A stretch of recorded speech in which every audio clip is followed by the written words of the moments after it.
Has contributed.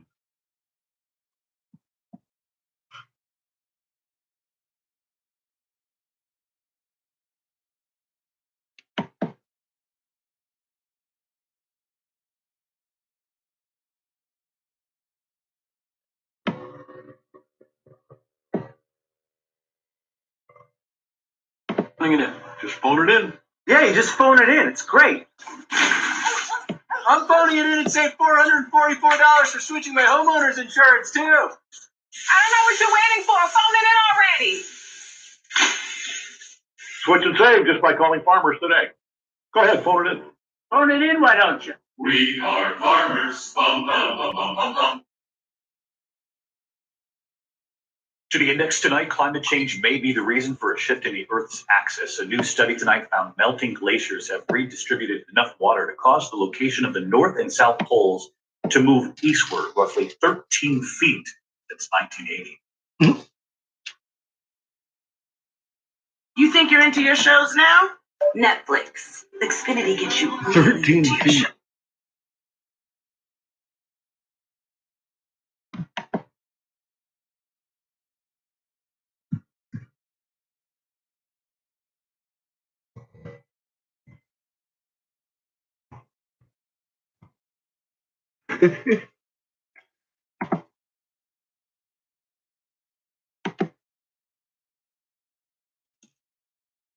COVID-19.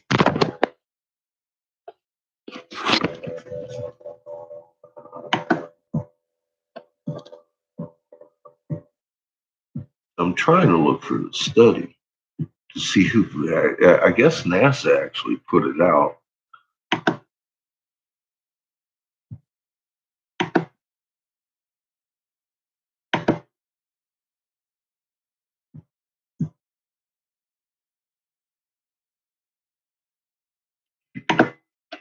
Got one over here. Hi, Lauren. How you doing? I got a read story going on with it. Of Geographic Sciences and Natural Resources Research at the Chinese Academy of Sciences has revealed that global warming has led to the Earth's rotational axis tilting by way of melting glacier. And according to the researchers, this human-caused phenomenon has been going on since the 1990s, demonstrating just how much our activities have been affecting the movement and balance of the planet. Most people understand that the North and South Poles represent the connecting points upon which the Earth rotates. But beyond this fact, most people do not know that this axis isn't fixed, but rather is supposed to drift due to natural factors, such as underground hot rock convection or ocean currents. This simply means that our planet's axis is actually supposed to constantly move according to what happens naturally in and around it. Image: tree hugger. However, the new study, which was published in the journal titled Geophysical Research Letters, has revealed something quite concerning. Global warming since the 1990s has contributed to the loss of billions of tons of ice to the oceans per year, which has in turn led to the Earth's poles to move in new and unpredicted directions. How much have they moved? More precisely, the study observed that the direction of the polar drifts changed from moving south to moving east in 1995, and that the average speed of the drift between the years 1995 and 2020 was approximately 17 times quicker than from 1981 to 1995. Also, the Earth's poles have moved about 4 meters in distance since 1980. Image: tree hugger. However, the new study, which was published in the journal titled Geophysical Research Letters, has revealed something quite concerning. Global warming since the 1990s has contributed to the loss of billions of tons of ice to the oceans per year, which has in turn led to the Earth's poles to move in new and unpredicted direction. We just heard that. So they say 4 meters. That's what they're saying, 4 meters. That's fine. I think it's a little more than that. Hey, Chad, how you doing? We're gonna make a bluebird tonight.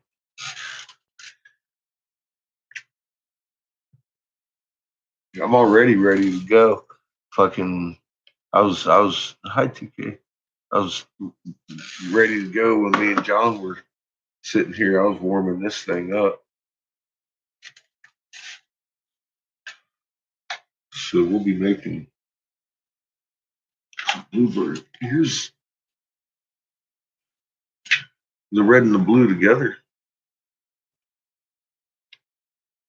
They look pretty sweet.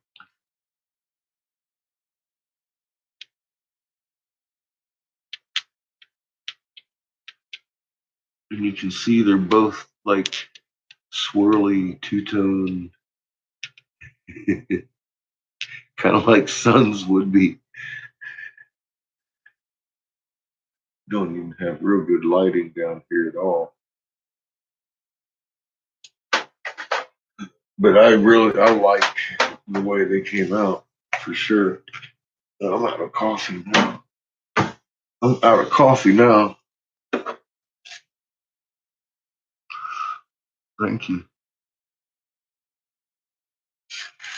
Well, the new guy that I've been showing with the globe, I think he might have missed. I think he might have missed from rise to set. I hope he goes and looks.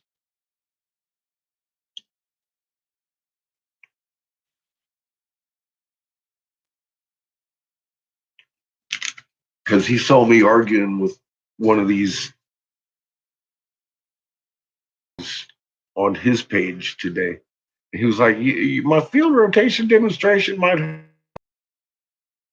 over there. I was like, yeah, it helped, but you need to look from fucking rise to set because it ain't doing this no more.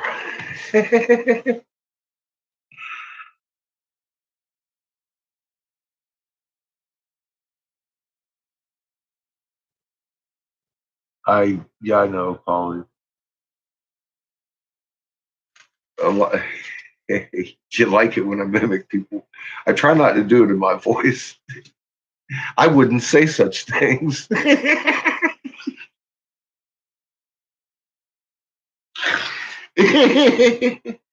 Well, we mean if. Have you not looked?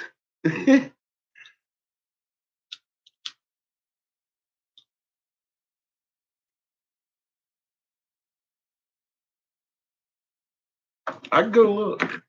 I would actually make a fucking effort to look. I did. I was like, oh shit, I need to look at this and watch it more. And then I ended up watching it 10 years while Tribulations was going on for 11. I'm like, fucking kidding me?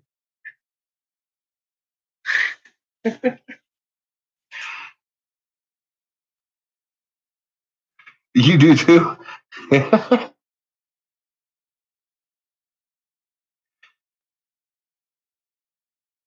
Yeah, you don't need binoculars. You don't need telescope. You sure as hell don't need an equatorial mount. You look at it on the horizon, and then you look at it on the horizon. You can take a good 12-hour nap between. It's crazy how hard it is to get people to understand No, you got to look at it from rise, and then you look at it at set. You ain't got to sit there and watch the damn thing in the sky, man. It don't matter when it turns. It's by 12 hours. It takes it 12 fucking hours. It's 180-degree flip, and that is it's fucking way it is. It is the way it is. You know, that's all you gotta do is look. Damn straight.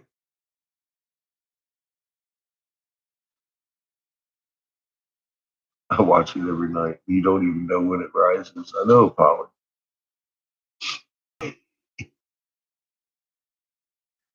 And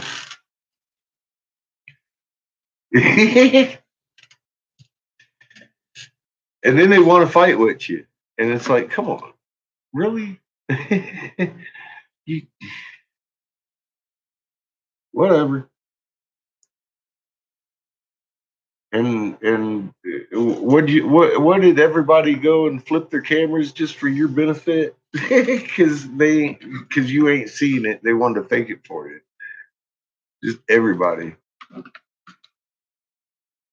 New people every day, surprised that they had missed it. Be like, I mean, they got pictures being like, oh my God, it is just doing cartwheels. And every day those people show up, and you're not one of those because you're so observant that you saw it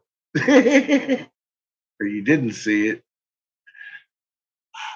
That's the fucking craziest thing. And again, I'm not trying to put anybody down. I'm just like, you might want to a minute.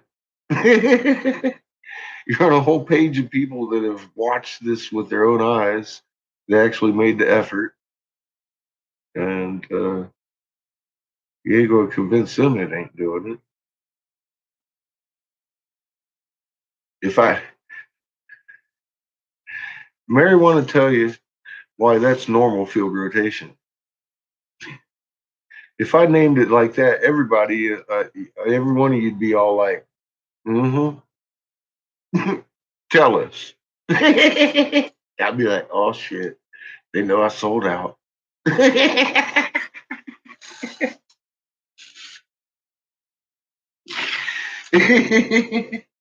That's all I got. Hi, Brandon.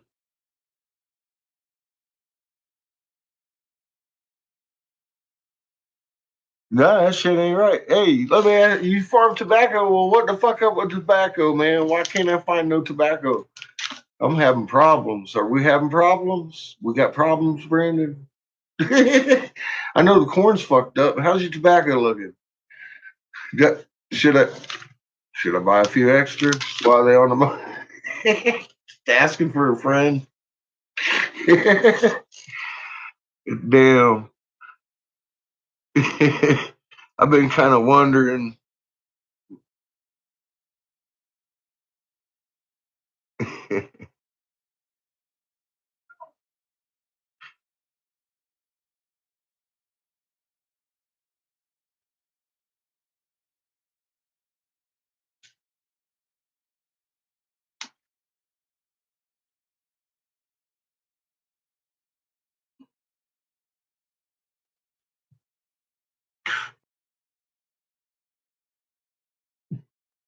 Goodness.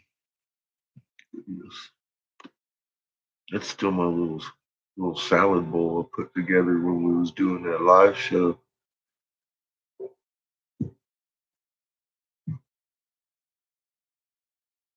Oh, magnitude's picking up on the in between waves. What are you doing? Mm.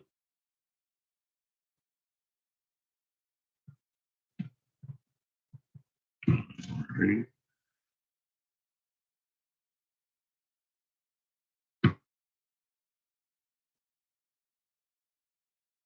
What the hell is that shit Google got going on? A little dancing.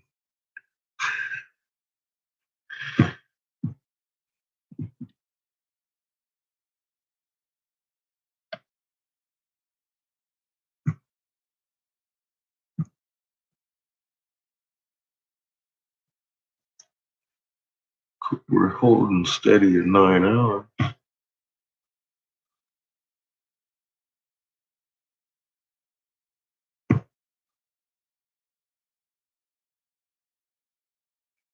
She's just hot.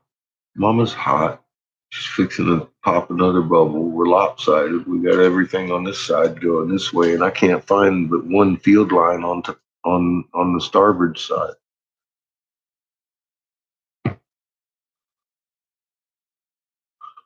Well, I suppose it's flipped around. So, well, there's two. I mean, port side of Mama.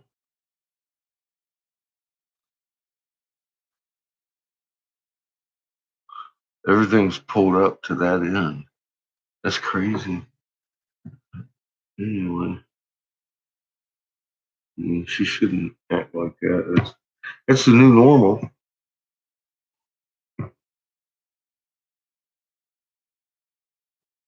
Did you know subconsciously we can feel fields, magnetic fields?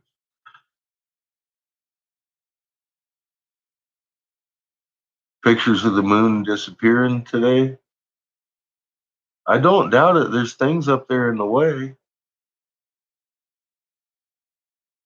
There's things up in there, up there in the way, depending on where you're at on the planet, I suppose.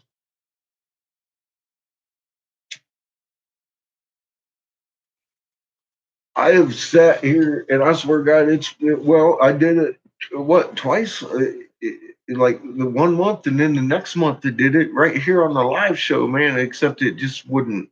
The camera just didn't really pick up the moon. It went kind of dark, and then just went boom, and I was like, "Where the fuck did the moon go?" Within like 5 minutes, this shit was gone. And yeah, it freaked me out. 2 months in a row, we were watching. It was probably about 30 degrees off the horizon.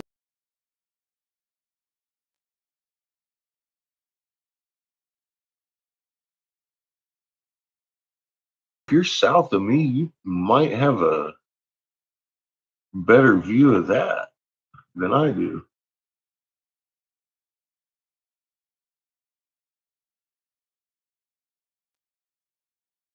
Wouldn't surprise me. That's something I've seen with my own eyes.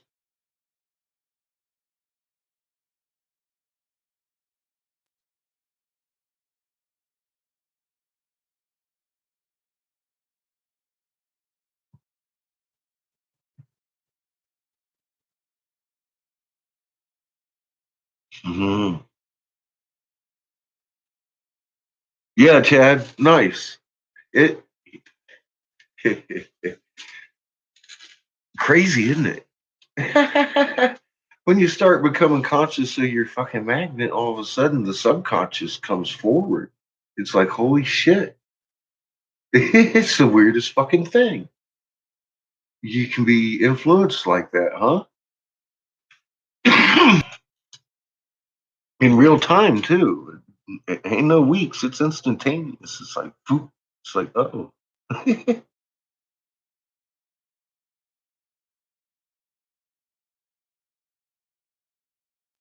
No, it didn't look like another moon. It just vanished.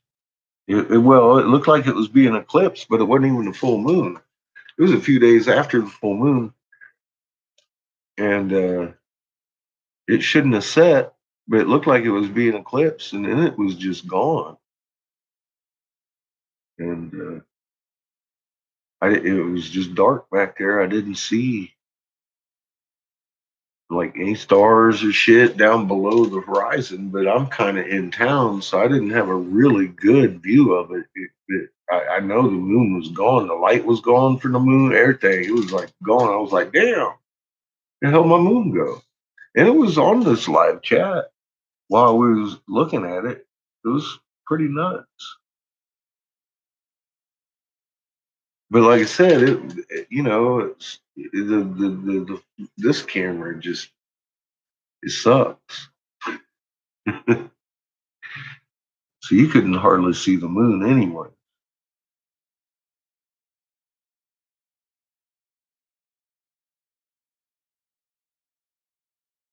Oh, Chad, that, yeah.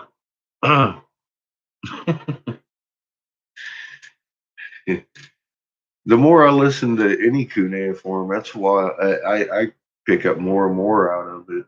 It's um it's like a wow. How'd I miss that the first time? I still want to listen to the Emerald Tablets more.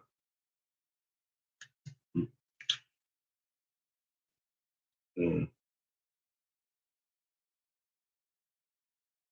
mm. What else we gonna figure out?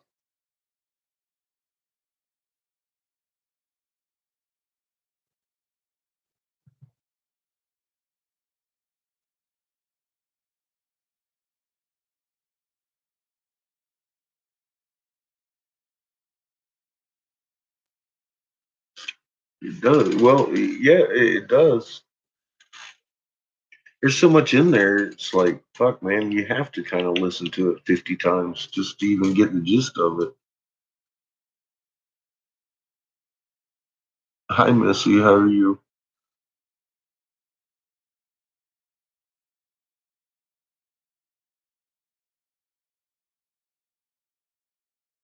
Well, relax your magnet. If you're getting sick and stuff, you gotta center yourself in your chest. You've got a brain down here that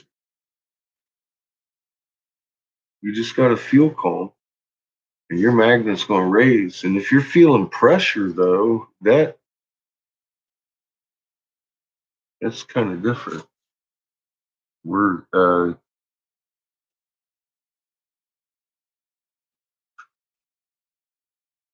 This sounds like you're having different problems.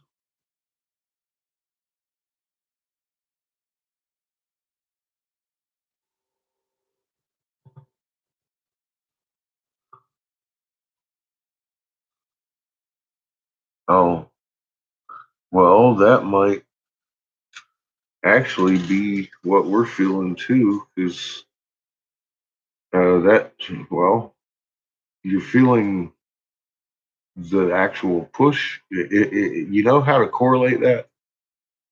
Get yourself to this wall link, and when you're feeling it, hit this wall, see what's going on. If we're getting hammered over here, I'm feeling it over here usually on this side of me. But if she's pushing, I'm feeling it right out of here. And it'll be like, whew, if we're pushing big old cow farts, I'll feel those. And all of us were getting this sideways push. And it's not a dizzy, it's not a sick, it's just like there's a pressure there. And ran into this whole, we can feel magnet fields. And I was like, oh, yeah. So, of course, a magnet can feel another magnet field, especially if we're on that magnet's chain, et cetera, et cetera. I just hadn't applied it to the human biology. And they're saying subconsciously. And I'm like, well, we're kind of becoming more conscious of our magnets. So it's obviously bringing it to the conscious part of our realizing what the hell's going on. And you got to think, uh, who else isn't feeling that? You know, I don't know. I'm feeling it. My son's feeling it. Y'all feeling it. It's new. It's fucking new. And just so happens that we're just learning how to entangle our magnets with hers. And all of a sudden, we're all being a little pushy over here. And it's like, well, that. But now that I know what's going on, it totally makes sense. And I ain't worried about it no more. I was a little concerned about it because my son was having the pressure, and I'm all like, "Well, you're a youngster. What the hell?" I said, "I thought that might be like something else with me. I didn't know what the hell was going on. Maybe I'm feeling the magnet fields up there." And then I'm like, well, maybe he's feeling them too. And then y'all are over here talking about the same things. And then that research started, and I was like, or what the humans can subconsciously. So humans feeling magnetic fields, and it came up just everywhere. I was like, oh. So if we're becoming more conscious of this, we're definitely going to be more aware of it. I think it's beyond subconscious at this point, unanimously, you included. Just keep your calm. Nothing wrong. You've been to the doctor and checked. Well, yeah, don't feel nervous. See, mm, yeah, you got to relax your field lines and just breathe it. Look, I just try and shut it down, and I feel that. And when you feel it, you breathe it in and breathe it out. It's like a plant fart, just from here, not from here. Not your third, get out of your third eye and get in here. Just shut it down and feel that. Just feel your magnet with her. She's filling you up. You got too much pent up and you can't handle her fill up. Let it all go and then fill up. It's like, and do it with your breath. I mean, it's going to center you quick. And if it don't, call a doctor. Because it works for me fast. If you're feeling all that energy,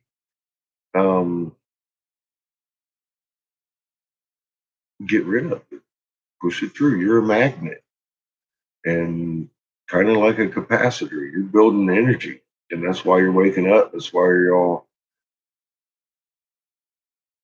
the time, and you just calm it down.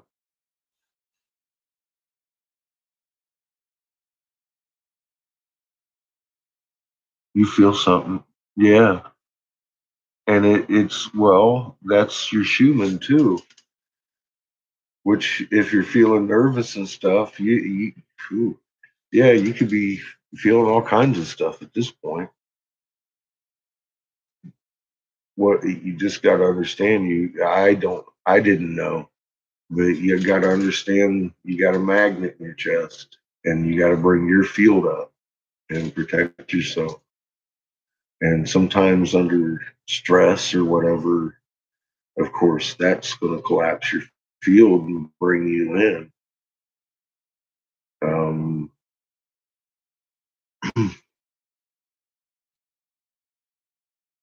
Affect your head too. Schumann, with your calming and everything, that's going to start making your heart race, have problems. We've seen that in all those studies. It's just all about getting your Schumann back. Have you, when you're feeling like, I mean, did you kick on the Schumann generator and see if that helped? Because that's a pretty good indicator if that's what's bugging you. And if so, you should probably be able to go back to sleep real soon, especially if you realize it and start relaxing. It helps if you keep it on hand if when you're feeling out of sorts. If you hit that shit, then you need to work on relaxing your magnet a little more. Oh, since 2015, huh? Well, we've been having little bitty differences like that in our humans since about then, real good, 2012, and getting more and more every year. And now we're kind of reaching a little bit of a crescendo where it's just spiking and going out and doing all kinds of things. If it's not around 7.83 hertz, within a half a hertz or so, it's not within your biological clock, so to speak. Hey there, Miss Raymond.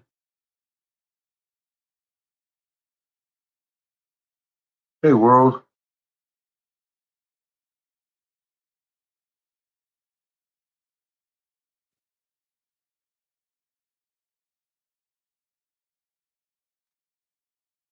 Polarity therapy. Yeah. Well, Toth gets into that polarity therapy too, where you lay down facing the poles and all this and that and everything. A lot of that comes out of his teachings, actually, all that hermetic stuff.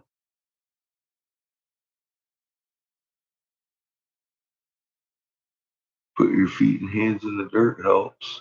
That does help. Yeah, anywhere your prints are coming out, that's your magnet signature. That's your electromagnetic energy coming through your. So, uh, prostrating yourself to a creator that gives you full elbow, knees, toes, freaking fingerprints all over mama.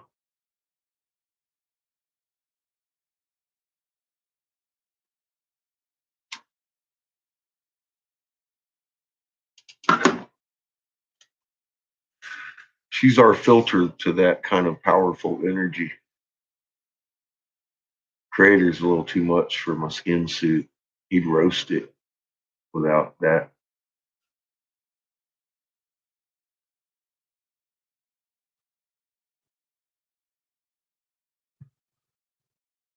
Well, apparently, come find out, he's a little too much for her direct.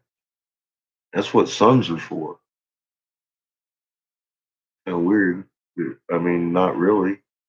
If you go down and there has to be a transformer for something that can handle. You know what I mean? It gets from bigger to smaller. You can't have the bigger supply down here at the smaller end of the chain. Ain't gonna work very well. You're gonna blow out your shit every time. It's gonna smoke. Fucking PC boards.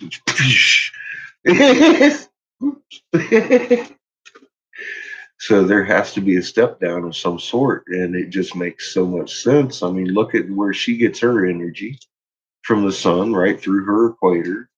Well, look where we get our energy from the sun and her. And those suns ride the Birkeland current. That's one hell of a charged current from creation. I mean, it's not to be worshipped for goodness sake. That's not what we were doing. We were drawing facts of life. Those things are living entities that have been here a lot longer than us. And that's it.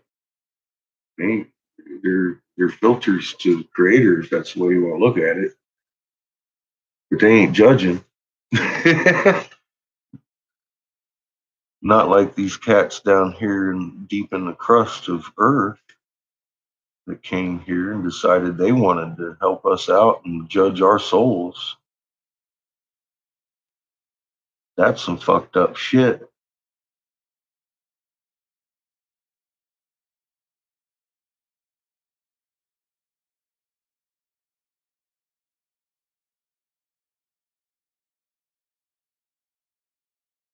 Mm-hmm.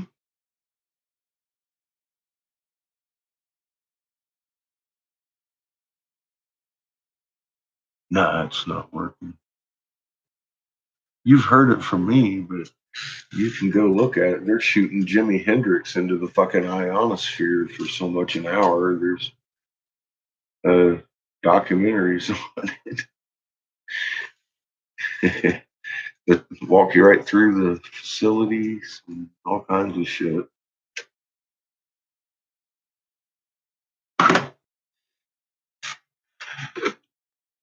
It just isn't working properly. You can't shoot a long wave through a ripple cloud. Well, that's all it's going to do is go through the cloud. You got to have flat surface to bounce to cause heat. That's the whole thing about HARP operations, stratospheric aerosol injections. That's what they used to do. You used to watch them roll out in the big, long, smooth clouds. That is not what they're doing now. They're rolling out into ripples. You can't bounce fucking ELF off of that shit. It's going right through that, doesn't it? What's up, Kat? Good morning.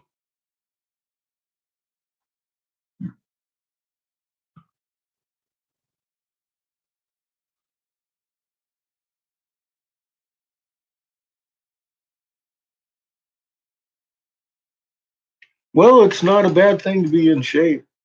I can tell you that right now. At least you're out in the field instead of boxed in. Even if you're just walking around.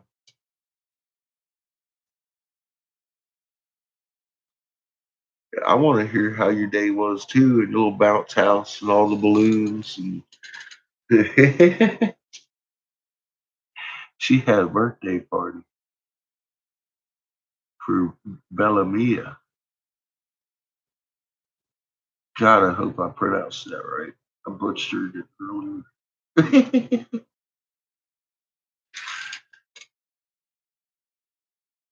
Showed me a picture of the bounce house. I said, I haven't been in one of them for a while. Take your socks off, making a fucking thing bounce. Those are fun as shit. Had one when Seamus was about Bellamy's age.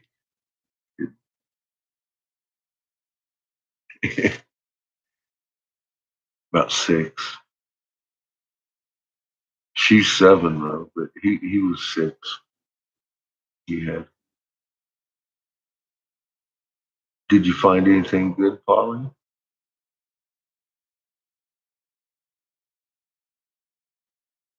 Your bell? Yeah, dude, those are fun. Those are fun.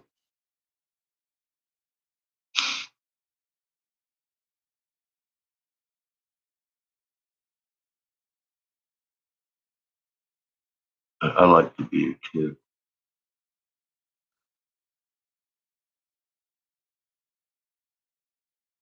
With frequency, Kaibo, interesting.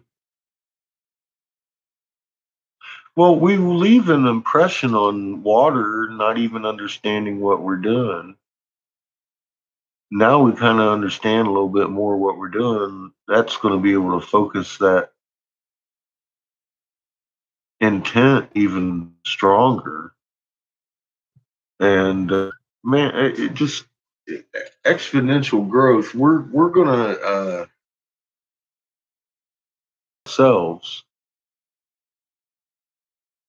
with our combined energies. We have everything. That's really interesting on that. That they oil doesn't mix molecularly with water. You should be able to clean it up with a frequency. That's fucking smart. Those people who start figuring shit like that out. It took me a while. I was interested in it when I saw styrofoam poofies starting to float off of sound waves. I'm all like, well, that makes sense. You can bring it up to a high enough frequency, you can pretty much levitate anything with a strong enough fucking vibratory source.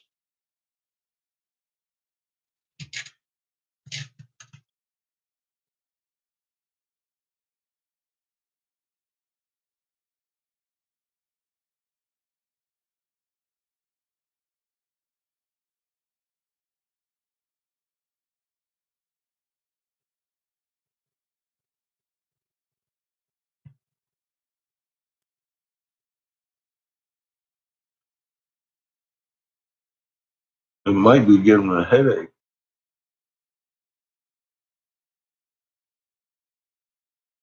I know sonar does, but that's some really powerful shit.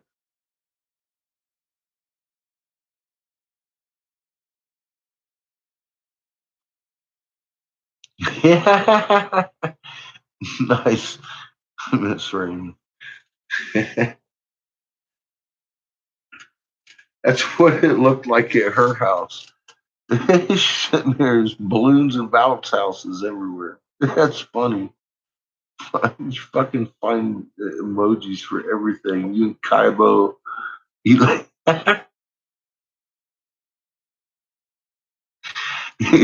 fucking garlic everywhere. I can't believe there's a garlic emoji. That's some fucked up shit.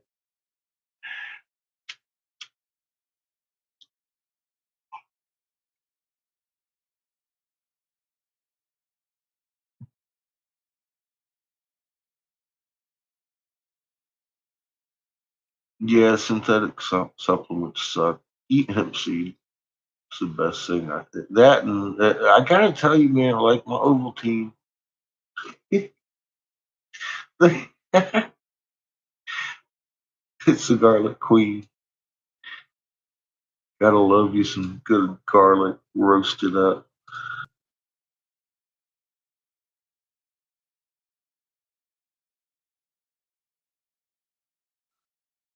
Nice. Well, happy birthday to you.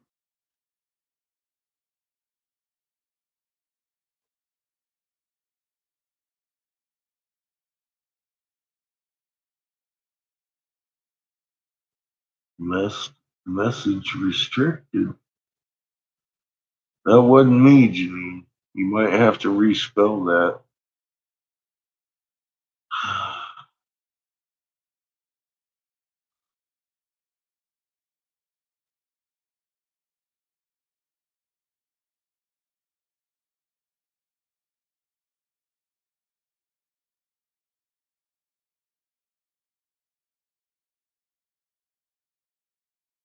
Trying to relax it while you have. Well, that's the thing. The more you relax it, the more you learn it. It's just practice, kind of. Eggshells is good.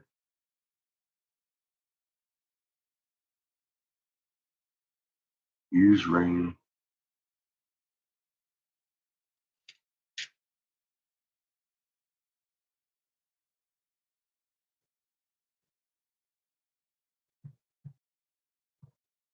Here's some pressure.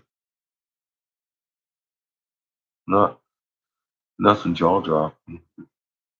I can't hear the rain.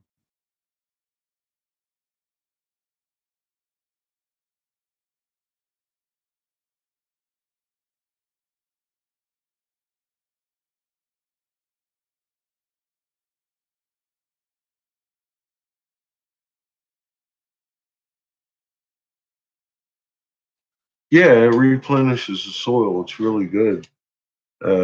Way to get greens are really rich with calcium. You bet. It's good practices. Let me see what this was doing. We'll make a blue jay. Hmm. No big change. Just hell, it looks like they might not even update it from. I mean, well,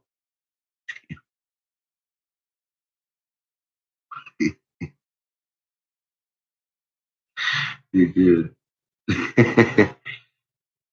I'm just saying. Yeah, I'm telling you right now, you probably don't have a Schumann. So if you're hearing the ringing, um, and feeling fucked up, go hit your Schumann resonator and see if that helps, and then calm your ass down. So just and push that.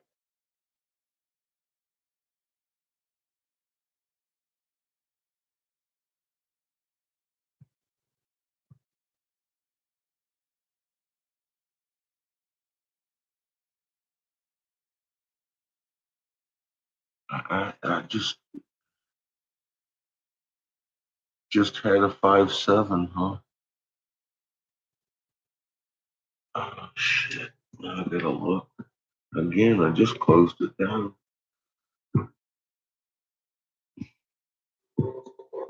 Panama. Oh, they don't have it on my map yet. That's why I didn't see it. They'll add it here in a minute. 5.7, huh? No, it's normal.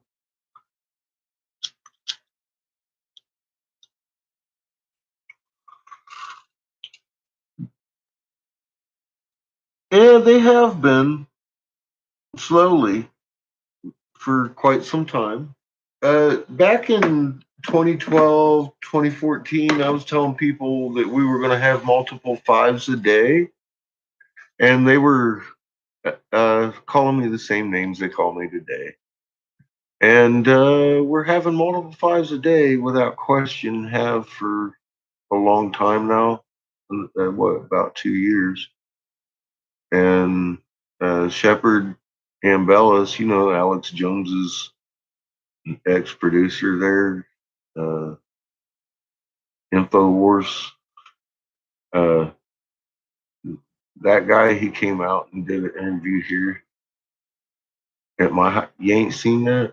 Hang on, fuck. Cat knows about it.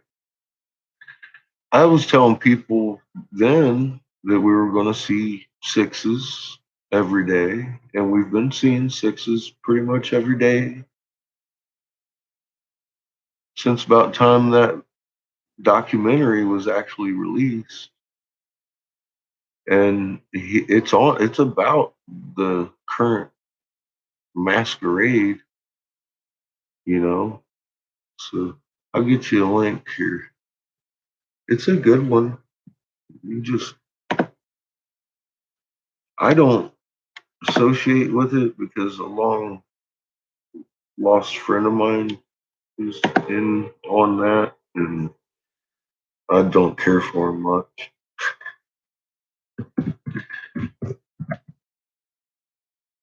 But Shepard did a real good job on the documentary.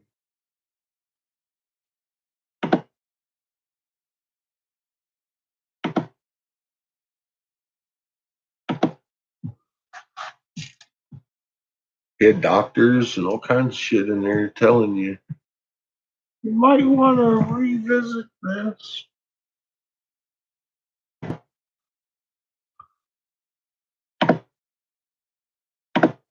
We could actually listen to it if you want.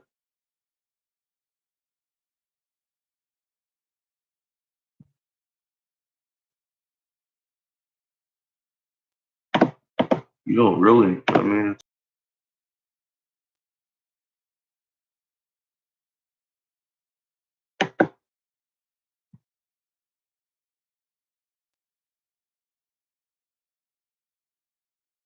the disarray, the terror, the mindless behavior that's about an hour and a created by half this long. era.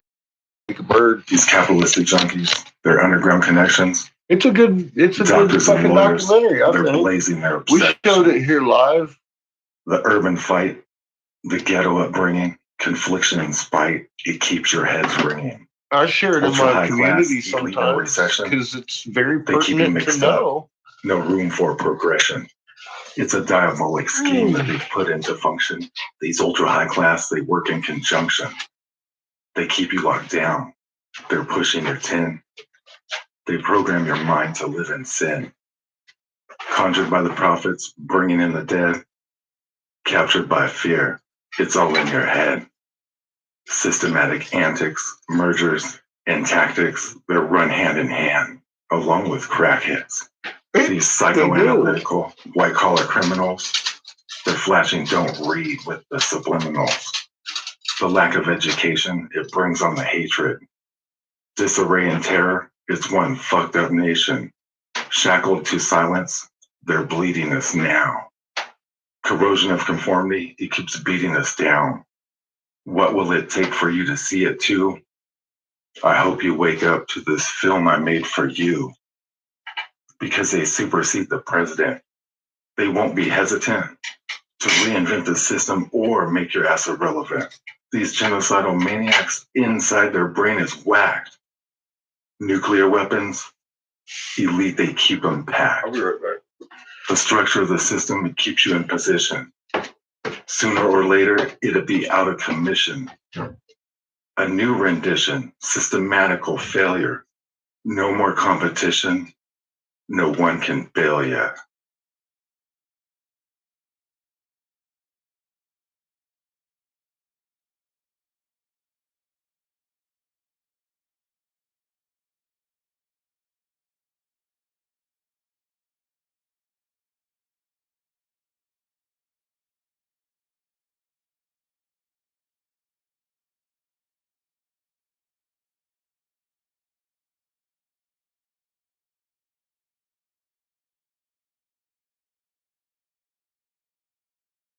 Hi, my name is Shepard Ambellis. I'm the founder of the website intellihub.com. I'm also a radio talk show host and a filmmaker.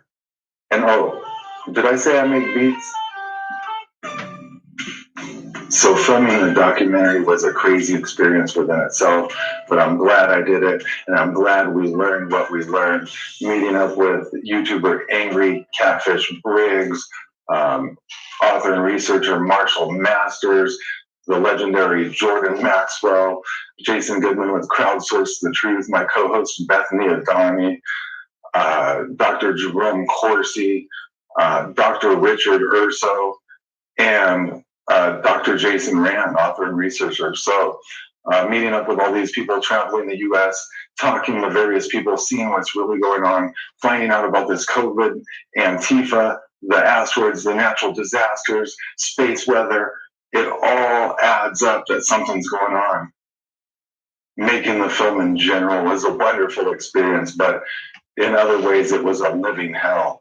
I mean, myself and Aaron Cole were literally working 16 and 18-hour days, sometimes even more, to go to all these different interviews that we had to get done with all these experts, doctors, researchers, all these different people, plus end up in Louisville for the second day of the Breonna Taylor protest.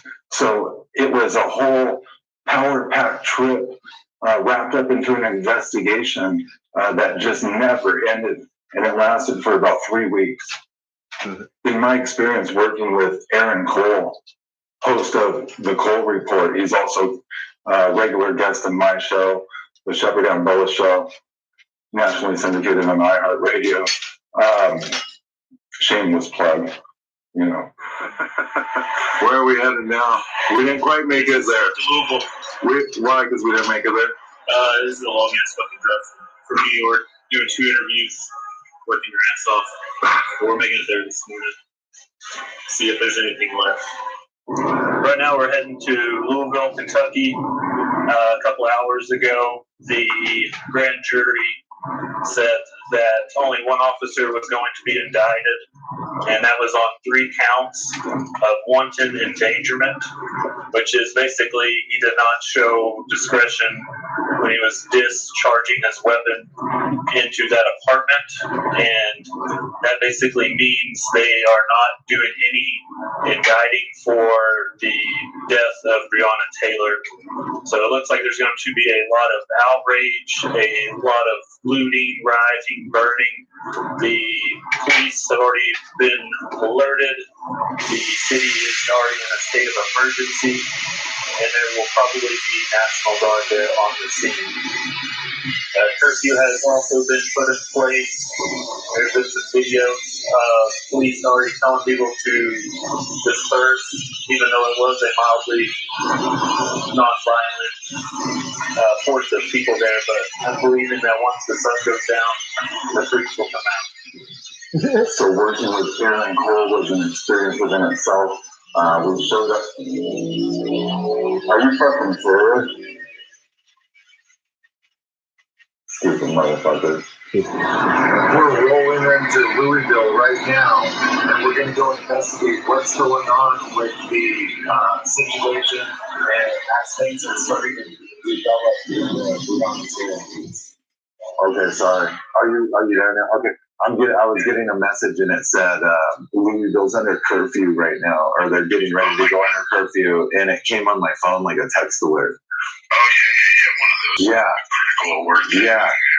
So working with Aaron Cole was a great experience, but he really came alive during night number 2 of the Louisville protest, the Breonna Taylor protest, and cops were shot just the day before. And it was a hectic situation, but we showed up on scene and I was quickly identified by a provocateur. I don't know if he was law enforcement, FBI, or some type of Black Lives Matter provocateur, but it definitely felt like some type of concerted operation. There he is. The man. What's up, Chef? How's it going? Can you see me? Yeah, dude, you are the fucking man. Don't get arrested, dude. I know that 3 minutes. so far they're telling me that the police kind of let me go because I'm pressed. So we're gonna see what happens. But I'm trying to find something that's going on too. Like I'm talking to police and they're kind of like, Oh, dude, even this is good. I'm trying to find out where to go. Yeah, I'm just trying to. The guy at the fucking said go left. Left right here, you mean? Like right, basically? Looks like there's some people gathering at this church down here. It definitely felt like some type of concerted operation, probably law enforcement, probably FBI. He singled me out and only me out. He knew we were in Telehub. He knew we had press credentials. You want to be out here? Yeah. You want to be out here? Yeah. You want to be out here? Yeah. I can get you taken out of here. Who are you? I can get you taken out of here. Who are you? So get on back on the back. Go. Go. Who are you? Go. Who are you? Go. Who are you? Go. Who are you? Go. What's your name? Go. What's your name? Get the fuck away. That's who I am. The reason that operative, I call him an operative, wanted us to leave is because we were streaming live. We were the only reporters streaming live for IntelliHub.com and the Jason Goodman Crowdsource the Truth channel on YouTube. And it was a live report. They shot first. Yeah, right. What do you make of all this? Do you think this is going to last longer, or are they like? Man, I think it's gonna be a long time because for one, y'all see those weak ass shorts. Yeah.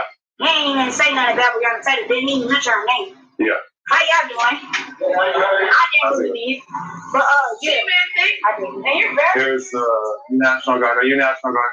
Yeah.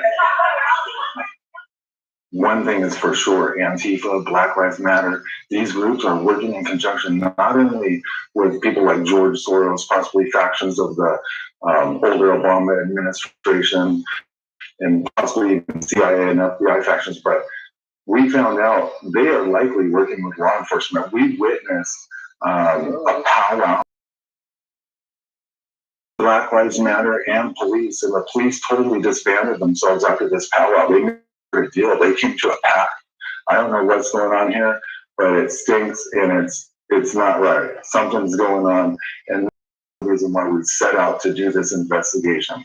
There were some people that looked kind of like protesters. I heard they're gathering at this church, but we've been on such a run with this documentary and traveling. Like for instance, we traveled.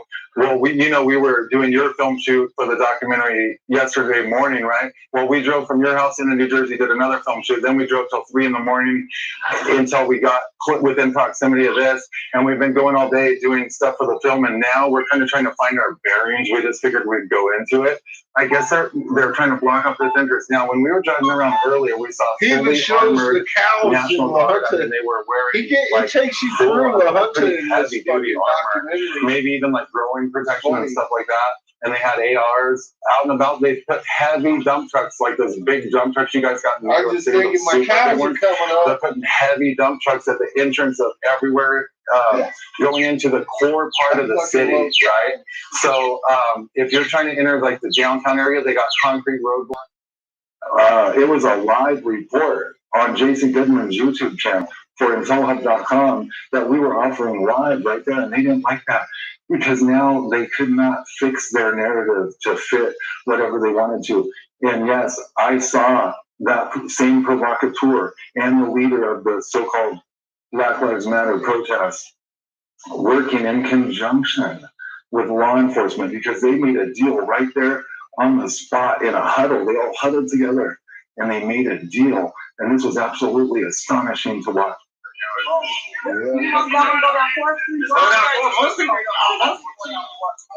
Go down 4th Street, you're gonna make a left on the Broadway, and you're gonna go there. Okay, so they're talking. It's like this guy's the leader of the protest or something. That fucking guy that's messing with me.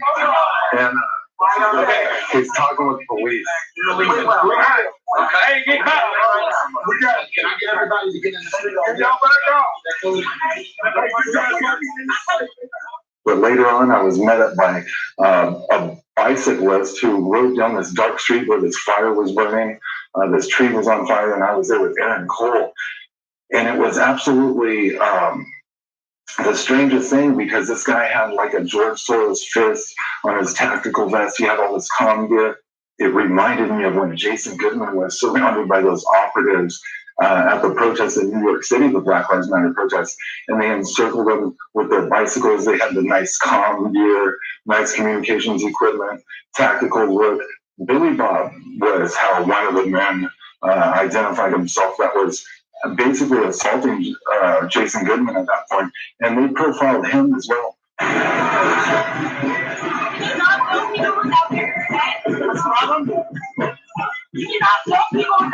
That's incorrect. You're in public. And by the way, you can't block the street without a police presence. You're intimidating me. Back up.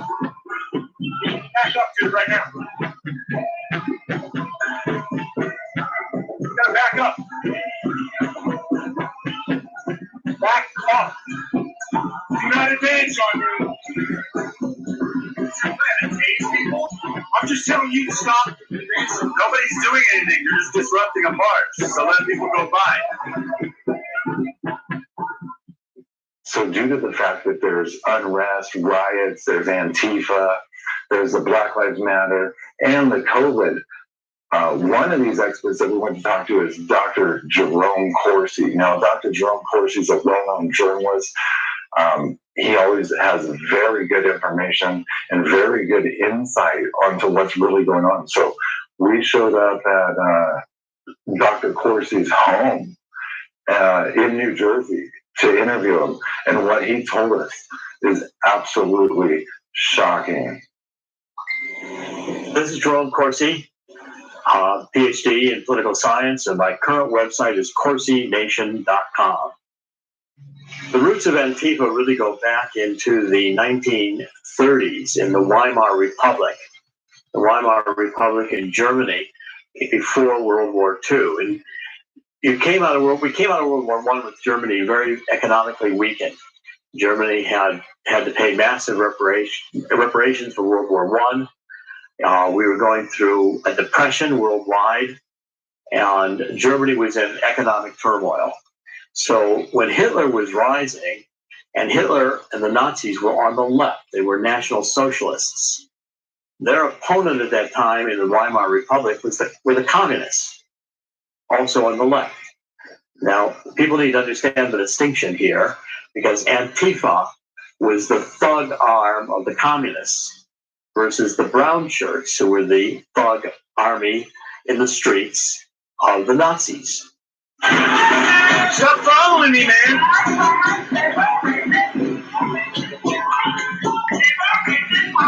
Hey, you just assaulted me, man. Oh, shut up. Get away from me. Now, Antifa in the streets were complete violent thugs. They had an idea that through the violence and this Marxist idea, they were going to cause a uprising of people who were economically disadvantaged. The original Workers of the World rise did not happen, and through the 30s, the communists shifted.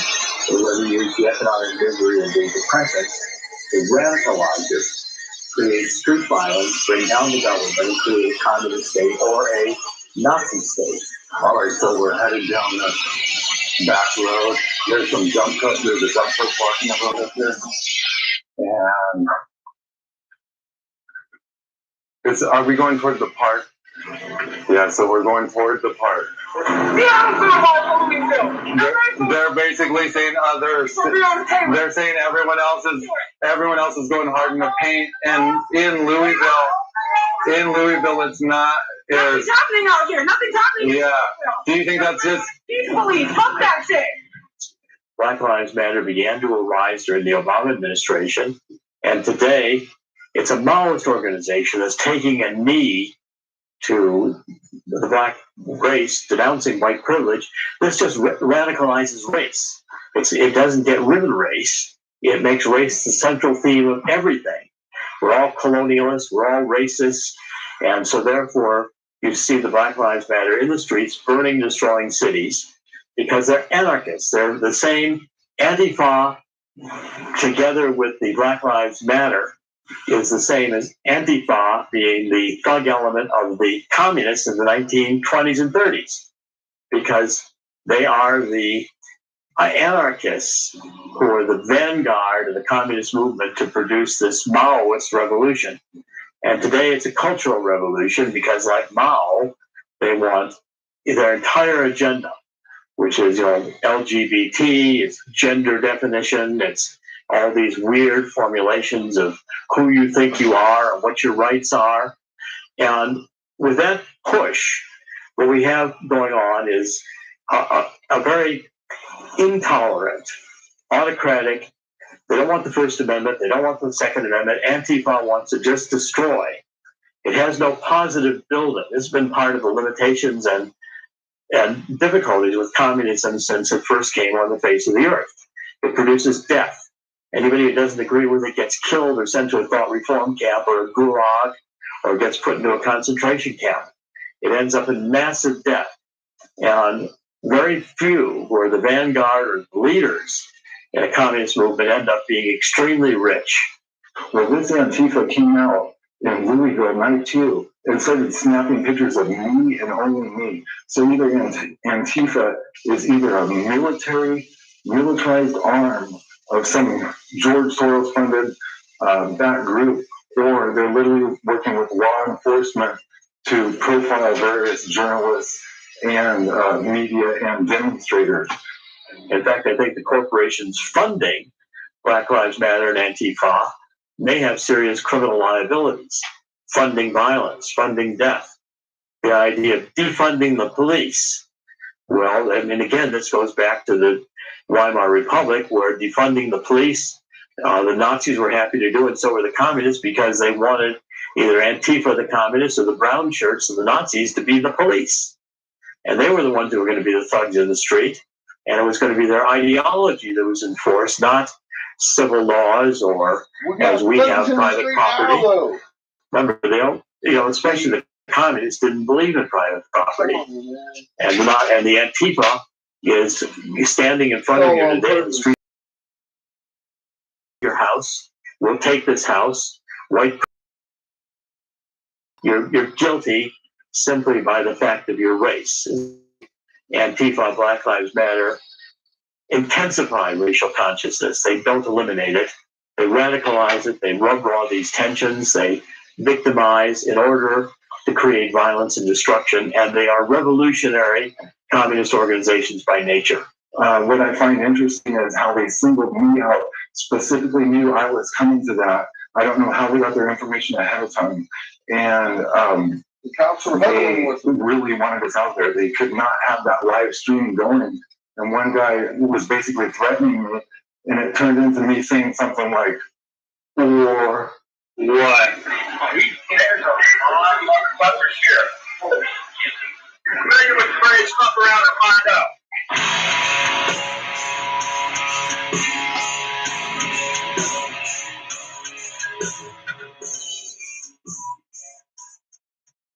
Well, meeting Jason Goodman was an experience within itself. He was pretty much like I thought he would be. I've known him for about 4 years now, something like that. And he's a great guy.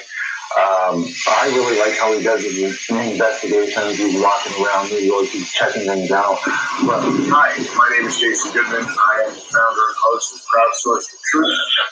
Welcome to New York City, Europe, COVID-19.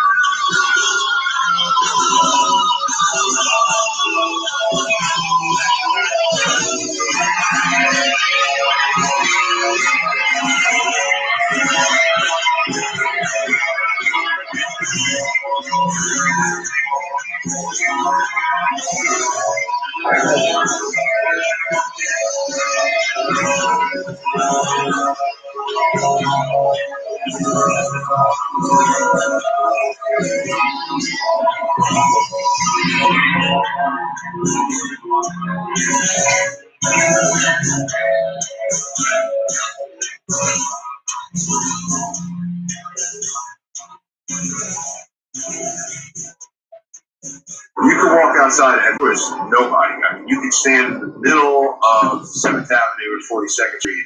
Not a car was around, not a person around.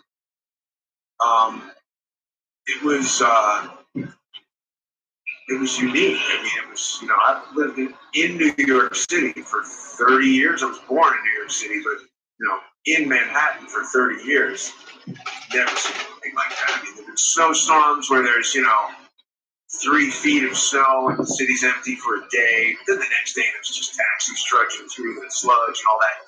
For the city to be shut down in the way that it was literally for months, I don't know how to describe it. It was just so unique. There was something cool about it in that you're in New York and it was like being in the movie, I Am Legend or something.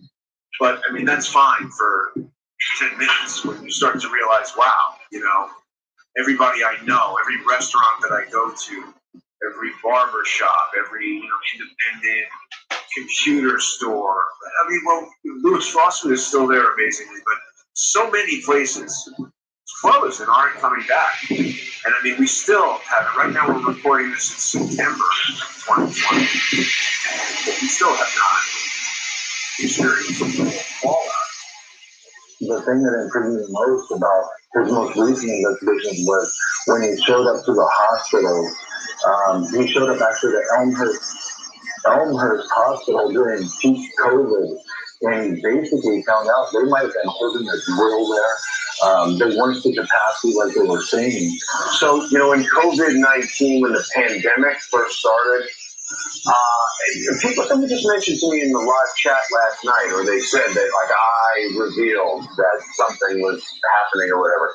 It wasn't like I was like, hey, this is a scam, I'm going to go reveal it. I just figured, all right, there's a pandemic going on, let me go over to the hospital and see what's going on there.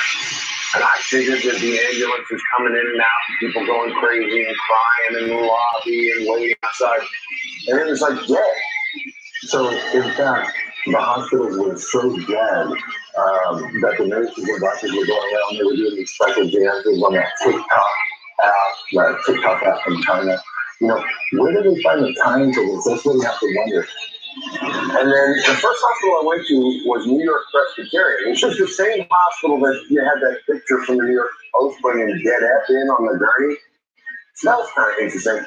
But anyway, the thing that was strange about it was not only was there not a lot of activity, people could still see that video, there were like 10 or 12 ambulances just parked there, and there was an EMT kind of like just tending to the equipment in the ambulance. I had a 5-minute conversation with the guy. This lack of urgency just was so strange to me, I started going to other hospitals. When people went around in their own community, and they were filming these hospitals, and they found out that there was absolutely no one in them, that was an indicator to me that something bigger is going on. And then right at that time, this was maybe March 2020, and right at that time, the New York Times had a big cover piece about this Dr. Colleen Smith. And I'm sorry, it was not a cover piece, it was a multimedia piece on the NewYorkTimes.com where there was a video of her. And it was so strange because, I got a lot of doctors in my family, my father, my uncle, my cousin, all their friends. And I showed each of these people this video, and they could not believe that a doctor would be running a video camera in the ICU. I mean, every single doctor I showed it to said, wait, you're telling me a doctor recorded this? It was like the most bizarre thing they could imagine. And if you look at that video closely, the first patient that you see on the left side of the screen has their shoes on in the ICU, in the bed. That would never happen. I even had on a telehealth where they were using dummies because, who has their shoes on in the ER? I mean, none of this looked normal. It all looked out of place. So, I mean, is this the one time in history that a doctor chooses to run a video recorder in the ICU and a patient has their non-sterile shoes on in the ICU? Or Was this part of a medical simulation? Dr. Colleen Smith on her LinkedIn page says she's a simulation expert. Elmhurst Hospital has a very large medical simulation department, and they have refused to answer any questions about this. They refuse to answer any questions about the hospital's policy on staff, COVID positive staff, what the policy is about them returning to work. Because, when I started communicating with Dr. Smith, I asked her certain questions about the video. I asked her questions about the time she spent at the University of Chicago while Michelle Obama was the Dean of Students. I asked her if she'd ever met fellow alum Bernadine Dorn, whether underground leader. She got very uncomfortable with these questions and blocked me on Twitter. It appears like they might have even been using simulation dummies. I mean, this is crazy. If they actually did this to the American people and pulled it off, which I think they did, I mean, we've talked to doctors, we've talked to Dr. Urso about this. This whole COVID map and how they're getting these numbers is essentially completely fake. It's a fraud. It's a farce. Again, it comes from the Johns Hopkins University. So what does that mean? I don't know. We can't draw conclusions from that, but it's bizarre behavior. Doctors don't video record even the feet of patients in the ICU. They don't. This Johns Hopkins University, they control the COVID case map, the COVID death map, if you will. Apparently, they're also controlling the trajectory of near-Earth, Earth-bound objects with NASA's Project DART. Now, this is the insanity behind this. So, are they using COVID as some kind of blanket off to roll out military deployments worldwide, put out field hospitals, 30,000 trauma surgeons? I mean, I talk to doctors left and right. None of them can understand why they would deploy over 30,000 trauma surgeons, military trauma surgeons, and they wouldn't deploy virologists. So none of this is adding up. None of it's making sense. And it's interesting because, Shepard, you came on the show and out of nowhere, you were like, these lockdowns aren't going to stop. They're just going to keep them rolling. And I mean, now here we are, September, and the news that's been coming out. First of all, it's sunny and beautiful out right now. Honestly, this is kind of the best time of the year in New York. And I was one of the first people, I was probably the first one to say, look, these lockdowns, I was probably the first one to say that these lockdowns aren't in for a long time, years. I said that before the lockdowns happened. It looks like they've got it all pegged out through 2025. So there's some kind of ramp down period. It's absolutely bizarre. But they're already starting COVID numbers shooting up. Everybody's going to be getting sick. I wasn't worried to go out. This idea that at the time seemed so off the wall that asteroids in closer proximity to the Earth than ever. So they come out of somewhere that seems absolutely crazy. And when you first hear it, it's like, come on, this is wacko. Everybody was in the comments like, get off the show. And, but I've known you for a while, and I knew you wouldn't come out and say something if you didn't have good reason. And John Cullen went to the JPL or the NASA, whatever webpage, and he started downloading all of their data. And I mean, this is their information. They're tracking these objects. And since he said that, there have been multiple near-Earth objects that have come closer than any ever recorded before, closer than the moon. Well, John Cullen is in Thailand, so it's rather hard to communicate with him. One of the first times I had spoken with John Cullen was when we were investigating the Las Vegas shooting, and we actually were running analysis on the flight radar, and we were realizing that there were these helicopters present that never should have been, which is a whole entirely different subject. But that's how I first met John Cullen, and he became a good friend. But he's based out of Thailand, and so if I call him on the phone, it's a $200 phone call because I don't got international calling. I got my phone bill. I'm like, hello. That was like a 20-minute, $200 phone call. So now we do it over Skype, because who wants to spend hundreds and hundreds of dollars just to talk on the phone or whatever.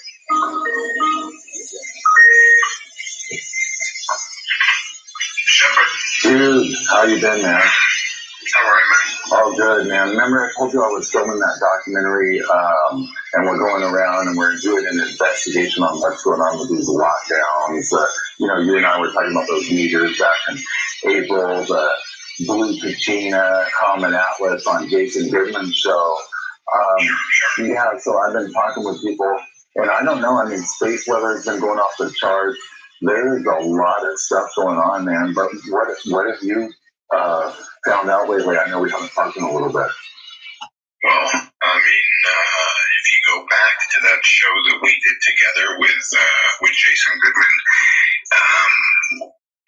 we had you as a guest on Crowdsource the Truth, right? I do a show with him every Friday, and we were looking into the whole coronavirus thing, and Jason said, let's do a show and look into what's happening up in the skies, because they've been locking everybody down, but there was kind of some strange air traffic activity. Right. So I came to the show prepared to talk about flight radar, because you and I had, we connected with flight radar 3 years ago on the Las Vegas shooting. And so I came prepared with a whole bunch of flight radar stuff, and you show up and you're talking about the Blue Kachina and the Biru and Planet X and all that. So, I mean, I don't know what that stuff does. People talk about, solar storms and how the energy from the sun. I mean, look, obviously I'm feeling the energy of the sun right now. It's hitting my face. It's having an effect on me. If I sit here too long, it's going to burn my skin.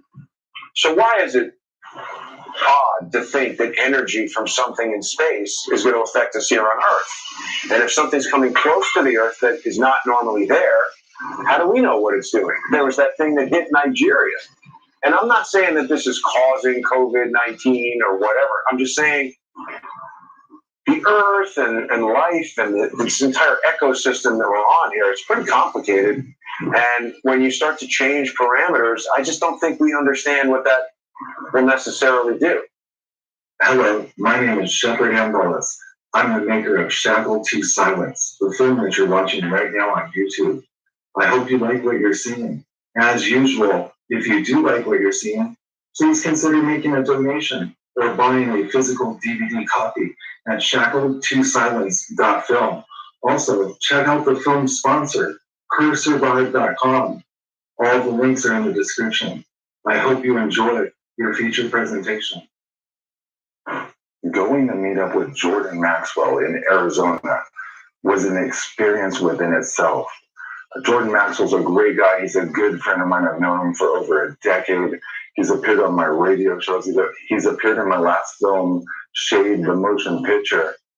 And he's brilliant. So I went right to him to talk about astrology, the stars, space, the COVID, the fires in California. And is all of this a byproduct? Is COVID a blanket cover to roll out, place military around the world, and position to genuinely try and save your population in a disaster? Is that what it's all about? That's what we're leaning toward right now. Look, we've been in continuity of government in the United States since March. This is openly admitted, although the mainstream doesn't just go and taunt this type of information. General O'Shaughnessy already appeared on MSNBC's Morning Joe with Mika. Hi, hello, this is Jordan Maxwell, and I am a researcher and an author and a lecturer and a teacher. I've traveled around the world for some 60 years, talking to audiences about what's coming on the inhabited earth. And most people have no idea in the world what I'm talking about. But now they're starting to listen. All of my life, I've been interested in all the secrets of the world that we are not aware of. And I have actively sought to understand dark secrets, only to discover now at 80 years old that the whole world is a dark secret. The entire earth itself is a dark secret. We humans are being led in our destiny to a world destruction. It is part of the old Communist Party apparatus to destroy all governments of the world and bring about a united nation. Isn't that going to be a wonderful new world There's order? already one Where established. all the nations will be united. They will all be slaves in a concentration camp. And that's what's coming for the whole earth. Well, we already are slaves. We are right now slaves in a concentration camp. We are. But pretty soon it's going to be in your face, and you're going to see the governmental troops in the streets putting you into concentration camps. There you go. And it's going to be an incredible situation the Americans are not prepared for. And they have never had such a thing happen. And that's what's coming very soon now. We see it happening right now in our country, where people are going to prison and they're being taken off by the military and no one ever sees them again. Well, that's what's coming for America. An incredible communist world government for America. Is this why it's coming from a top-down World Bank, World Health Organization level? See, what we're finding out is we're getting these white papers. We're finding out that the World Bank was actually, there's an internet archive record of the World Bank actually selling and talking about COVID-19 test kits back in 2017. So if this is going on, this is concerning. Now that the powers that guide our destiny are shutting our great country down, America has been purposely shut down, and we are going to be told what we can and can't do. But what is this plan? Why is the World Bank financing this? Why is Fauci part of this? Why is there this independent board that, with the World Health Organization, with the World Bank, why is there this independent board that Fauci's on? Some of Bill Gates' people from the Bill and Melinda Gates Foundation and others, even virologists out of Wuhan, China. What are they doing on this board of directors, and what's really going on, and what is COVID really? What does COVID really stand for, and what really is it? The entire planet is going to be affected like New York was affected with 9/11.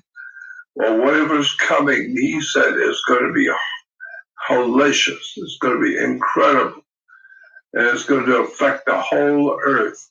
The CDC came out and openly admitted that basically if you're testing positive, I mean, the tests are giving false positives anyway. We already knew that. The reason the test will test you positive for the coronavirus is if you have any antibodies from the common cold or another strain of coronavirus in your body, you will test positive. That's how they get the numbers up. So it's about the testing, they get the numbers up. Everybody's going to feel it. Just like New York felt 9/11, the whole earth is going to feel October. So I don't know what that means. I have no idea. And I asked him what it meant. He said, all I know is it's going to affect business worldwide, all over the earth. All business is going to be heavily affected. They scare the American people, and through scaring the American people about this, they keep them in total control. Because it seems like the government is shutting down the whole damn world. Everybody is told to put on your mask, go home, and we hope you die. Keep your mouth shut, don't talk to anybody, don't get near anybody else, and keep your mask on and shut up and don't ask any questions. Pretty much. Why? Because they know something we don't know. Pretty much. We can bet on it. Without further ado, here is your host, Shepherd M. Phillips. All right, it's Thursday, September 24th. I hope everyone's has had a good week so far. But today we're going to have a special guest with us. Investigative journalist John Collin is joining us, and we're going to be talking all about these near-Earth objects, COVID, and what's currently going on with the whole state of the world. Well, I mean, the story about COVID is so complex, and in a big way because of you. I mean, you broke probably the biggest aspect of the story that most of the public is not aware of, right? So the story, the narrative, the narrative story about coronavirus is the public story. And then it turns out that there's two or more other stories behind the curtain, so to speak. So a Department of the Interior whistleblower named Becca called into my radio talk show, and she said that, look, the government is preparing this entire alert system, and it's going out there diligently testing the system. She said it seems like overkill, and, you know, they appear to be bracing for something. She said that she saw department memos that basically stated, look, they're worried about climate change, abrupt climate change. Now, what abrupt climate change? What could be abrupt climate change? I don't know. An asteroid strike, the Yellowstone supervolcano blowing up, the California Long Valley caldera blowing its top. I don't know. Why do they got dust masks now and ventilators? They got huge stockpiles of ventilators. They got dust masks on every street corner. They were preparing and buying ventilators. By all means, you broke the biggest global aspect of it that is so far from the coronavirus main narrative that people, were experiencing really dramatic cognitive dissonance when you first introduced it. But then what's happened over the last 6 months since you came on the show, you were on the show with me and Jason, I guess it was April the 3rd. And what we didn't realize at that time was that just 5 days earlier, your predictions had already come true. You were right, and you didn't even know it at the time. Like, you didn't realize how right you were. That's blowing my mind even. Yeah, I mean, you were on the show April 3rd. This is a while ago. This is 6 months ago. Yeah. And the comments that people made on the video are kind of funny because now, in retrospect, not only were you right, you were right in such a big way that it's somewhat dramatic and hard to believe the extent to which you were right. It's unprecedented. The U.S. government was preparing for and buying ventilators ahead of COVID. Then, when the COVID actually hit, when they said it hit, and there was lots of cases, they went ahead and increased production on these ventilators. They ordered GM to increase production on these ventilators. What are they going to use all these ventilators for?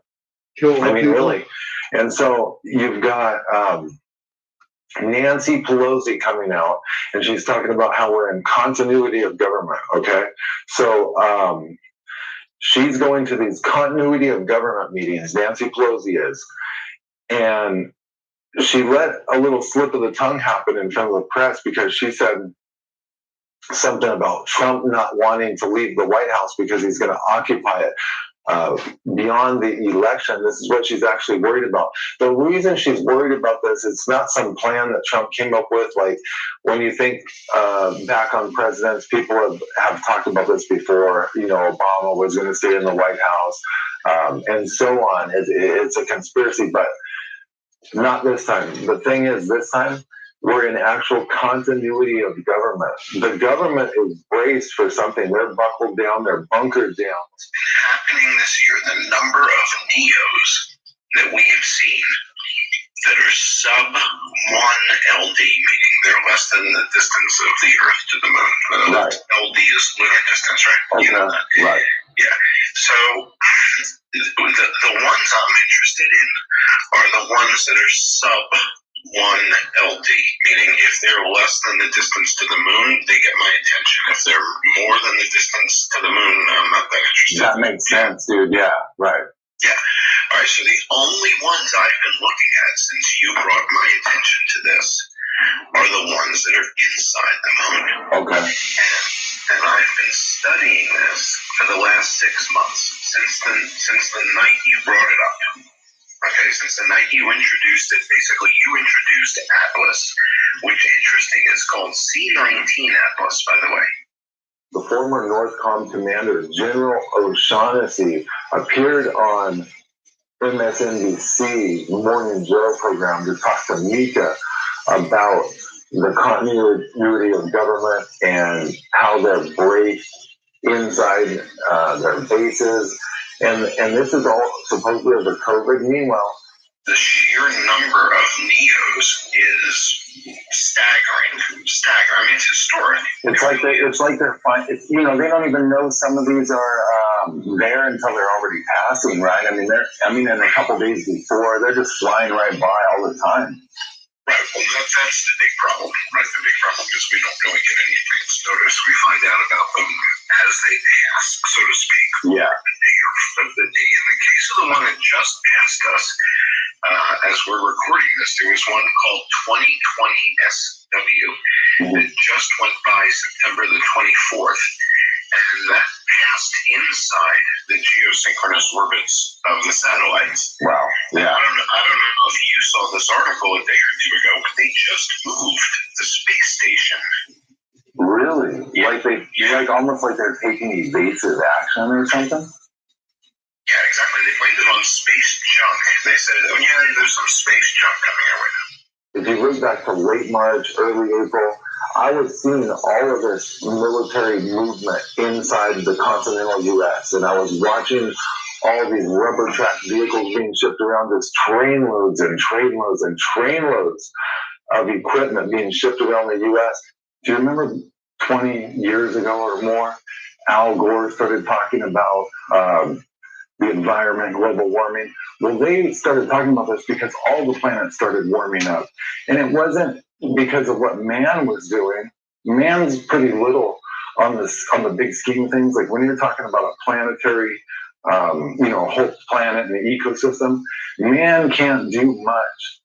But a perturber moving into the system, giant magnets opposing each other, can do something like that. So I read an article that says that the ISS, the space station, yeah, it's not fit for human occupation. There's too much debris up there, and you got to remember the debris in space goes whizzing by like faster than bullets. Yeah, I think a lot of it's like traveling at like over 20,000 miles an hour, maybe, or something.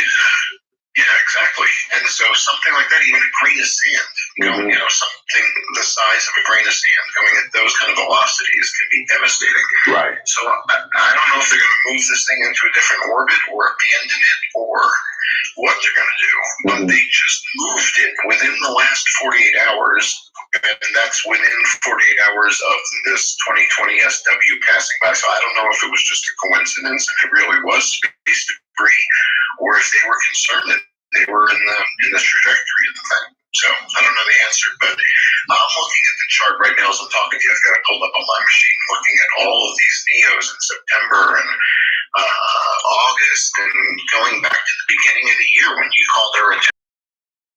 It all kind of came together for me as to this might be the rationale. This might be the reason behind this global cover-up. So when I went to Fish Briggs in Colorado, it was a great experience. But more importantly, he got to show me everything that he's been working on. And it actually dovetailed, it blew my mind. It dovetailed with everything that I've been working on over the last decade or so. So this is absolutely a win-win when it comes to learning about some of this stuff, tracking what's going on, and how space weather is affecting the planet and other planets.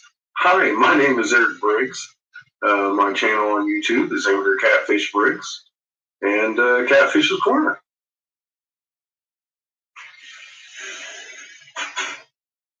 It's fairly simple. We're children of creation, and we have to own up to what we are. There's nobody coming to save us. Our salvation lies within our heart, not our bloodline. It's the frequency that you're emitting out of here.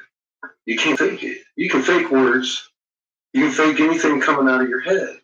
Your head can fool you, but your heart is pure intent. And that is what our Creator understands, the frequency. You can't fake that. And this first creation speaks that language. And we used to. FEMA is running the nation. by proclamation of the president. He signed the Emergency Act. Congress didn't mention anything about it. They had 6 months from the point he signed it. They couldn't even revisit the act.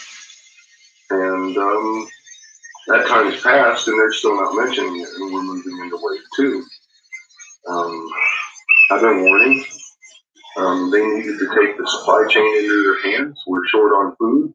Our crops have for the last few years been progressively getting worse and worse at harvest. And I did the numbers and came up with the second week of April. Said they have to have us in lockdown. I didn't have any idea how they were going to get the American people off the couch. And it turns out they didn't need to. What really impressed me, though, was 180 nations actually went under this lockdown. For a virus that's been proven to have less of a death rate than the typical flu. So I'm monitoring ISWA. It's a GOES satellite on a NASA site. Start noticing tickles coming from behind on the magnetosphere, and it just gradually got worse and worse and worse, and more noticeable. And more people are starting to come around and look and ask questions about what's going on the magnetosphere. Because we're starting to see CMEs come from behind the planet, which is a sun-side event. A lot of the misinformation people are talking about how the magnet is weakening, but we're seeing closed field lines. And when a magnet closes its field line, that's a very strong action right there. The problem is a lot of people don't understand magnetism. And it's just like anything else. When you go from brain to brawn, you hunker down and fist up, and that's just what a magnet does. She like any other electron magnet, she's drawing in from her actual bow shock in and around and through into the equator and pushing out these field lines. Something's going on because due to COVID, right? COVID-19, they've got all of these Earth-based telescopes shut down. They now said the Arecibo had an accident at it. The cable snapped magically. The bow shock is where the solar wind meets our magnetic sphere, and they call it the magnetopause of the bow shock. And that is where an immense amount of energy is. And we kind of look like a comet going through space, basically. And it's just things they just don't tell you. The funny thing is, the cable was melted. It looked superheated and stretched. Was someone up there with a torch? Did they hit it with a laser? I don't know, but this telescope was tracking a near-Earth object, and it goes back to the White House mitigation plan. The White House has a whole near-Earth object mitigation plan that they're prepared to use. So what she's doing is actually inducing energy from the bow shock through the atmosphere, through us, through the planet, and out the back, and highly charged field lines, which is closing and pushing against another magnet. They've met with various countries, and they're worried about planetary defense. It all started when, thousands of asteroids used to pass us a year. They would track all these asteroids. Well, there's been a massive uptick recently, and they don't know why Jupiter's not holding the asteroid belt back from us anymore. But it seems to me like something's now pushing these objects into it. This could be dangerous.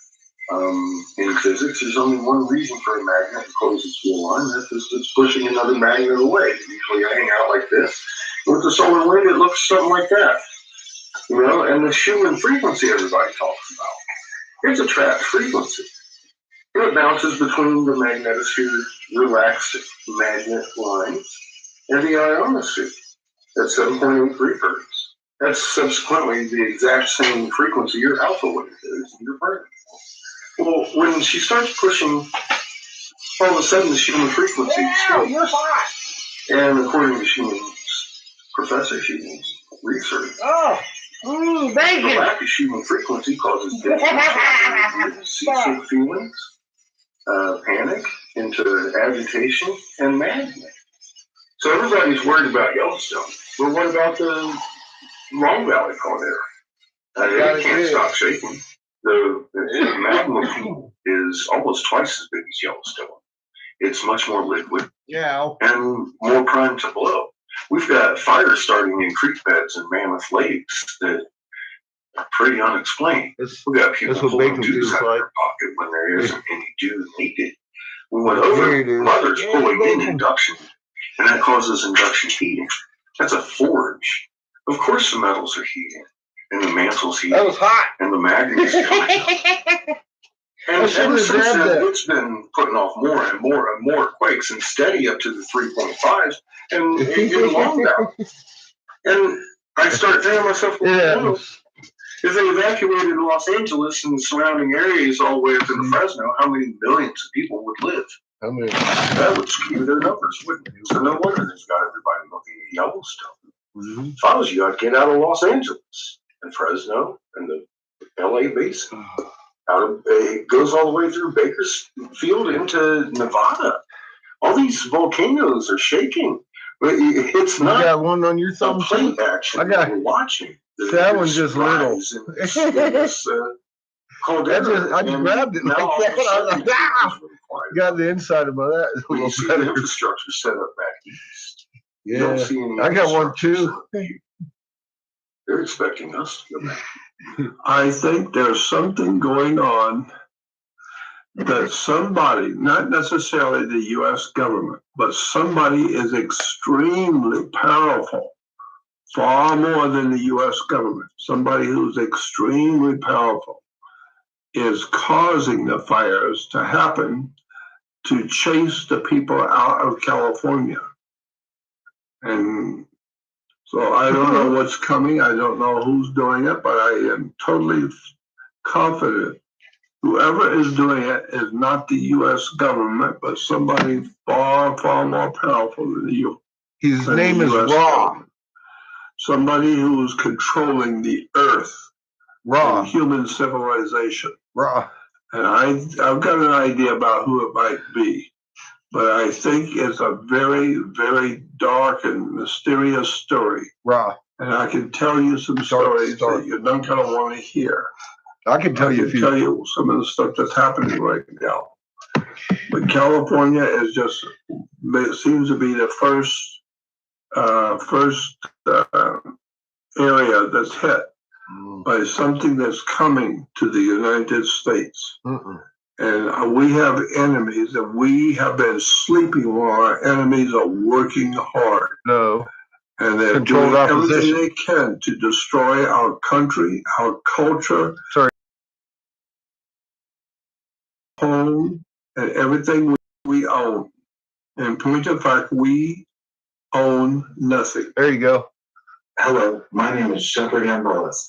I'm the maker of Shadow to Silence, the film that you're watching right now on YouTube. I hope you like what you're seeing. As usual, if you do like what you're seeing, please consider making a donation or buying a physical copy at shackled2silence.com. I mean, look. Also, check out the film sponsor, hersurvive.com. All the links are in the description. Man, he didn't put Raw in there at all. You know what I mean? And he put these guys in there and talking all this like conspiracy shit that just is it's ill-informed at best. We put it that way. Marshall, different story. But that's why I distanced myself from all that, because he knows the truth, man. He knows the truth, but he's having problems to the point he ain't been putting out any new shows himself. But yeah, it's all controlled opposition, and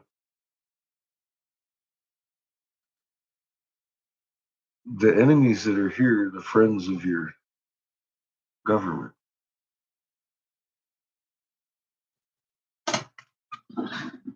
That's just the way it's going to be, like it or not, if we go through with this.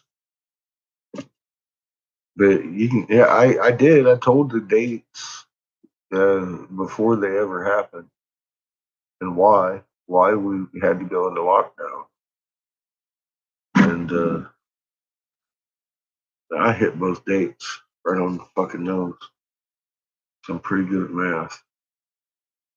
And I know how they work.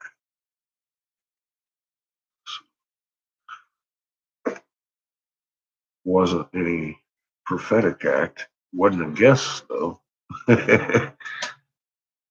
You know, I know you recall. You were here. I'm just saying that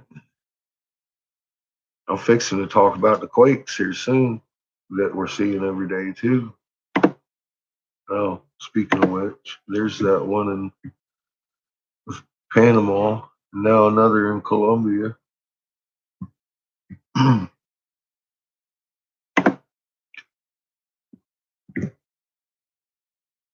Right next to it. Yeah, just observation. I ran the numbers of grain reports and against livestock usage and people usage, and I was like, well, we're gonna have problems. I wonder how they're gonna do that.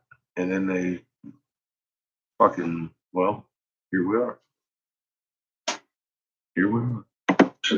I hope you enjoy your featured presentation.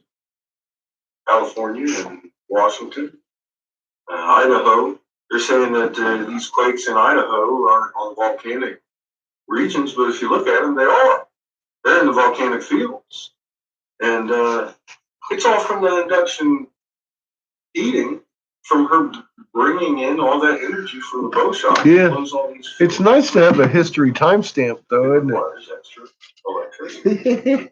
Before these things happen, people start getting the idea. Well, I'm not guessing. You know, your bigger quakes to happen. And I'm not lying. Ramping up gradually. Well, they're going to start ramping up a lot more swiftly here. Oh. We're going to jump from, we're having multiple 5s a day. I mean, you can close your eyes, throw a dart at the map, and hit a 5.0 quake. And it wasn't like that a couple of years ago. People were laughing at me a couple of years ago when I was telling them this was going to happen. Well, I'm going to tell you now the same thing I was telling people then. We're going to graduate to multiple 6s a day a lot quicker than we did the 5s. And then the 7s will roll in. And we're going to start seeing volcanic activity. Well, we're already seeing volcanic activity, if you ask me, for things. I mean, and it's doubled since Portland. It's doubled. A little bit of a red flag right there. Then that they're expecting exactly what I expect. Volcanic activity is doubled since then. To blow. They're expecting a mass exodus. They're expecting mass casualties. They're expecting inhalation injuries. Why do you think they've been pushing these masks for flu with one of the least death rates flu's ever hit us with? No, they're expecting a natural disaster, and they're just not telling you about it. That's what they're expecting. The field hospitals back east, they've got the military guard dogs running around in New York City, making sure people are 6 foot apart, just so you get scared. The robot ones. You're distracted. If you're just scared and distracted, you're never going to guess as to what's really going on. And they've gotten really good at distracting us with grassy knows. Well, meeting with Marshall Masters was a great experience. He was exactly like I thought he would be. He's appeared on my radio show many times, and we were friends right away. We hit it off right away, but meeting him in person was a very different experience, and he's very passionate about what he does. So, you know, we met up, we talked about everything, and then we were going to go ahead and record the film shoot, and we got into it, and we just went right to work. He said I exhausted him basically because of, you know, how much energy I put into the film shoot and stuff. But the fact of the matter is he came up with some really fascinating information, and what he talked about in his interview might blow your mind. I mean, he's literally sitting there showing me images of this planet. They're cleaned with forensic law enforcement software. Planet X News, by the way, Scott Sion does a great job at this, cleaning up and forensically looking at some of these images that NASA has, and you can clearly see that there's objects out. We got a dingly cobra, conical hat. Our old language has been discovered, and he's over here showing God knows what. Because you can't prove it. That was upsetting. I was like, come on, you're kidding me. The moon rolling thing, I got that out, I think. Maybe. I forget. Yeah, talked about it until. Talked about it, but not really.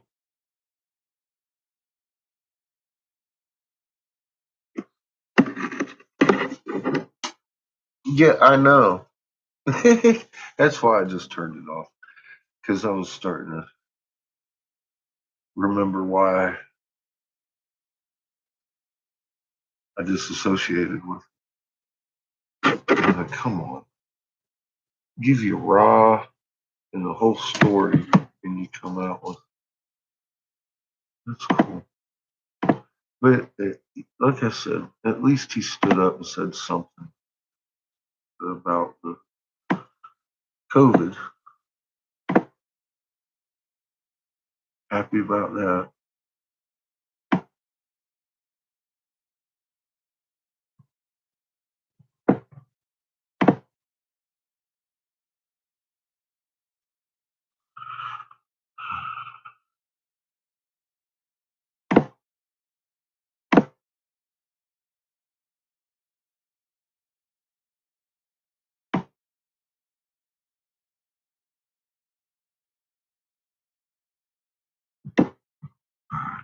Where's my library?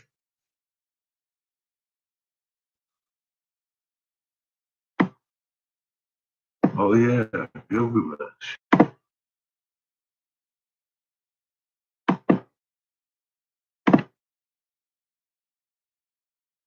Redo that. What was it? Backed up Gilgamesh a little bit.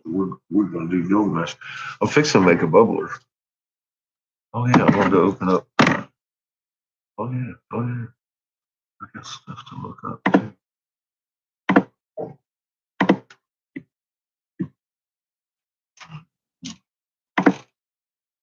Uh-oh. I hear a thief coming. Thief in the night.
On with the night. So we're gonna work on the night maybe tonight too.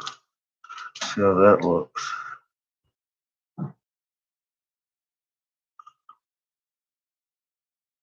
You getting ready to smoke a bowl? I just packed one.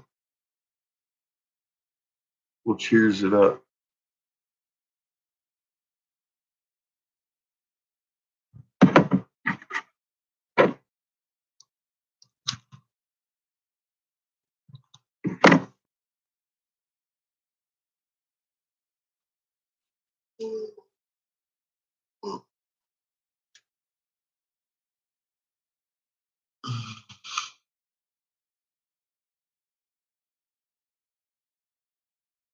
Moon rock.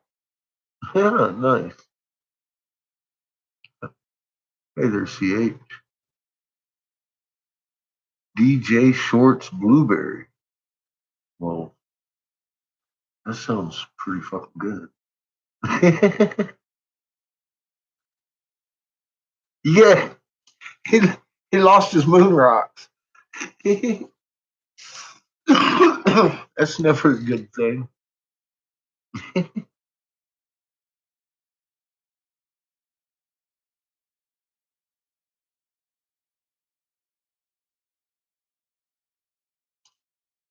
But that one, we made that here. A little twisted donut. I broke it though. I tried that new color there, little copper color. Didn't.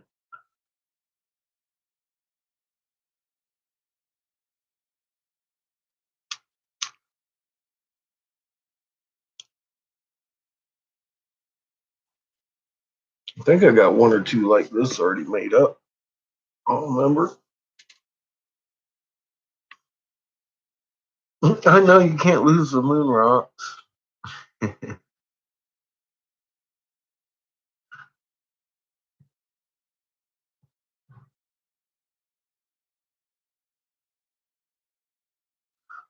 Oh yeah, when I made the donut hole, I pinched it too much and it cracked.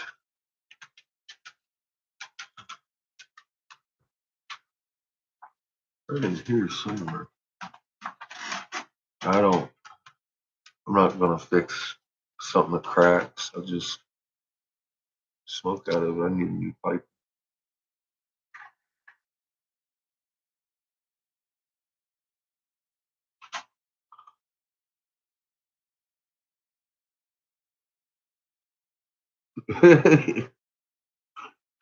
What, these?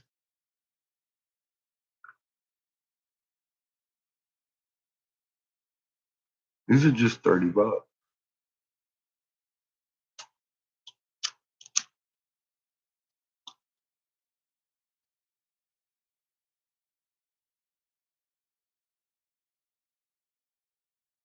I'm cheap. You lost your marbles. Hey, I know this cat that makes marbles. I've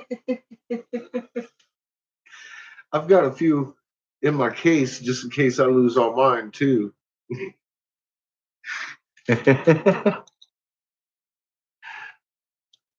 That's funny.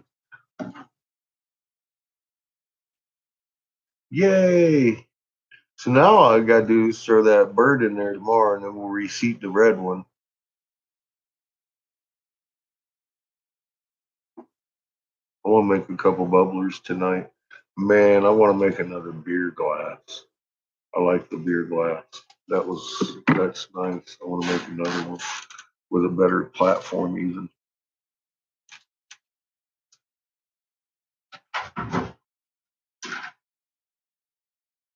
Yeah, well, I need your address and shit on that too.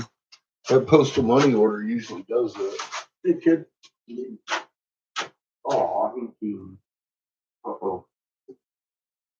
You're gonna break your glasses. Oh, gee. You go get your cap and gown off and throw it all over the place, go streaking with your friends. Around your graduate party. Huh? Mm-hmm. Go wash. Change clothes, please, ma'am, before you hit the bed. Thank you.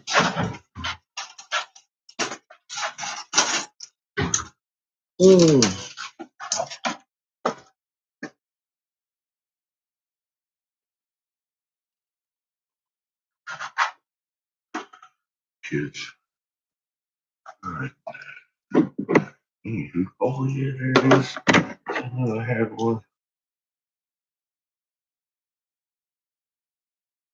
Sorry, he came down to steal hugs. Had to fend him off with some love.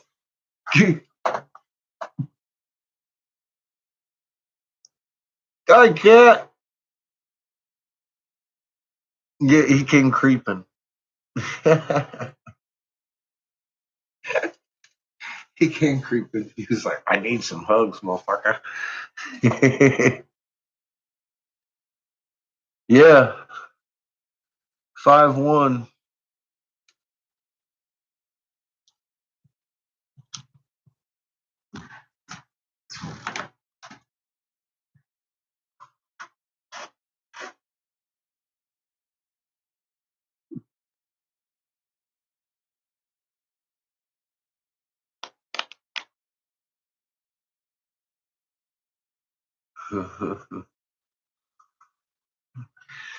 He doesn't care.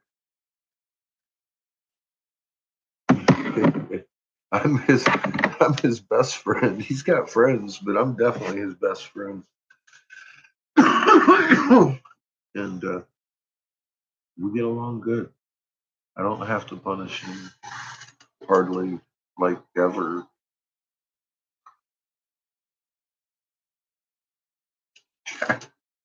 Trying to think the last time I punished his ass. Oh yeah, he wasn't doing his work. He told me he was doing his work, and then the fucking principal calls me up and says, "Why ain't he doing his work?" I said, he's got this thing open. He's like, "Yeah, well, here's your parent portal thing." I was like, "Okay." So now I keep track of his shit. He wasn't doing his work like he said he was, and I took his electrics for like 2 months. I told him he was done until he got his shit caught up, and he graduated. He was like, "Fuck it, boom, drop the mic." I was like, "All right, here's your shit back." So that was a few months ago, but 3 or 4 months ago, I had to take his electronics away from him. Boy, that's a useful tool right there. Get him addicted to gaming, and it'll be like, "Oh,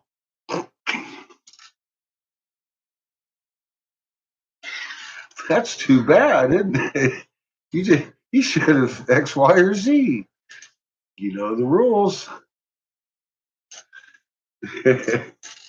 So yeah, I learned that fuck a few years ago. Like when we moved out here, man, we got the internet, and he was using my old computer, and I was letting him on my shit, and then he got himself in trouble for something.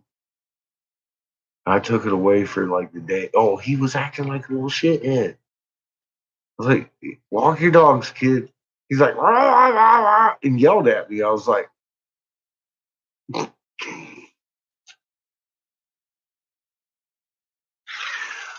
"Excuse me."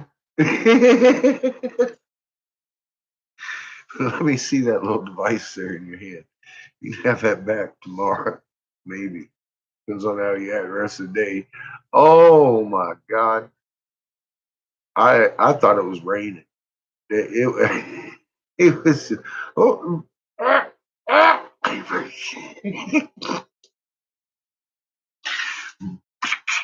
broke him right in half, man. I was like, oh shit. He's like, he says this. He goes, "Dad, just beat me. Beat me. Spank me." I laugh. So what, are you fucking kidding me? So I could have beat your ass, and I would have never got this many tears. This is good stuff. Oh my God. I even got more out of it. He was like, "Ah!"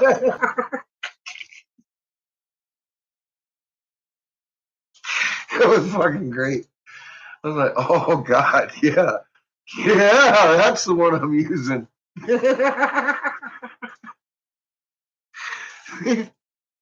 He learned pretty quick. That was when he was first really I was letting him use the internet. And yeah, I took that shit from his ass. I was like, only fucking yelling at me, dude. Who am I?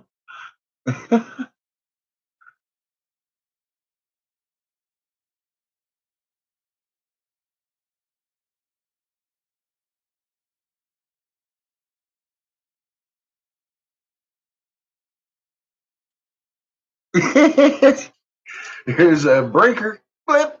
Uh-oh. That's a good one. I like that. Good man. Good woman. Good parenting.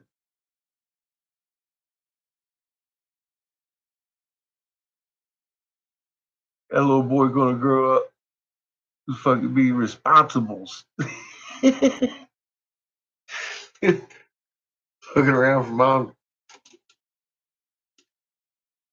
Cut my fucking electric. I better watch myself. Hi, Nicholas.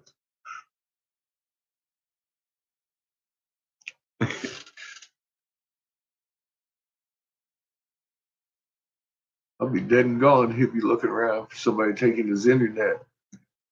Shit, I better be good.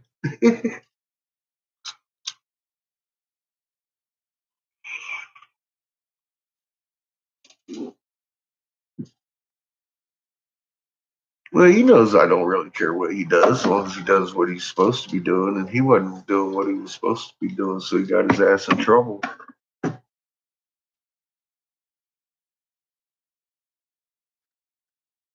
Teachers.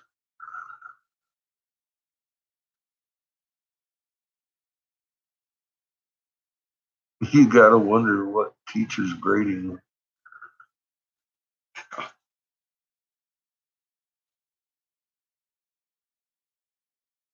Some of these teachers are on so many scripts, man, they can barely walk down the hall. Not all of them by far. I'm just saying some, for God's sake. Just lurking, huh? Creeping around like my kid. I see. See, I let him in chat just once, and y'all just creeping. Like, oh.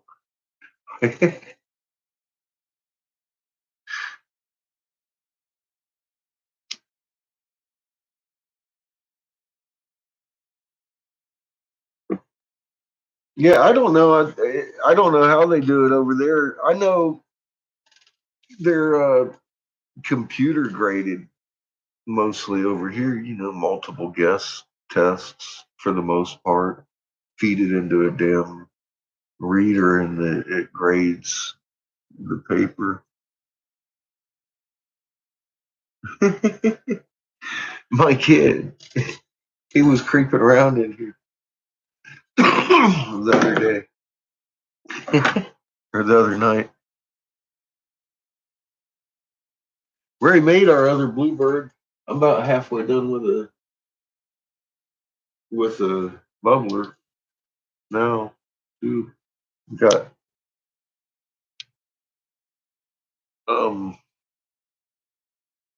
bishops.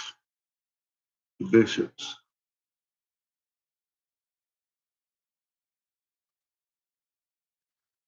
Got another bluebird done tonight. I've got the picture open, went and dug that up. We're gonna do the oh shit. Which one is it? It's the guy sitting down the night. And then the castle is the the knight. He's got a club. Looks like an axey scythe of raw kind of thing going on. Looks like he got the long plume. This bird sitting down like he's on a throne.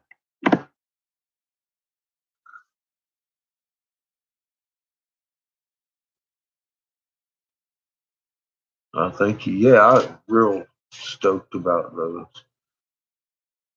The way they colored in and everything. Can't wait to see this one. Yeah, the colors very organic. Both the red and the blue.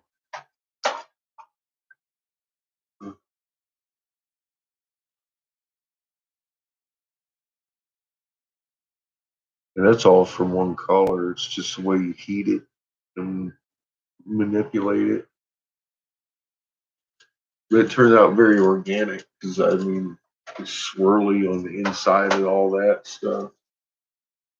I like that. That's why I like those colors. They do good like that. They look sun-esque, because the sun, that would look kind of like a sun, sort of. Not really. It looks like a bird.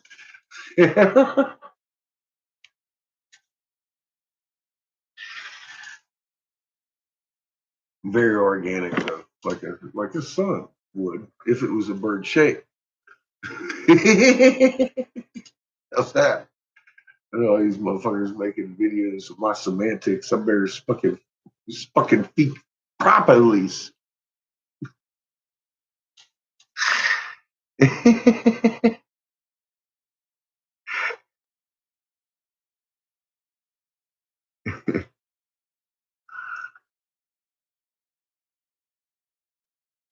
Well, thank you. Yeah, I like it. Ruby is one of my favorite colors. The glass. I like making a big ball like that and making my own tube out of that. That's some organic looking shit too. In my heady work, it's like, wow. It's like, I know it's an awesome color. That double amber purple, that's a really nice one to do that with. Cobalt's a little stiff. It's harder to work with than the red.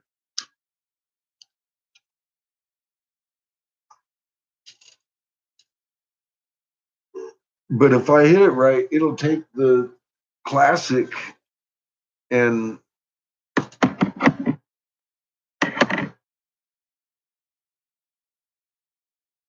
turn it from dark blue and put ghosting in it like it did. Yes. I like the swirl in the blue. I don't know if you really get it. It's kind of a decent picture of it, I think. I've looked at the playback on yesterday's and I was like, damn, that is a better playback. So it just looks like shit over here. It's like grainy as fuck. But I know the playbacks are nice. So I know you get to see that pretty good. But looking at it in the light is like, oh, it's like, wow. You can see the detail in it real good and shit.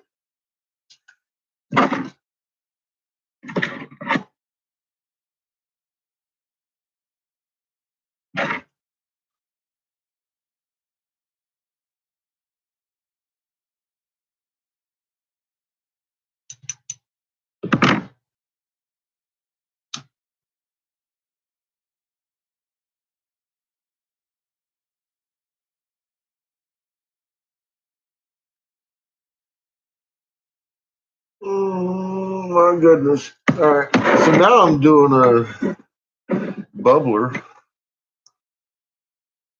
I'm thinking about doing another beer jug or beer glass. Here's the handle. It's got the red and the blue all in it too. The red just hasn't turned colors yet. Still getting hot. I'm gonna put some hieroglyphs on the can. Write a message maybe.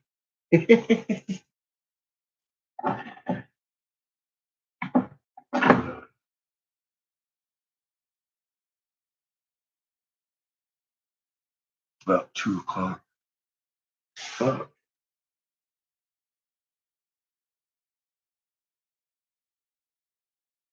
The boy's already late getting to bed. Little punk.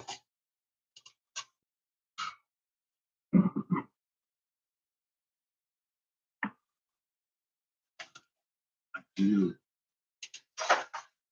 that's right. Oh my God.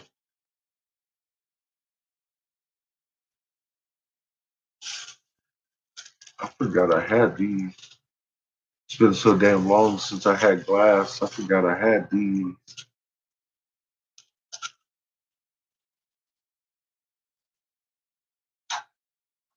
I mean, these, I got more than one, two, I got 4 of them over here.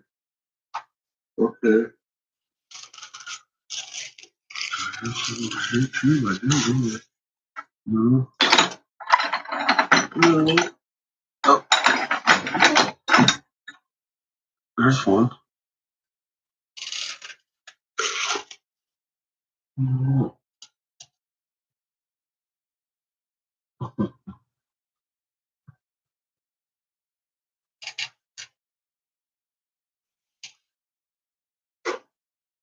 other goodies I got over here I forgot I had?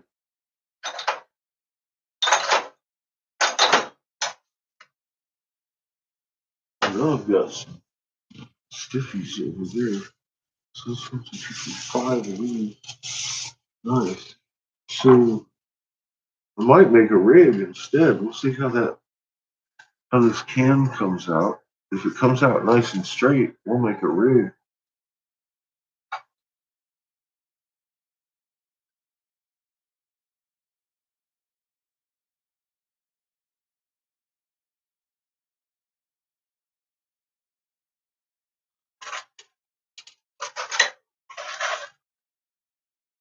Matter of fact, we'll try one of these.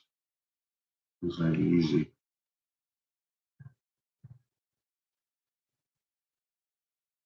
We'll try another one of them. I ain't gonna stick that up. I'm gonna put a female on it. It's going inside the can. That's the only way to do it with a female. Just stick it in here. That way that female doesn't break apart. Or if you drop the damn thing, it's protected. Other things sticking out your pool bowl.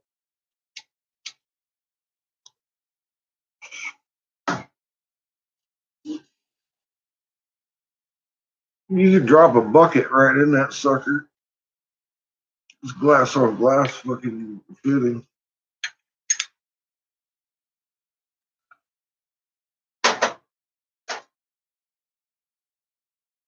I like that thing.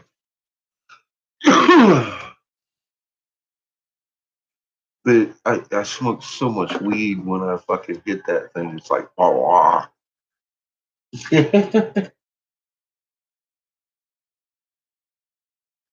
don't smoke that much weed. Look at that shit. I still got like a bunch of weed in there and hash and shit. I should probably smoke that.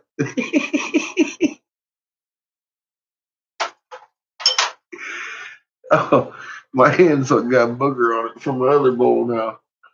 Shit. That's funny. Put that right back there.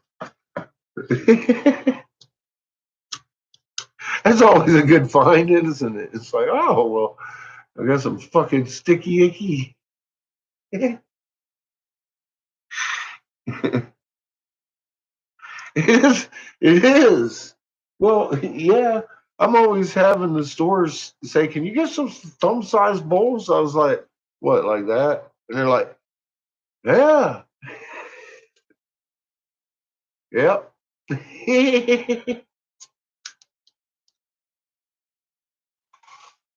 I was going to show you this thing's a 3-hole. That's a 3-hole. I've never had a floaty. Weed don't come through that end.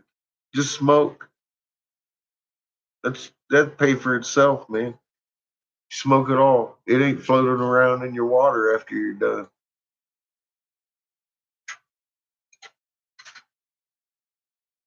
I ain't joking.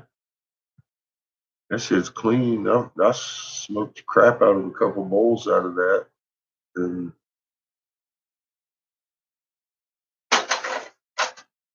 you got no floaties in that shit. If you got a bong, man, that's the way to go. 3-hole. And if you go smoke out of a pipe, it is also the way to go. 3-hole. Telling you. I know. I'm cheap.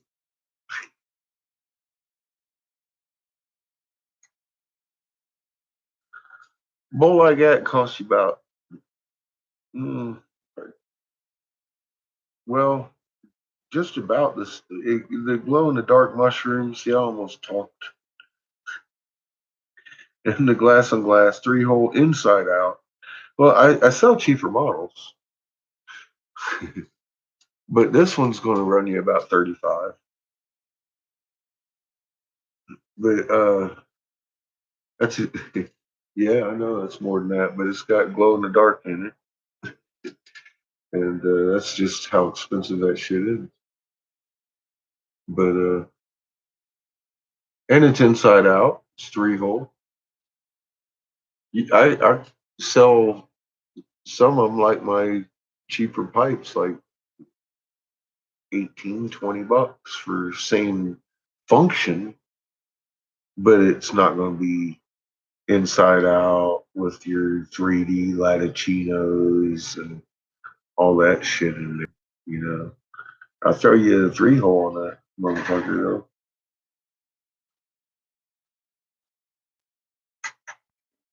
So I can make anything to fit your pocket.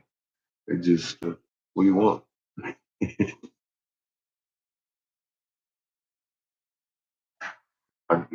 Price scale we're talking about.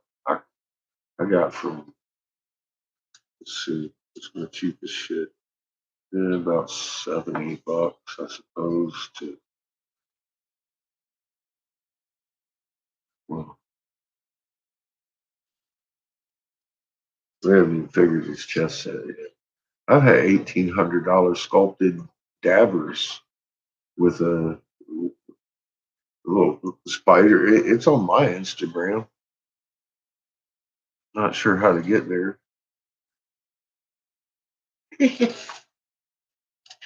Like catfish glass over there, I think. Or, I don't even know.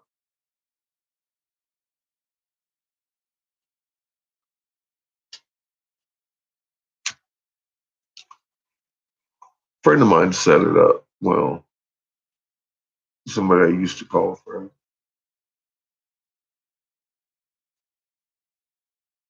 But I haven't been over there.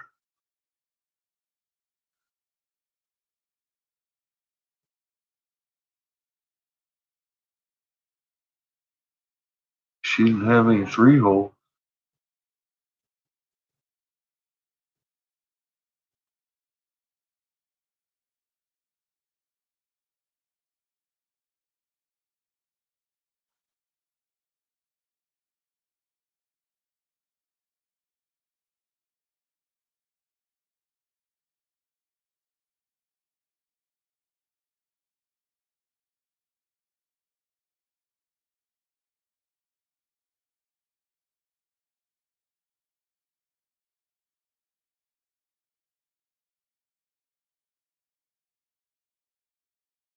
Yeah, that's a nice bubbler. Those things are smooth.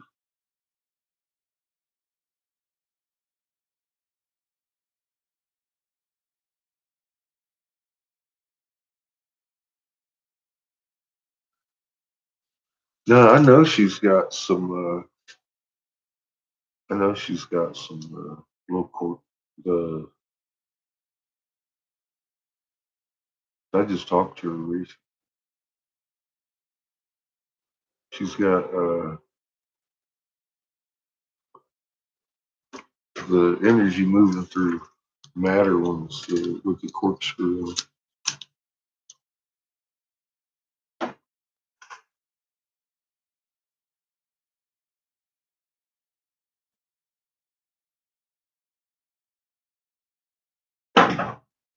She did say she could use some bubblers though. So I'm gonna make some bubblers, and I'm actually gonna make some of these. I'm making some of the ones with just the worked heads on them, and then plain bodies without the donut hole. Uh, this weekend, of course, and we're going to be doing the night, which is a bird on a throne. Actually, I can show you. I've got it pulled up over here. I just went and pulled it up so I could look at it.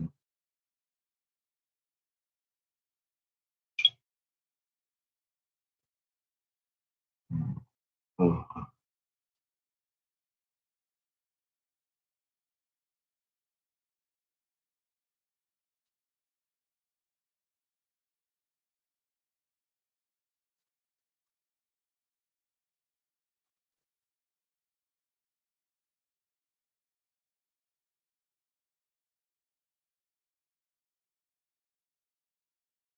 Shit.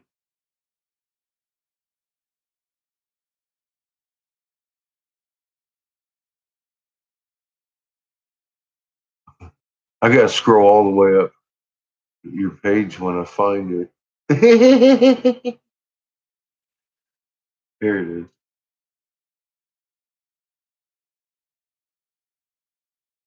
So that's the night we're gonna be making. Like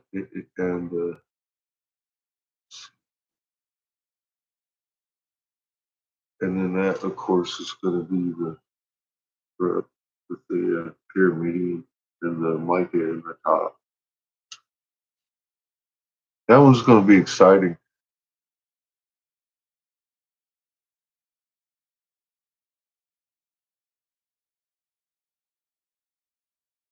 It's gonna be easier to sculpt than blow, I think. Well, I don't know. So I've made some pyramid shaped hollow stuff,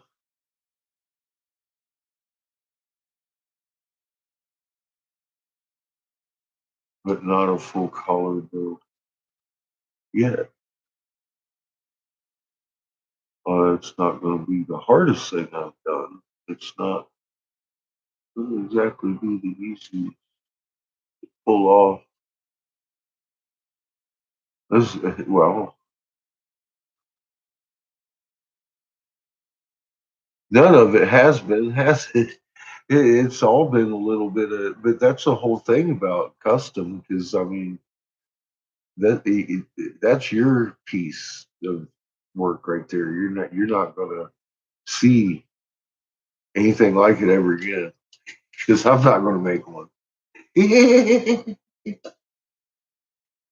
I mean, I'll make it off somebody else want one, but not off of this design. This is his design.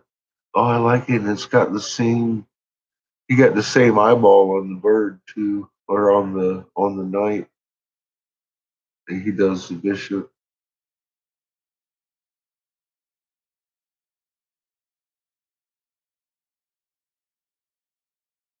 Red and blue. Ron Horse. Rah! Yeah, that's gonna be that one's gonna be a little bit of a project. I'm probably gonna end up doing the base first. The sculpt the head, the scythe hat up here, and then attach those two. Then we can make the delicates. I'm gonna put a clear bridge between somewhere and the tip of that thing. That just screams, oh my god, I'm gonna explode as soon as you throw me across the room. Bounce me off your board. Yeah, I want to anchor something like that so it doesn't get any torque on it.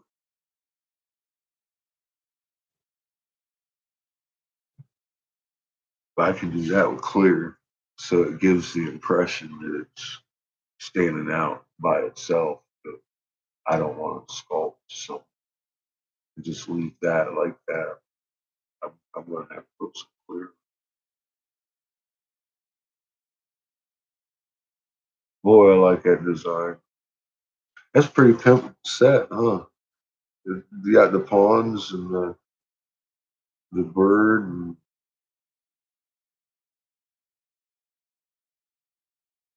I guess a family of birds.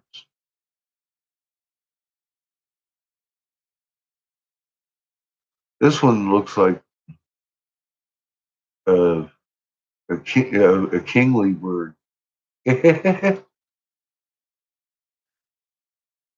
His staff. bonk you in the head. But yeah, I got that pulled up on my messenger so I can look at it while I'm blowing it. Man, I like that. Fuck, I'm so stupid. I've been fighting with my stupid phone. You see how it goes blank? Try and do that when you're blowing glass because you're too stupid to open it up in your damn. I've done that.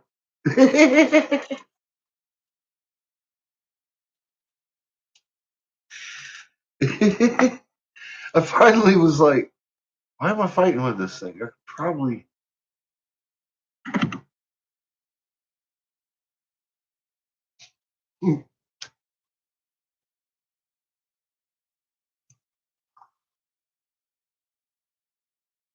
See what I need, John? I mean, I need John. You guys got a little bit of a glimpse of that tonight when I was on my. I was like, oh God, why am I even driving this thing? I'm absolutely operator unfriendly. I can rebuild this damn thing, but that's give me a schematic. It's a fucking keyboard, man. I don't. It's a different. That's a different monster. Nobody ever taught me that part. I've never fucking operated a computer. I've worked on electronics and shit. You know, I can rebuild a fucking computer. I understand the damn thing, but this shit here, I'm just learning how to. God, keep my information to myself. That's what I've learned. Can you tell?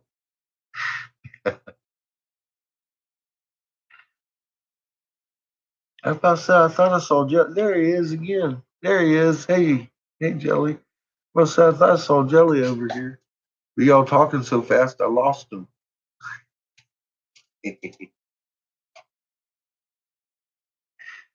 How you doing this evening? We just made the other bluebird,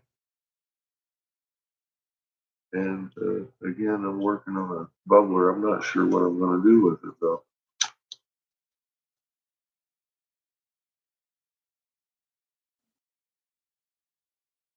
I want to listen to some Gilgamesh. Unless y'all want to listen to some music, I don't care what. We can go back to that same playlist we was on last night. They didn't hit me, I don't think, for anything.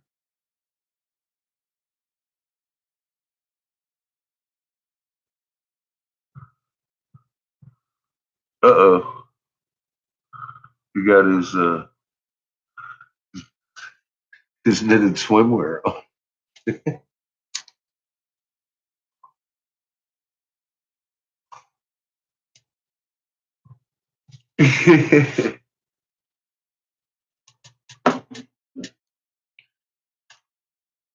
Put that there. Smoking. Oh shit. That damn dog of mine wakes me up. Cat farted outside or something. I'm all like,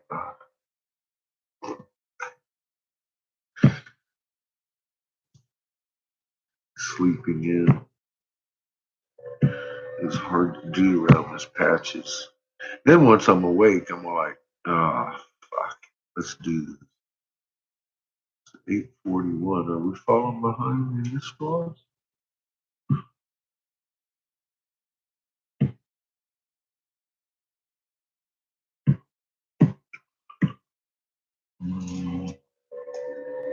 Yeah, technically, yeah. Hmm.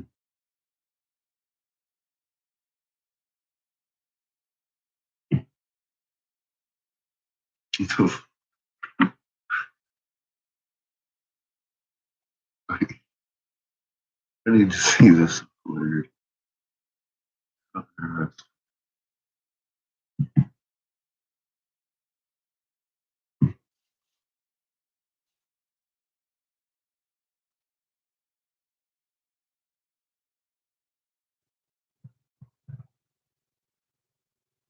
So the density coming at us is pretty good and steady.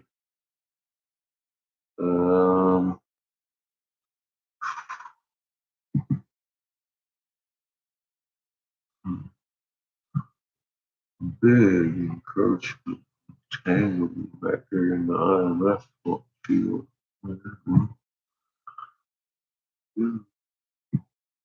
We're still one-sided. She got like one or two field lines over here on this one side. Everything else is just pulled out, like all heavy on that side. It's crazy. But she just feed and charge back. She's done actually what I just told y'all you need to do. I wonder if she's, I mean, why wouldn't she? I mean, why didn't I think of that? She kind of needs to feed the energy back like we do.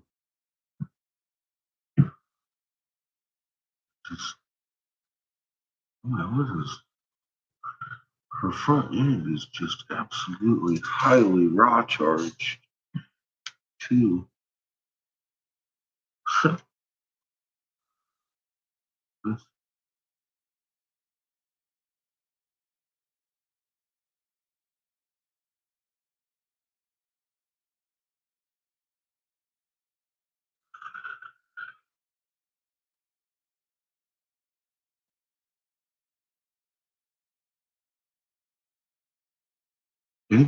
Somebody's got to be looking at this wall. Don't doesn't Chad have one running all the time? Y'all got links. You're looking at fun stuff. I'm sorry. I'm looking at this wall. I forgot y'all was over here.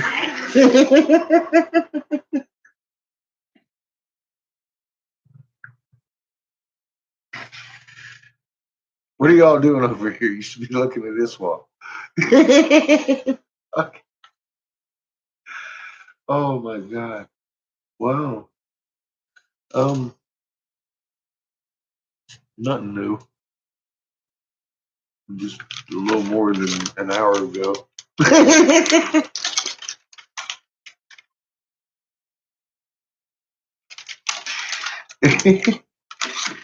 Oh shit. This is some good stuff. What's going on over there in this one? Bunch of fun stuff.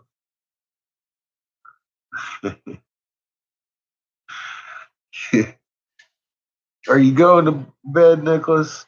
Thanks for stopping in. Have a good night. You just woke up, huh? So you still got me for at least another hour, Jelly. Another hour. Unless you change the channel.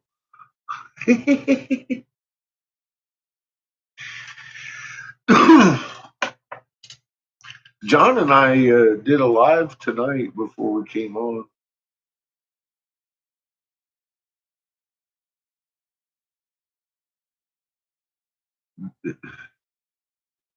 Oh, Christ.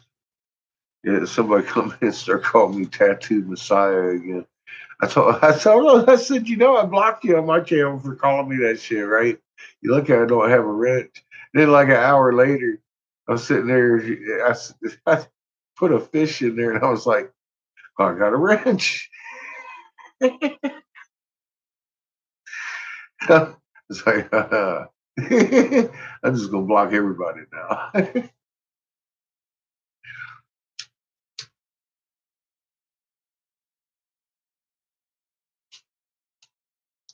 I always like hanging out with John and bouncing things off of each other. I couldn't him, Polly, Kendra, and I couldn't. John brought us that 1748 hertz plate. I wasn't even looking at the hertz. I keep saying that. I can't claim that, but we worked it all together and figured it out. I mean, all of a sudden it's atomic. But he brought the plate, the match. I was like, dude, that's a frequency, huh? I was like, he just brought the plate with the. I was like, what frequency is that? We went and looked it up, and there it is.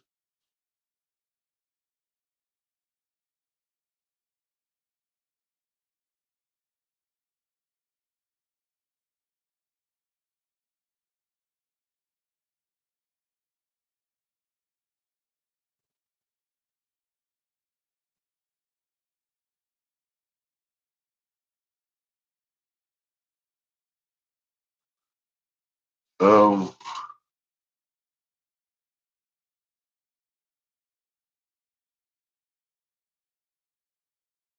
I don't even have it.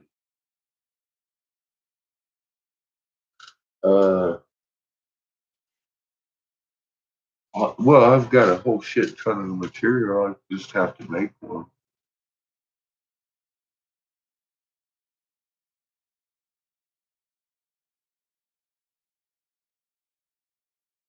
Just have to make one.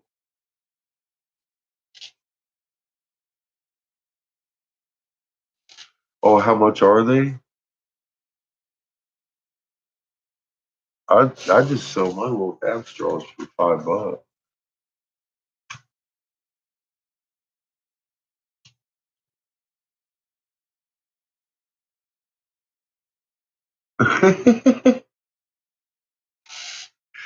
See what happens when you knit your undies? Yeah, Fruit of the Loom, Doc, or Commando.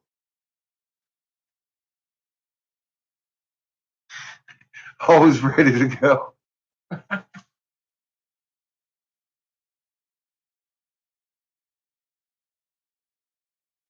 Are you are you beating up your best friend, Doc?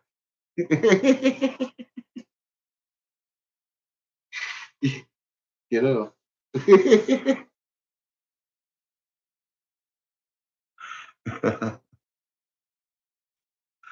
But it is a little different when you're a guy. You gotta be careful with the zipper, for God's sake. Oh Jesus. Yeah, be very careful with that. You gotta make sure you know where everything's at before you go operating your equipment.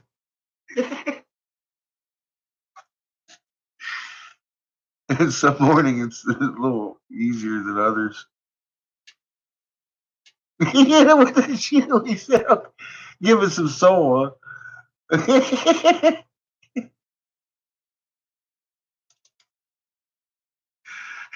So I started hitting mine with his shoe and starts talking back. Like, rah! Don't punch me.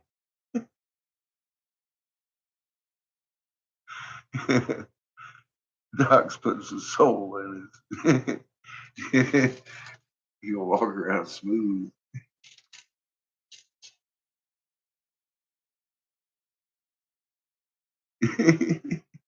That's your best friend, Doc.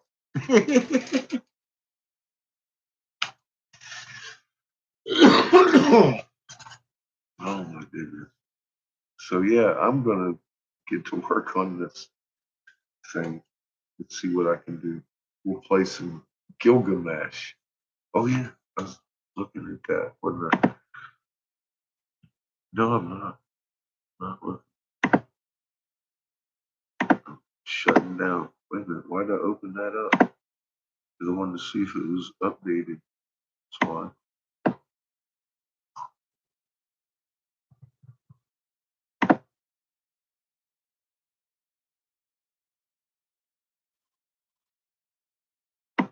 I love how brightly charged that front bubble is with fucking blue.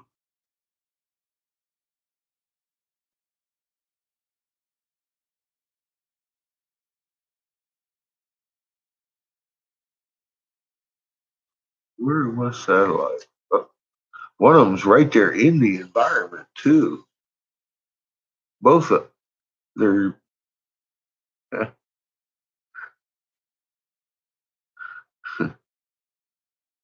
that's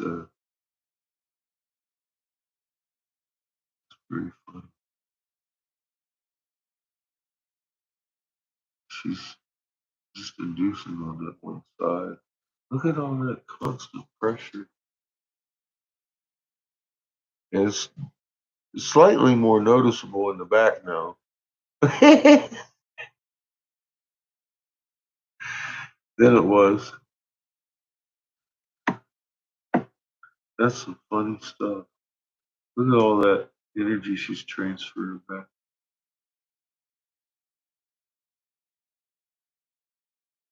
All that IMF line all the way up into here to 25.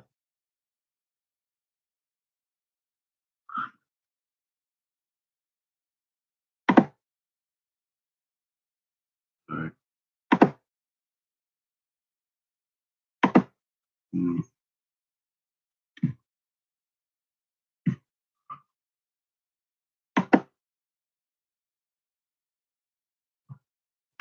Well, oh, I meant to close it, but my helioplots opened up. It's like, oh, look at that. Quakes are probably just going to keep going, ain't they? All night long.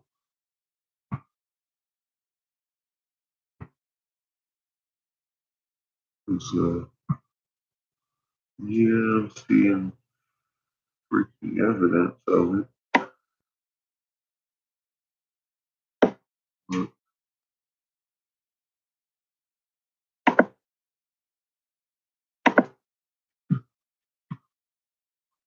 well,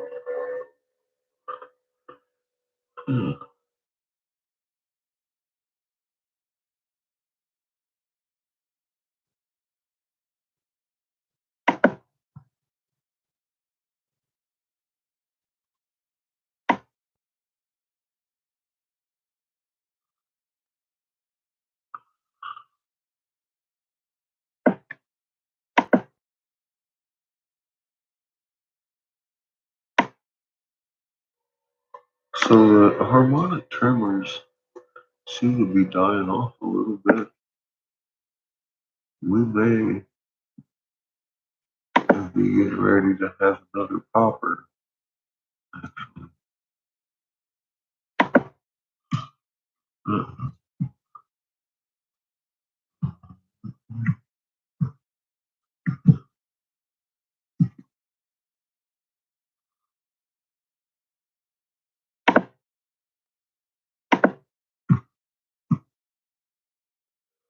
They're still pretty strong.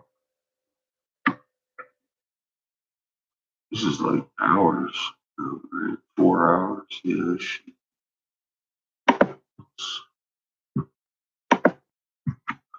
don't seem to be tapering off for the last couple, actually. Let's keep looking here.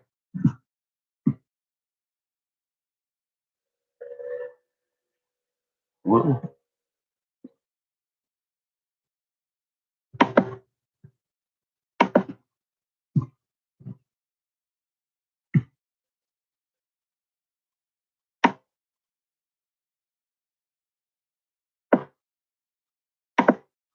you look calm.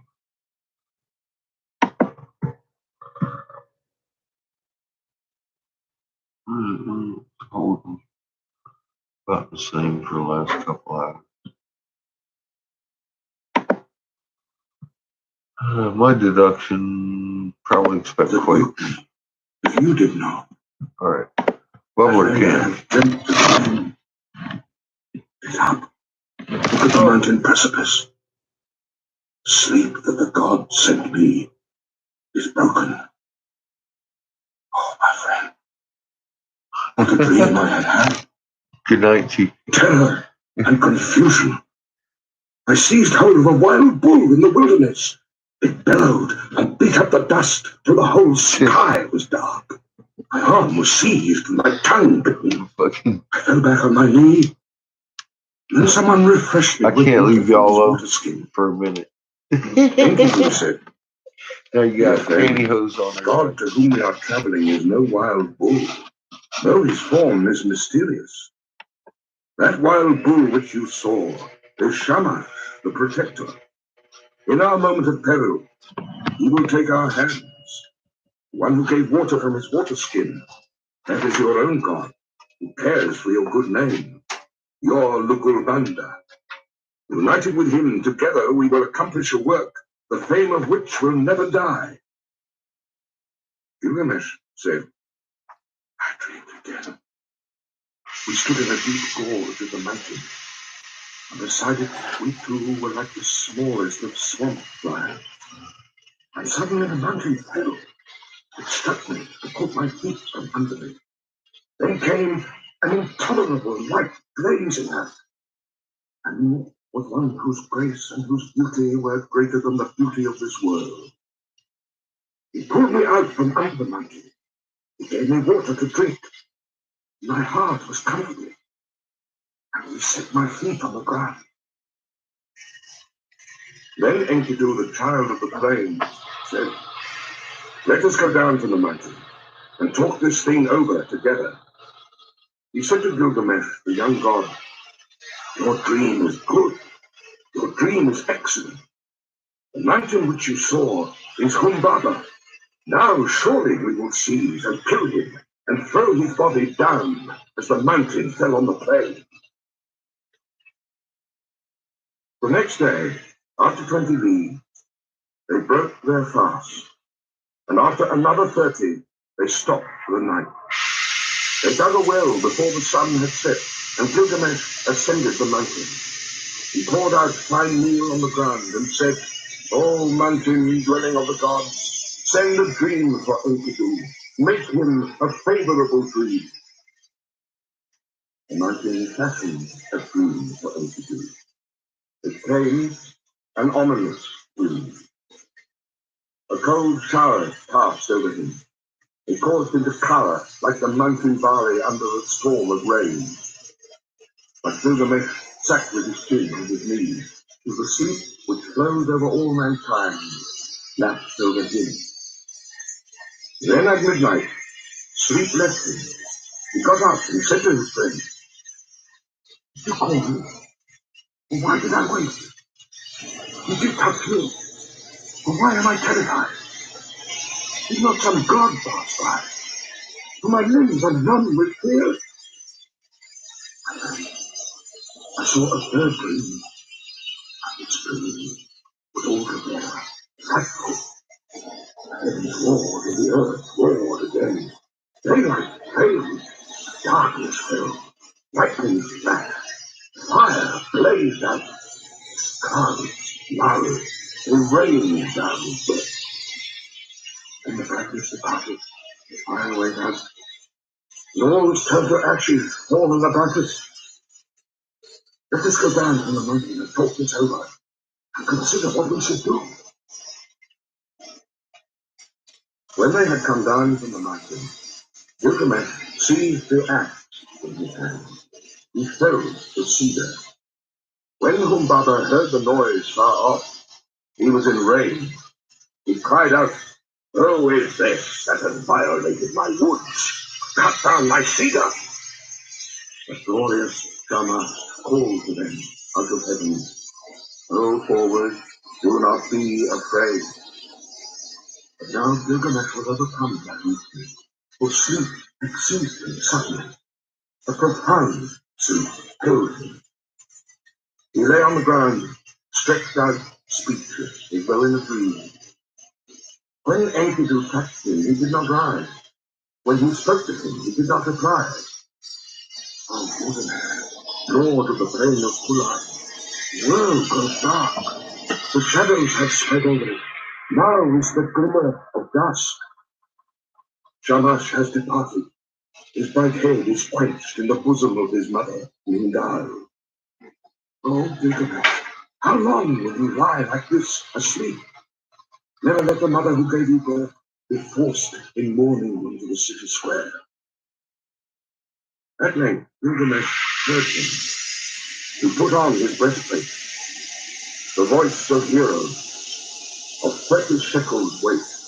He put it on as though it had been a light garment that he carried, and it covered him altogether. He straddled the earth like a bull that snuffs the ground, and his teeth were clenched. By the life of my mother, moonz, who gave me birth, and by the life of my father, divine Lugulbanda, let me live to be the wonder of my mother, as when she nursed me on her lap. A second time he said to him, by the life of moonz, my mother who gave me birth, and by the life of my father, divine Lugulbanda, until we have fought this man, if man he is, this God, if God he is, the way that I took to the country of the living will not turn back to the city. Then Enkidu, the faithful companion, pleaded, answering him, oh my lord, you do not know this monster, and that is the reason you are not afraid. I who know him, I am terrified. His teeth are dragon's hands, his countenance is like a lion, his charge is the rushing of a flood. In his look, it crashes alike the trees of the forest and weeds in the swamp. Oh, my lord, you may go on as you choose into this land, but I will go back to the city. I will tell the lady your mother all your glorious deeds till she shouts for joy. And then I will tell the death that follows, if you weep for bitterness. But Gilgamesh said, immolation and sacrifice are not yet for me. The boat of the dead shall not go down, nor the 3-ply cloths that cut for my shrouding. Not yet will my people be desolate, nor the fire be lit in my house, and my dwelling burnt from the fire. Today give me your aid, and you shall have mine. What then can go amiss with us two? All living creatures born of the flesh shall sit at last in the boat of the west. And when it sinks, and the boat of Magillum sinks, they are gone. And we shall go forward and fix our eyes on this monster. If your heart is fearful, throw away fear. If there is terror in it, throw away terror. Take your axe in your hand and attack. He who leaves the fight unfinished is not at peace. Umbaba came out from his strong house of cedar. Then Enkidu called out, O Gilgamesh, remember now your boasts in Uruk. Forward, attack, son of Uruk. There is nothing to fear. When he heard these words, his courage rallied. He answered, make haste, close in. If the watchman is there, do not let him escape to the woods where he will vanish. He has put on the first of his 7 splendors, and not yet the other 6. Let us trap him before he is armed. Like a raging wild bull, he snuffed the ground. The watchman of the woods turned full of threatenings. He cried out. Umbaba came from his strong house of cedar. He nodded his head and shook it, menacing Gilgamesh. And on him he fastened his eye, the eye of death. Then Gilgamesh called to Shamath, and his tears were flowing. Oh, glorious Shamath! I have followed the road you commanded, but now that you send no succor, how shall I escape? Glorious Shamath heard his prayer, and he summoned the great wind, the north wind, the whirlwind, the storm and the icy wind, the tempest and the scorching wind. They came like dragons, like a scorching fire, like a serpent that freezes the heart, a destroying flood and the lightning's fork. The 8 winds rose up against Umbaba. They beat against his eyes. He was gripped, unable to go forward or back. Gilgamesh shouted, by the life of Ninsun, my mother, and divine Lugulbanda, my father, in the country of the living, in this land I have discovered your dwelling. My weak arms and my small weapons I have brought to this land against you, and now I will enter your house. So he felled the first cedar, and they cut the branches and laid them at the foot of the mountain. At the first stroke, Humbaba blazed out, but still they advanced. They felled 7 cedars and cut and bound the branches and laid them at the foot of the mountain. And 7 times Humbaba loosed his glory on them. As the 7th blaze died out, they reached his lair. He slapped his thigh in scorn. He approached like a noble wild bull roped on the mountain, a warrior whose elbows are bound together.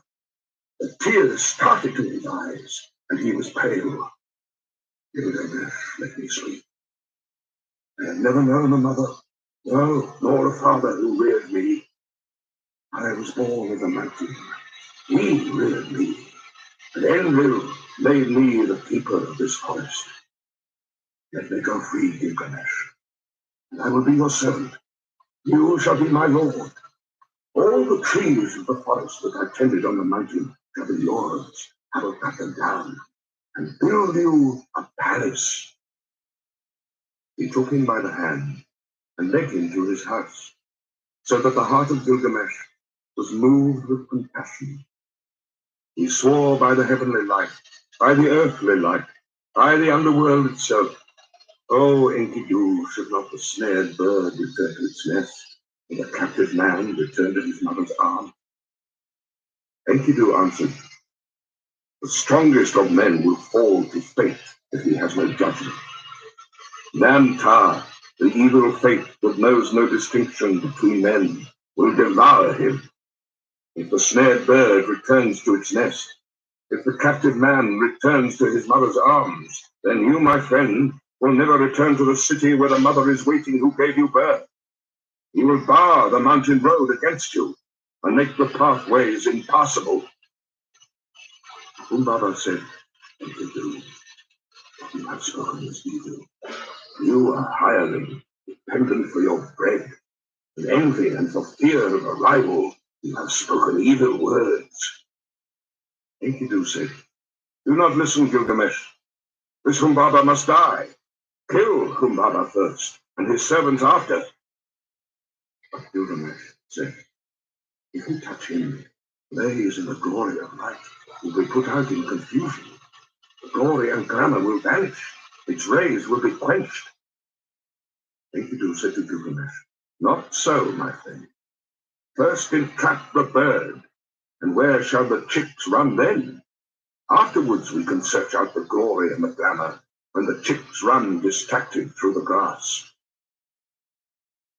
Gilgamesh listened to the word of his companion. He took the axe in his hand, he drew the sword from his belt, and he struck Humbaba with a thrust of the sword to the neck. And Enkidu, his comrade, struck the second blow. At the third blow, Humbaba fell. Then there followed confusion, for this was the guardian of the forest whom they had felled to the ground. For as far as 2 leagues, the cedars shivered when Enkidu felled the watcher of the forest. He at whose voice Hermon and Lebanon used to tremble. Now the mountains were moved, and all the hills, for the guardian of the forest was killed. They attacked the cedars. The 7 splendors of Humbaba were extinguished. So they pressed on into the forest, bearing the sword of 8 talents. They uncovered the sacred dwellings of the Anunnaki, and while Gilgamesh felled the first of the trees of the forest, Enkidu cleared their roots as far as the banks of Euphrates. They set Humbaba before the gods, before Enlil. They kissed the ground and dropped the shroud and set the head before him. When he saw the head of Humbaba, Enlil raged at them. Why did you do this thing? From henceforth, may the fire be on your faces. May it eat the bread that you eat. May it drink where you drink. Then Enlil took again the blaze and the 7 splendors that had been Humbaba's. He gave the first to the river, and he gave to the lion, to the stone of execration, to the mountain, and to the dreaded daughter of the queen of hell. O Gilgamesh, king and conqueror of the dreadful blaze, wild bull who plunders the mountain, who crosses the sea, glory to him. and from the brave, but greater glory is ancient.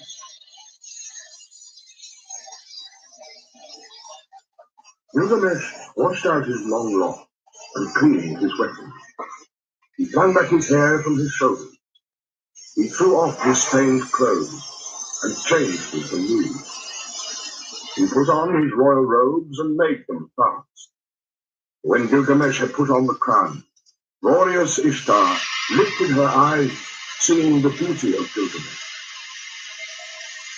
He said, "Come to me, be my bridegroom. Grant me seed of your body. Let me be your bride. You shall be my husband. I will harness for you a chariot of lapis lazuli with gold, and wheels of gold, and horns of copper. You shall have mighty demons of the storm, of dark moon. When you enter our house in the fragrance of cedarwood, threshold and throne, kiss your feet. Kings, rulers, and princes are down in the gate. I shall bring you tribute from the mountains and the plains. Your ears are soft green, your gates tripping, your pathways are running new. Your oxen have no life. Your chariot horses shall be famous far off for their swiftness."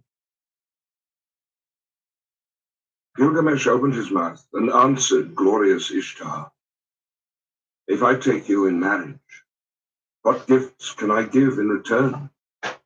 What ointments and clothing for your body?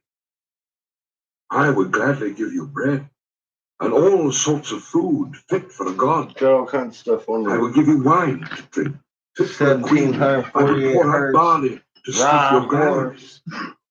My wife. I didn't make it and I will not. Big enough to put one of these How down would he go with through, you? so I'm going to make it down still. Your lovers have found you like a brazier which smoulders in the cold, a back door which keeps out neither squall of wind nor storm, a castle which crushes the garrison, flint that blackens the bearer, a water skin that chafes the carrier, a stone which falls from the parapet, a battering ram turned back from the enemy, a sandal that trips the wearer. Which of your lovers do you ever love forever? What shepherd of yours has pleased you for all time? Listen to me while I tell you the tale of your lovers. There was Tammuz, the lover of your youth. For him you decreed wailing year after year. You loved the many-colored roller, but still you struck and broke his wing. Now in the grove he sits and cries, "Kapi, Kapi, my wing, my wing." You have loved the lion, tremendous in strength. 7 pits you dug for him, and 7. You have loved the stallion, magnificent in battle, and for him you decreed whip and spur and a thong to gallop 7 leagues by force, and to muddy the water before he drinks. And for his mother, Silili, lamentations. You have loved the shepherd of the flock. He made meal cake for you day after day. He killed kids for your sake. He struck and turned him into a wolf. Now his own herd boys chase him away. His own hounds worry his flanks. But you do not love Ishulan, the gardener of your father's palm grove. He brought you baskets filled with dates without end. Every day he loaded your table. When you turned your eyes on him and said, "Dearest Ishulanu, come here to me. Let us enjoy your mansion. Come over and take me. I am yours." Ishulanu answered, "What are you asking from me? My mother has baked and I have eaten. Why should I come to such as you for food that is tainted and rotten?" The wind was a screen of rushes, sufficient protection from frosts. And when you had heard his answer, you struck him. He was changed to a blind mole, deep in the earth, one whose desire is always beyond his reach. And if you and I should be lovers, Should not I be served in the same fashion as all these others whom you loved once? When Ishtar heard this, she fell into a bitter rage. She went up to high heaven. Her tears poured down in front of her father Anu and Antum, her mother. She said, "My father, Gilgamesh, has heaped insults on me. He has told over all my abominable behavior, my foul and hideous acts." Anu opened his mouth and said, "Are you a father of gods? Did not you quarrel with Gilgamesh, the king, so now he has related your abominable behavior, your foul and hideous acts?"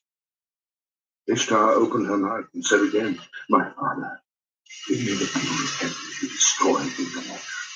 Fill Gilgamesh, I say, with arrogance to his destruction. But if you refuse to give me the bull of heaven, I will break in the doors of hell and smash the boats. There will be confusion of people, those above with those from the lower depths. I shall bring up the dead to eat food like the living, and the hosts of dead will outnumber the living." Anu said to great Ishtar, "If I do what you desire, there will be 7 years of drought throughout Europe, when corn will be seedless husks. Have you saved grain enough for the people and grass for the cattle?" Ishtar replied, "I have saved grain for the people, grass for the cattle. For 7 years of seedless husks, there is grain and there is grass enough." When Anu heard what Ishtar had said, he gave her the bull of heaven to lead by the halter down to Uruk. When they reached the gates of Uruk, the bull went to the river. With his first snort, cracks opened in the earth, and 100 young men fell down to death. With his second snort, cracks opened, and 200 fell down to death. With his third snort, cracks opened. Enkidu doubled over but instantly recovered. He dodged aside and leapt on the bull and seized it by the horns. The bull of heaven foamed in his face. It brushed him with the tip of its tail. Enkidu cried to Gilgamesh, "My friend, we boasted that we should leave enduring names behind us. Now thrust in your sword between the nape and the horns." So Gilgamesh followed the bull. He seized the tip of its tail. He thrust the sword between the nape and the horns and slew the bull. When they had killed the bull of heaven, they cut out its heart and gave it to Shana. And the brothers rested. Ishtar rose up and mounted the great wall of Uruk. She sprang onto the tower and uttered a curse. "Woe to Gilgamesh, for he has scorned me in killing the bull of heaven." When Enkidu heard these words, he tore out the bull's right thigh and tossed it in her face, saying, "If I could lay my hands on you, it is this I could do to you, lash the entrails to your side." Then Ishtar called together her people, the dancing and singing girls, the prostitutes of the temple, the courtesans. Over the thigh of the bull of heaven, she set up lamentation. Gilgamesh called the smith, the armorers, all of them together. They admired the immensity of the horns. They were plated with lapis lazuli, 2 fingers thick. They were 30 times each in weight, and their capacity in oil was 6 measures, which he gave to his guardian god, Nazubanda. He carried the horns into the palace and hung them on the wall. Then they washed their hands in nutrition. They embraced each other and went away. They drove through the streets of Uruk, where the heroes were gathered to see them, and Gilgamesh called to the singing girls, "Who is the most glorious of the heroes? Who is most eminent among men? Gilgamesh is the most glorious of heroes. Gilgamesh is most eminent among men." Now there was feasting and celebration and joy in the palace, till the heroes lay down, saying, "Now we will rest for the night." When the daylight came, Enkidu got up and cried to Gilgamesh, "Oh, my brother, such a dream I had last night. Anu Enlil Ea, heavenly Shana, took counsel together, and Anu said to Enkidu, because they have killed the bull of heaven, and because they have killed Humbaba, who guarded the cedar mountain, one of the two must die. And glorious Shamash answered the hero Enkidu, it was by your command they killed the bull of heaven, and killed Humbaba, and must Enkidu die, although innocent? Enlil flung round in rage at glorious Shamash. You dare to say this? You who went about with them every day like one of themselves? So Enkidu lay stretched out before Gilgamesh. His tears ran down in streams, and he said to Gilgamesh, oh, my brother, so dear as you are to me. Brother, yet they will take me from you. Again he said, I must sit down on the threshold of the dead, and never again will I see my dear brother with my eyes. You put one of those now. While Enkidu lay alone in his sickness, he cursed the gate as though it was living flesh. You there, wood of the gate, dull and insensible, witless. I searched for you over 20 leagues until I saw the towering cedar. There is no wood like you in our land, 72 cubits high and 24 wide. The pivot and the ferrule and the jambs are perfect. A master craftsman from Nippur has made you. But oh, if I had known the conclusion, if I had known that this was all the good that would come of it, I would have raised the axe and split you into little pieces and set up here a gate of wattle instead. Ah, if only some future king had brought you here, or some god had fashioned you.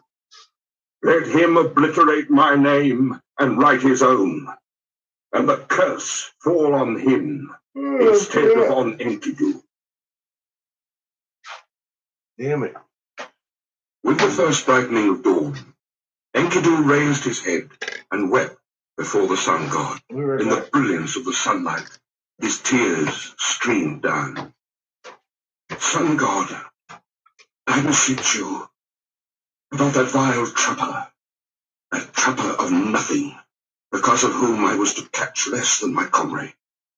Let him catch least. Make his game scarce. Make him feeble, taking the smaller of every share. Let his quarry escape from his nets. When he had cursed the trapper to his heart's content, he turned on the harlot. He was roused to curse her also.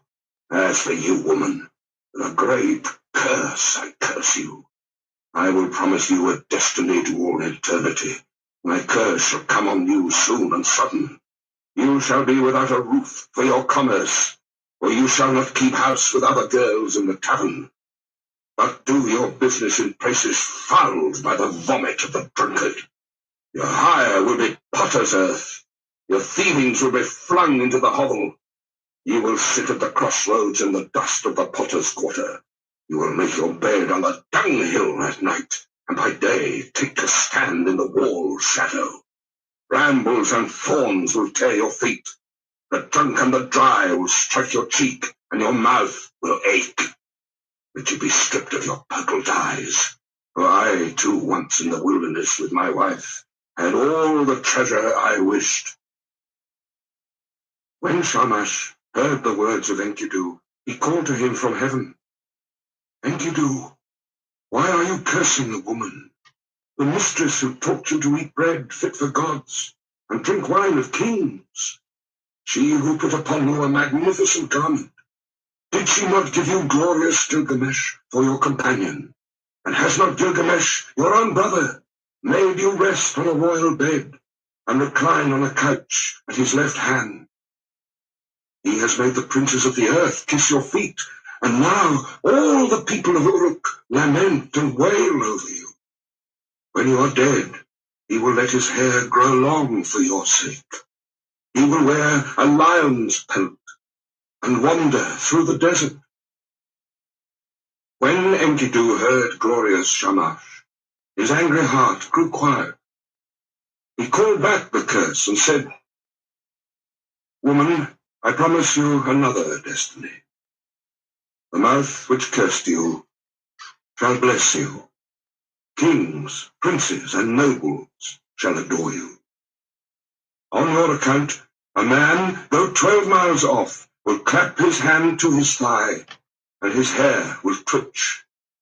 For you he will undo his belt, and open his treasure, and you shall have your desire. Lapis lazuli, gold, and carnelian from the heap in the treasury. A ring for your hand, and a robe shall be yours. The priest will lead you into the presence of the gods. On your account, a wife, a mother of 7, was forsaken. As Enkidu slept alone in his sickness, in bitterness of spirit, he poured out his heart to his friend. Didn't we just hear this? It was I who cut down the cedar, I who leveled the forest, I who slew Humbaba, and now see what has become of me. Listen, my friend. This is the dream I dreamt last night. The heavens roared, and earth rumbled back an answer. Between them stood I, before an awful being, a somber-faced man-bird. He had directed on me his purpose. His was a vampire face. His foot was a lion's foot. His hand was an eagle's talon. He fell on me, and his claws were in my hair. He held me fast, and I smothered. And then he transformed me so that my arms became wings covered with feathers. He turned his stare towards me, and he led me away to the palace of Kala, the Queen of Darkness, to the house from which none who enters ever returns, down the road from which there is no coming back. There is the house whose people sit in darkness. Dust is their food, and clay their meat. They are clothed like birds with wings for covering. They see no light. They sit in darkness. I entered the house of dust, and I saw the kings of the earth, their crowns put away forever. Rulers and princes, all those who once wore kingly crowns and ruled the world in the days of old.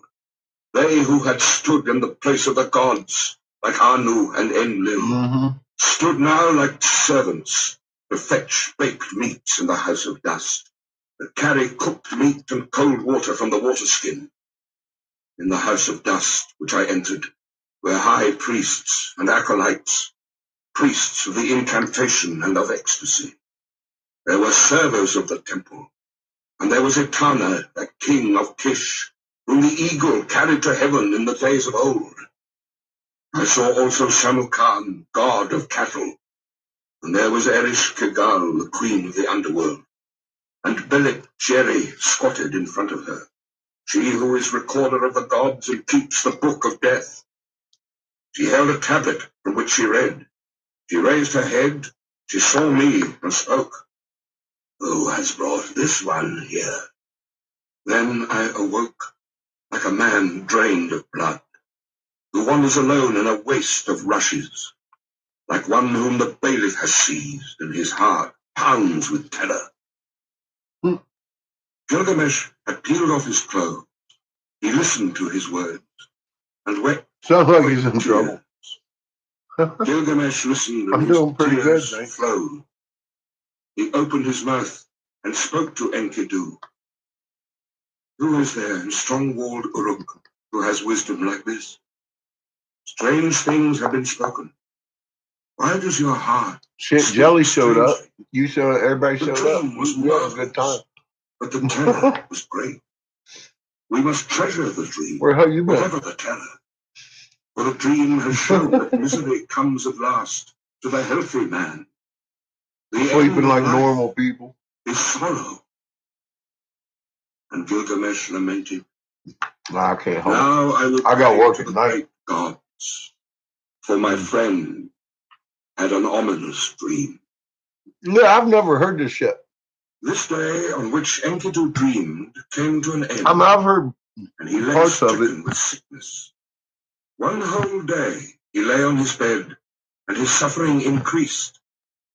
He said to Gilgamesh, the friend on whose account he had left the wilderness, once I ran for you, for the water of life, But yeah, this is Gilgamesh and Enkidu. I've heard parts of this, but I haven't heard this whole story like this. Watched over him, but the sickness This is increased. real interesting. I need to hear about 10 more times of Called that. out to Gilgamesh, rousing him up. Now he was weak, and his eyes were blind with weeping. 10 days he lay, and his suffering increased. 11 and 12 days he lay on his bed of pain. Then he called to Gilgamesh, "My friend, the great goddess cursed me, and I must die in shame. I shall not die like a man fallen in battle. I feared to fall, but happy is the man who falls in the battle. For I must die in shame."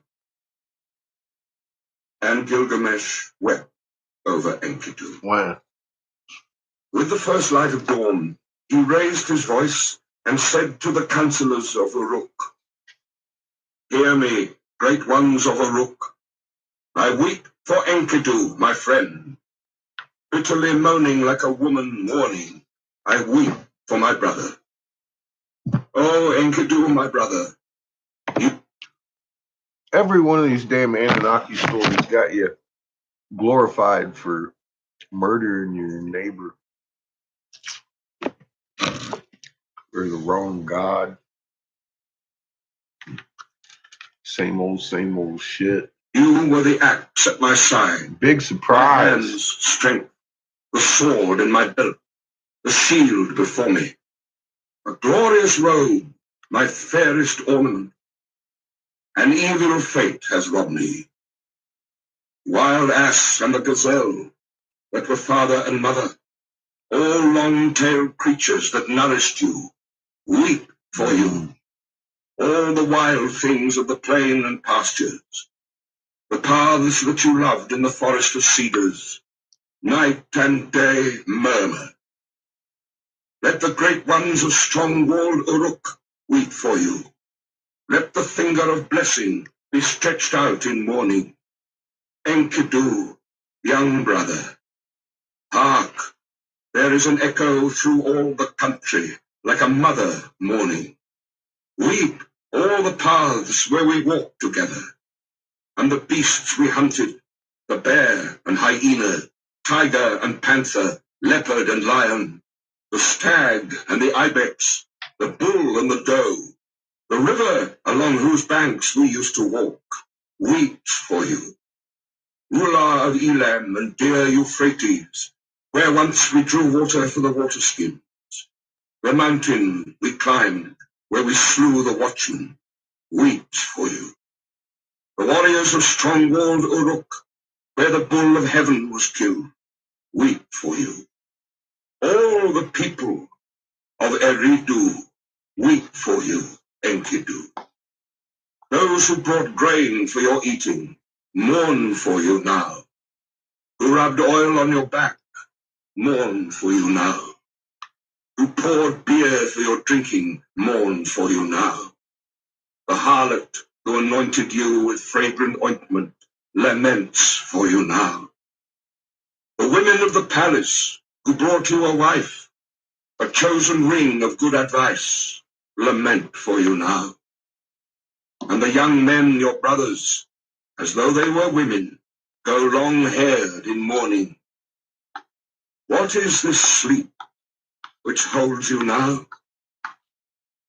You are lost in the dark and cannot hear me.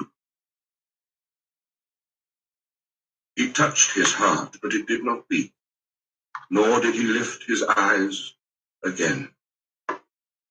When Gilgamesh touched his heart, it did not beat.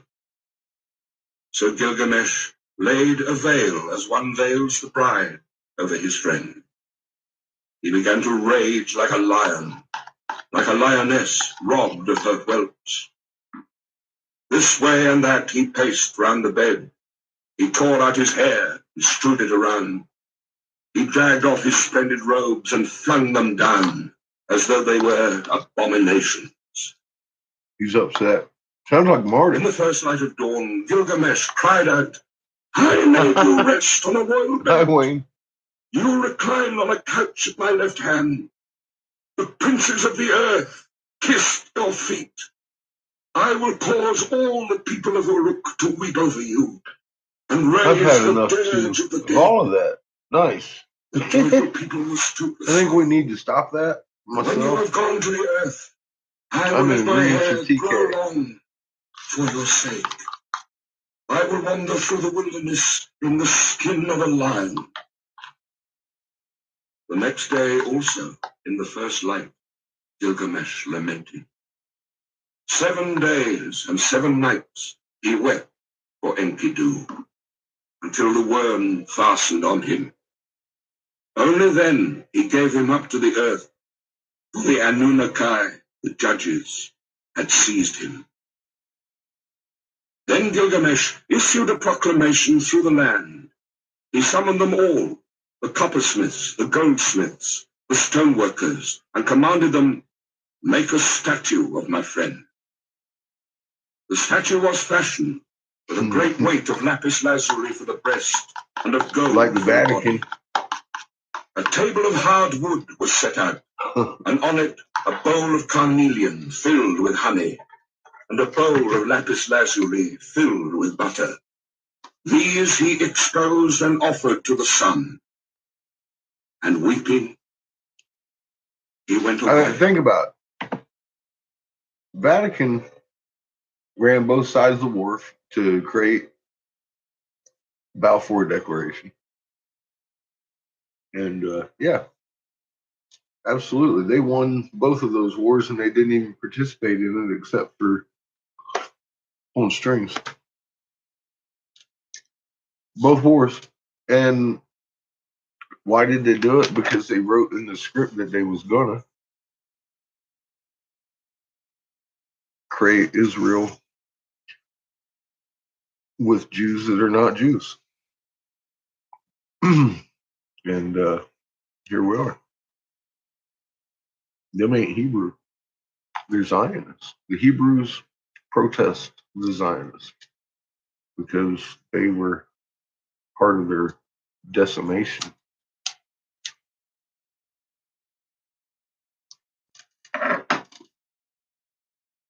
That's absolutely true. And they didn't even participate in the damn war, really. But they won.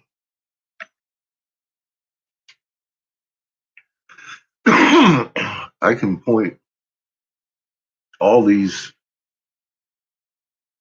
prophecies in the Bible as actually pre-planned and or twisted versions of a very clearly stated, when the Earth's axis shifts, making the sky roll, it begins tribulations.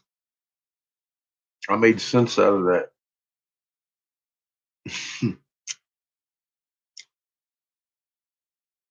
That's my whole thing. Like you gotta look at what happened. I mean, you took books and then you twist them because you're an emperor and you can do that shit. And people just accept it over hundreds of years. King James revises it. You know, it's like, I started looking at the history of it and I was like, well, shit, we need to check out these original things. And I'm still just, I ain't never even heard this, but I'm hearing all the same players. I'm wondering what story I'm hearing. I need to investigate. I mean, I've heard the whole thing about him and Enkidu was running around in the wild with this chick, and then they killed the bull of heaven. I don't remember all this detail in it though. I'm wondering if there's more because this seems like a retelling of another tale almost. Like I've heard this story before, almost, but it's a little different. Kind of like the Enuma Elish. They changed names and shit of the planet, the fucking planets. They start calling themselves gods and shit. Marduk took control of everything. It's hard to tell sometimes. I need to see if there's more, because I've heard Irving Finkel do this. He didn't go into quite. He was more. He didn't go into quite the detail. It seems.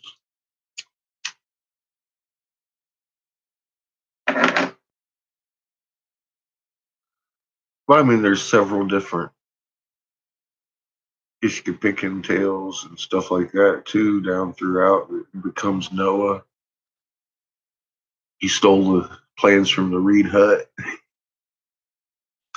Had to go into witness protection, and became Noah.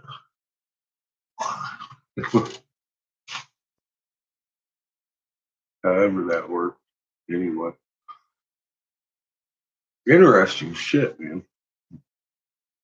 But a lot of this, I mean, of course, you're hearing the same names, but they see, and then they say that they unearthed something about the Anunnaki strongholds,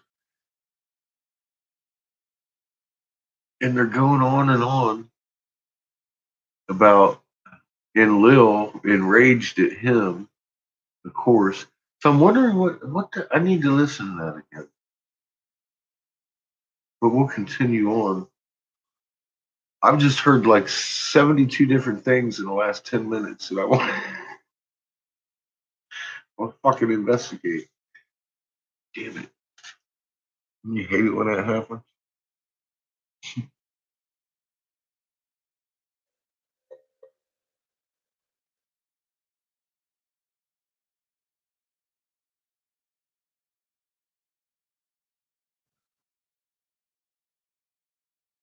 Well, yeah, we go lifespans without having any kind of events from up above. This is just this is a big one. What can I say? Our fucking moon's doing cartwheels. We got crazy shit going on all around us, and it's getting really really evident. Apparently, a lot of people are looking for answers, and I don't blame them. I'd be looking for some fucking answers too. NASA coming out and talking about the Earth tilted just after we 180 nations go into lockdown.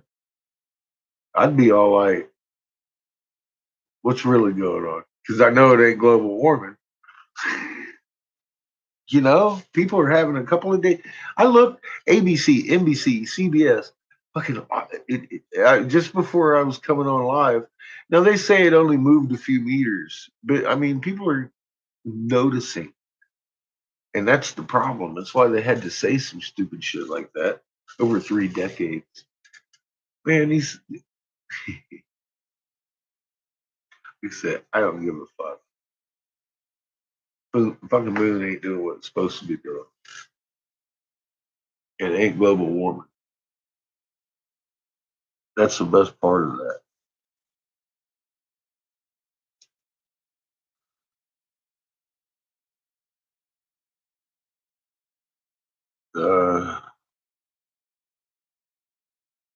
China coming and West not prepared. Well, of course not.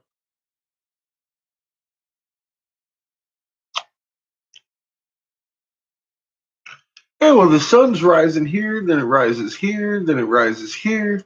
It's like you should never see that. you should never see that shit. We only tilt like 23 degrees, that motherfucker, man. We ain't doing this shit all the time. Well, now we are. Now you can watch just by the sunrise alone. You can see the tilt itself. We got 3 axes.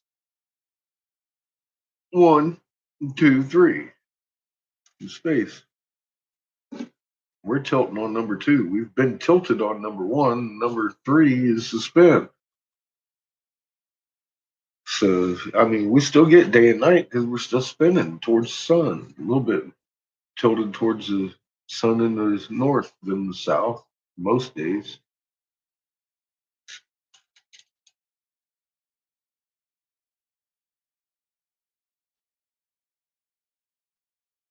Yeah, crazy looking sky in the morning.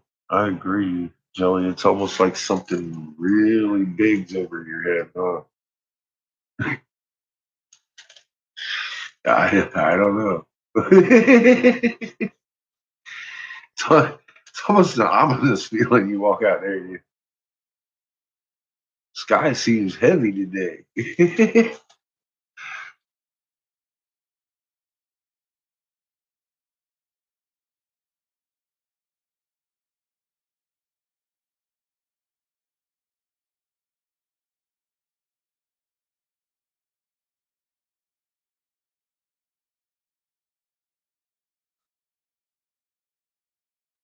Well, mine probably wasn't off the ground quite as much as yours was.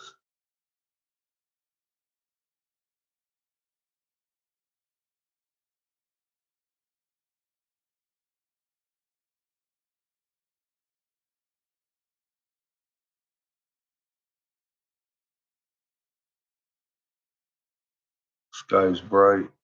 Yeah, the sky gets bright early. Uh, Sun ain't up. Birds are singing. My bird's probably kicking in out now.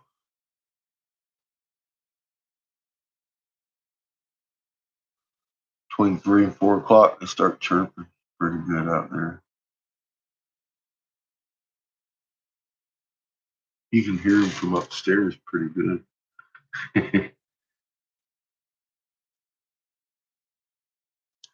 It's like, the sun's not out, right? They're like, yeah, it is. It's a definite sign of the times. I don't remember birds chirping at night. It used to be, um, I mean, if you heard birds chirping at night, you were most likely living near somebody that was cooking meth, is what I heard.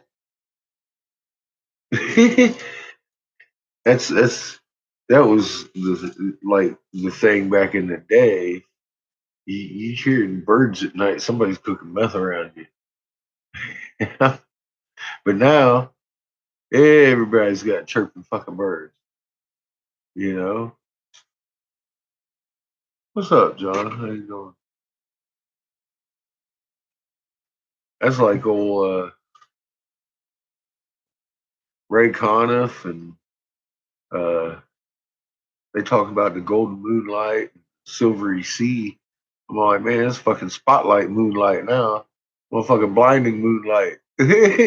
By the blinding moonlight and the silvery sea.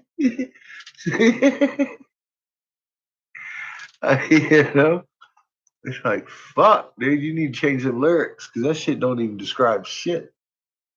You going back to bed soon? Don't blame me, buddy. I'm going to bed here in a minute.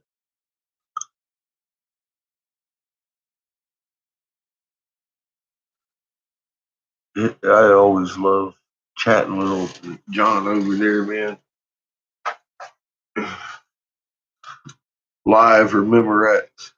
Yeah, it's 3:30 here.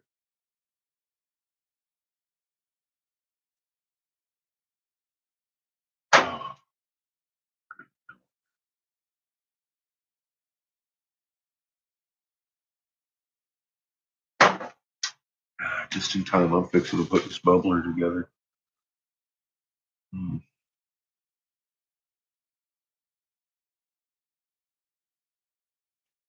Crazy skies day and night, huh? Well, thank you for the update there.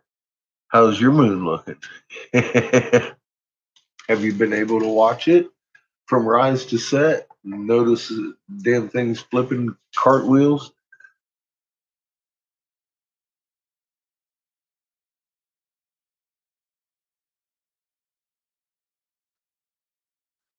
That's a heck of a sight to behold.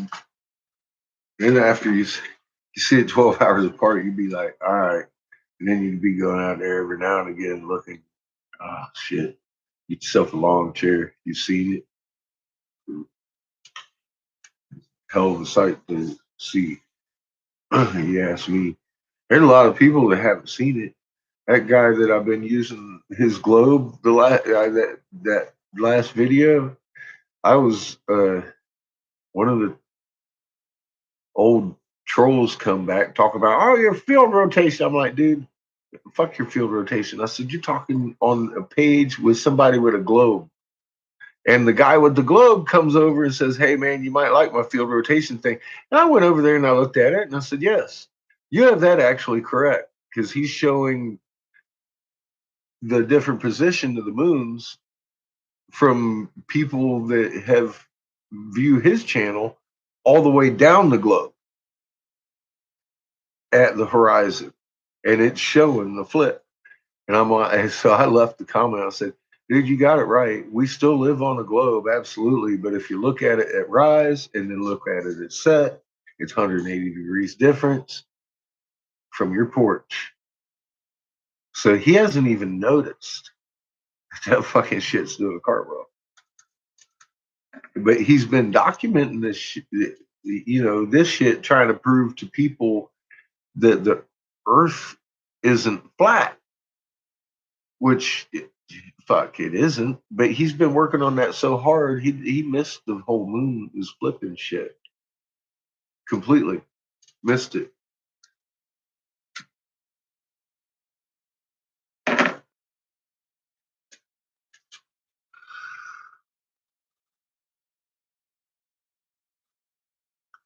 Yeah, well, it's a wax and wane. It's a waxing moon and a waning moon.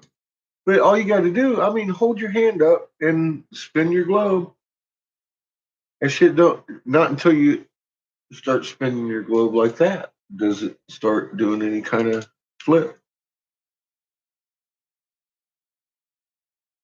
And it's, everything flips. So we're going like this now to the ecliptic instead of like this. And it's just that simple. If he takes that globe and tilts it, you'll see exactly what's going on. Instead of that steady like that, it'll be like just like it is in the sky.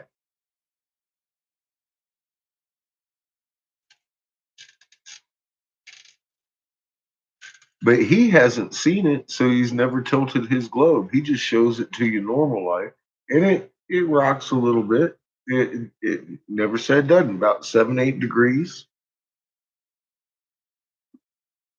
At the equator, a little more. We've seen Orion. We know what he does, but that's the most movement you got on an equatorial object right there on your equator. Anything up is less, anything down is less. That's how you navigate with that shit. By the actual tilt as you're looking at it.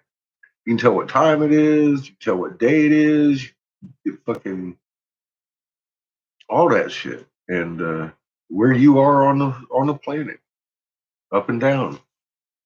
It does the up and down. This way has always been the harder way. That's why they say, well, we didn't have the technology to. Yeah, we do.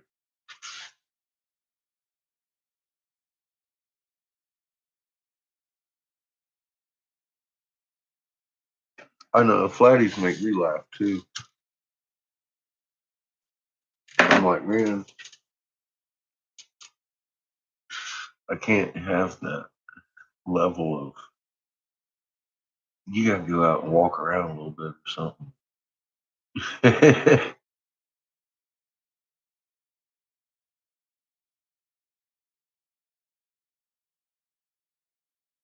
Yeah, the sailors, take a delight. Red skies at night.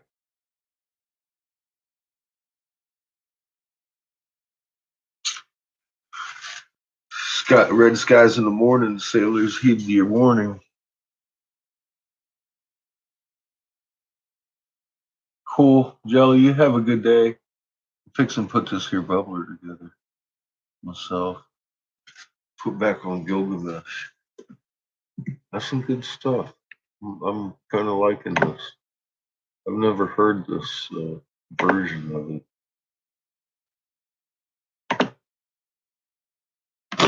Bitterly, Gilgamesh wept for his friend Enkidu.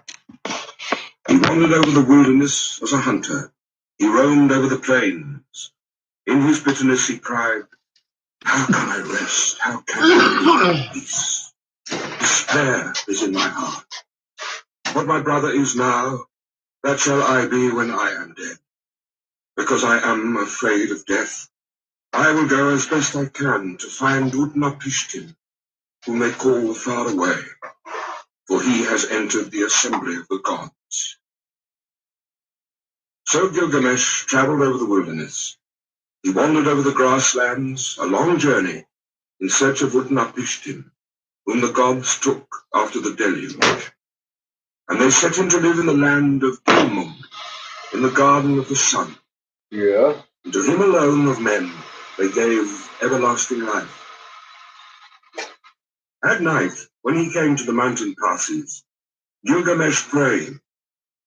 In these mountain passes long ago, I saw lions. I was afraid, and I lifted my eyes to the moon. I prayed, and my prayers went up to the gods. So now, O moon god, Sin, protect me. When he had prayed, he lay down to sleep, until he was woken from out of a dream. He saw the lions around him, glorying in life. Then he took his axe in his hand. He drew his sword from his belt, and he fell upon them like an arrow from the string, and struck and destroyed and scattered them. So at length Gilgamesh came to Mashu, the great mountains, about which he had heard many things, which guard the rising and the setting sun. Its twin peaks are as high as the wall of heaven, and its paps reach down to the underworld. At its gate the scorpions stand guard, half man and half dragon. Their glory is terrifying. Their stare strikes death into men. Their shimmering halo sweeps the mountains that guard the rising sun. When Gilgamesh saw them, he shielded his eyes for the length of a moment only. Then he took courage and approached. When they saw him so undismayed, the man-scorpion called to his mate. This one who comes to us now is flesh of the god. The mate of the man-scorpion answered, "Two-thirds is God, one-third is man." Then he called to the man Gilgamesh. He called to the child of the gods. "Why have you come so great a journey? For what have you traveled so far, crossing the dangerous waters? Tell me the reason for your coming." Gilgamesh answered, "For Enkidu, I loved him dearly. Together we endured all kinds of hardships. On his account I have come, for the common lot of man has taken him. I have wept for him day and night. I would not give up his body for burial. I thought my friend would come back because of my weeping. Since he went, my life is nothing. That is why I have traveled here in search of Utnapishtim, my father. For men say he has entered the assembly of the gods and has found everlasting life. I have a desire to question him concerning the living and the dead." The man-scorpion opened his mouth and said, speaking to Gilgamesh, "No man born of woman has done what you have asked. No mortal man has gone into the mountain. The length of it is 12 leagues of darkness. In it there is no light, but the heart is oppressed with darkness. From the rising of the sun to the setting of the sun, there is no light." Gilgamesh said, "Although I should go in sorrow and in pain, with sighing and with weeping, still I must go. Open the gate of the mountain." And the man-scorpion said, "Go, Gilgamesh. I permit you to pass through the mountain of Mashu and through the high ranges. May your feet carry you safely home. The gate of the mountain is open. When Gilgamesh heard this, he did as the man Scorpion had said. He followed the sun's road to his rising through the mountain. When he had gone 1 league, the darkness became thick around him, for there was no light. He could see nothing ahead and nothing behind him. After 2 leagues, the darkness was thick, and there was no light. He could see nothing ahead and nothing behind him.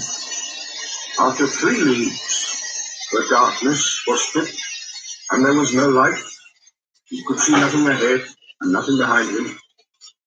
After 4 leagues, the darkness was thick, and there was no light. He could see nothing ahead and nothing behind him. At the end of 5 leagues, the darkness was thick, and there was no light. He could see nothing ahead and nothing behind him. At the end of 6 leagues, the darkness was thick, and there was no light. He could see nothing ahead and nothing behind him. When he had gone 7 leagues, the darkness was thick, and there was no light. He could see nothing ahead and nothing behind him. When he had gone 8 leagues, Gilgamesh gave a great cry. Oh shit! For the darkness was thick, Oh. and he could see nothing ahead and nothing behind him. After 9 leagues, Oh man! he felt the north wind. Gilgamesh having a bad day. But the darkness was thick, and there was no light. He could see nothing That's ahead some good stuff. and nothing behind him. After 10 leagues, Have a good day, Wade. the end was near. God, the end was near. After Finally. 11 leagues, the dawn light appeared. At the end of 12 leagues, oh shit! The sun streamed out. There was the garden of the gods. All round him stood bushes bearing gems. Seeing it, he went down at once, for there was fruit of carnelian with the vine hanging from it, beautiful to look at. Lapis lazuli leaves hung thick with fruit, sweet to see. For thorns and thistles there were hematite and rare stones, agate and pearls from out of the sea. While Gilgamesh walked in the garden by the edge of the sea, Shamash saw him, and he saw that he was dressed in the skins of animals and ate their flesh. He was distressed, and he spoke and said, "No mortal man has gone this way before, and will, as long as the winds drive over the sea." And to Gilgamesh he said, "You will never find the life for which you are searching." Gilgamesh said to glorious Shamash, "Now that I have toiled and strayed so far over the wilderness, am I to sleep and let the earth cover my head forever? Let my eyes see the sun until they are dazzled with looking. Although I am no better than a dead man, still let me see the light of the sun." Beside the sea, she lives, the woman of the vine, the maker of wine. Siduri sits in the garden at the edge of the sea, with the golden bowl and the golden vats that the gods gave her. She is covered with a veil, and where she sits, she sees Gilgamesh coming towards her, wearing skins, the flesh of the gods in his body, but despair in his heart, and his face like the face of one who has made a long journey. She looked, and as she scanned the distance, she said in her own heart, "Surely this is some fellow. Where is he going now?" And she barred her gate against him with the crossbar and shot home the bolt. But Gilgamesh, hearing the sound of the bolt, threw up his head and lodged his foot in the gate. He called to her, "Young woman, maker of wine, why do you bolt your door? What did you see that made you bar your gate? I will break in your door and burst in your gate. For I am Gilgamesh, who seized and killed the bull of heaven. I killed the watchman of the cedar forest. I overthrew Humbaba, who lived in the forest. and I killed the lions in the passes of the mountain. Then Siduri said to him, if you are that Gilgamesh who seized and killed the bull of heaven, who killed the watchman of the cedar forest, who overthrew Humbaba that lived in the forest, and killed the lions in the passes of the mountain, why are your cheeks so starved? And why is your face so drawn? Why is despair in your heart, and your face like the face of one who has made a long journey? Yes, why is your face burned from heat and cold? And why do you come here, wandering over the pastures, in search of the wind? Gilgamesh answered her, and why should not my cheeks be starved and my face drawn? Despair is in my heart, and my face is the face of one who has made a long journey. It was burned with heat and with cold. Why should I not wander over the pastures in search of the wind? My friend, my younger brother, he who hunted the wild ass of the wilderness and the panther of the plains. My friend, my younger brother, who seized and killed the bull of heaven and overthrew Humbaba in the cedar forest. My friend, who was very dear to me and who endured dangers beside me. Enkidu, my brother, whom I loved. The end of mortality has overtaken him. I wept for him 7 days and nights, till the worm fastened on him. Because of my brother, I am afraid of death. Because of my brother, I strayed through the wilderness and cannot rest.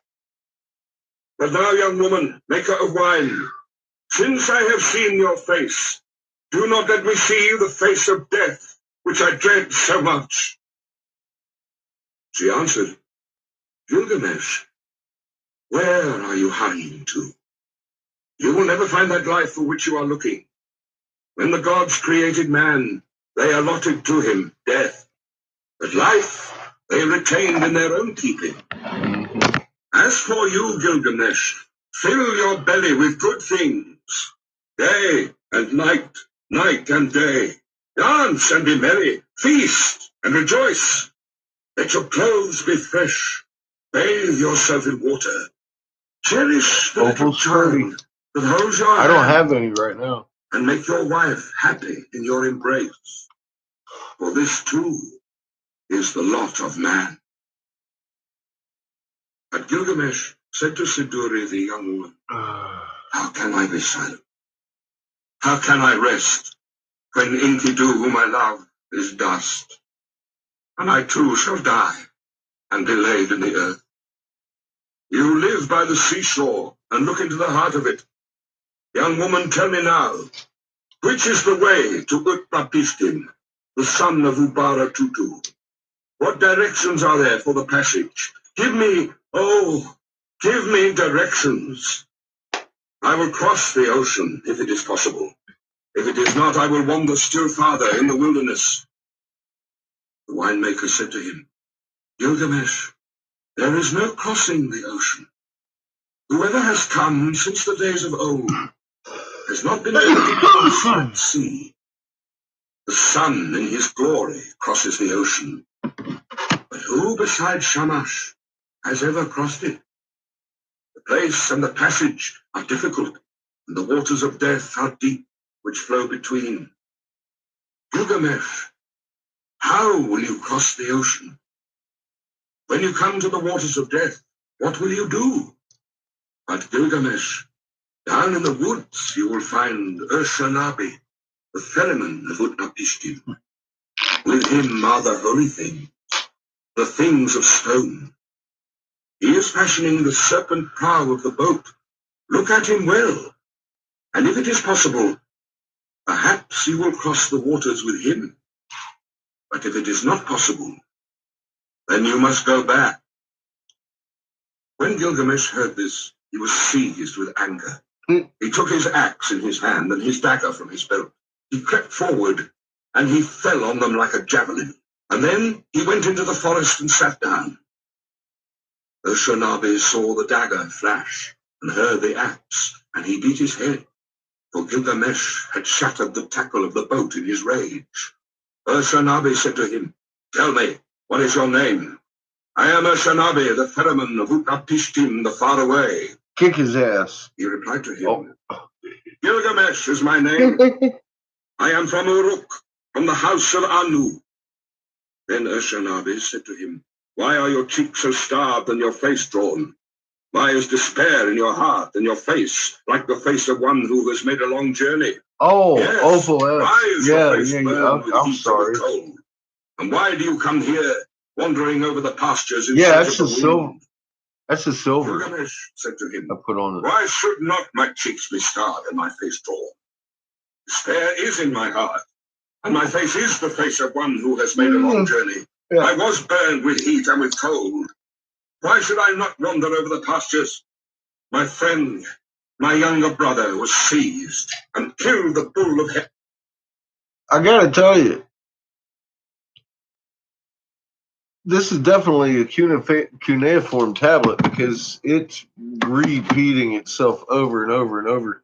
Every time I think I've heard this before, he's talking to somebody else, telling them, "Say, the bull of heaven." Heaven, and overthrew Humbaba in the cedar forest. My friend, who was very dear to me, and who endured dangers beside me. Enkidu, my brother, whom I loved. The end of mortality has overtaken him. I wept for him 7 days and nights till the world passed beyond me. Because of my brother, I am afraid of death. Because of my brother, I strayed through the wilderness. His fate lies heavy upon me. How can I be silent? How can I rest? He is dust, and I too shall die, and be laid in the earth forever. I am afraid of death. Therefore, Urshanabi, tell me, which is the road to the lucky sea? If it is possible, I will cross the waters of death. If not, I will wander still farther through the wilderness. Urshanabi said to him, Gilgamesh, your own hands have prevented you from crossing the ocean. When you destroyed the tackle of the boat, you destroyed its safety. Then the two of them talked it over, and Gilgamesh said, why are you so angry with me, Urshanabi? For you yourself cross the sea by day and night. At all seasons you cross it.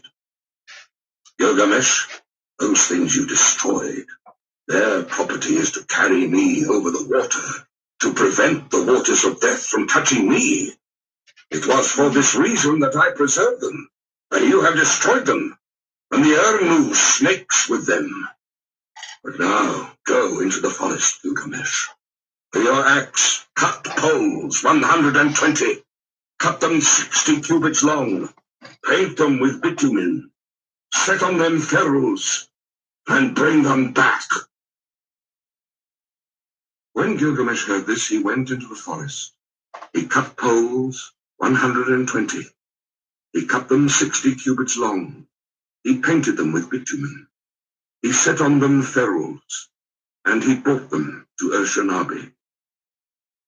Then they boarded the boat, Gilgamesh and Urshanabi together, launching it out on the waves of ocean. For 3 days they ran on, as it were a journey of a month and 15 days. And at last Urshanabi brought the boat to the waters of death.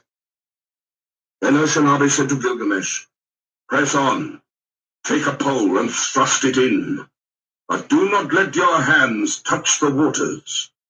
Gilgamesh, take a second pole, take a third, take a fourth pole.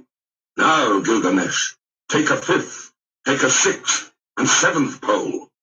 Gilgamesh, take an eighth and ninth, a 10th pole. Gilgamesh, take an 11th, take a 12th pole. After 120 thrusts, Gilgamesh had used the last pole. Then he stripped himself. He held up his arms for a mast, and his covering for a sail. So, Urshanabi the ferryman brought Gilgamesh to Utnapishtim, whom they call the Faraway, who lives in Bilmun, at the place of the sun's transit, eastward of the mountain. Why in the hell did To him alone of men, the gods had given everlasting life.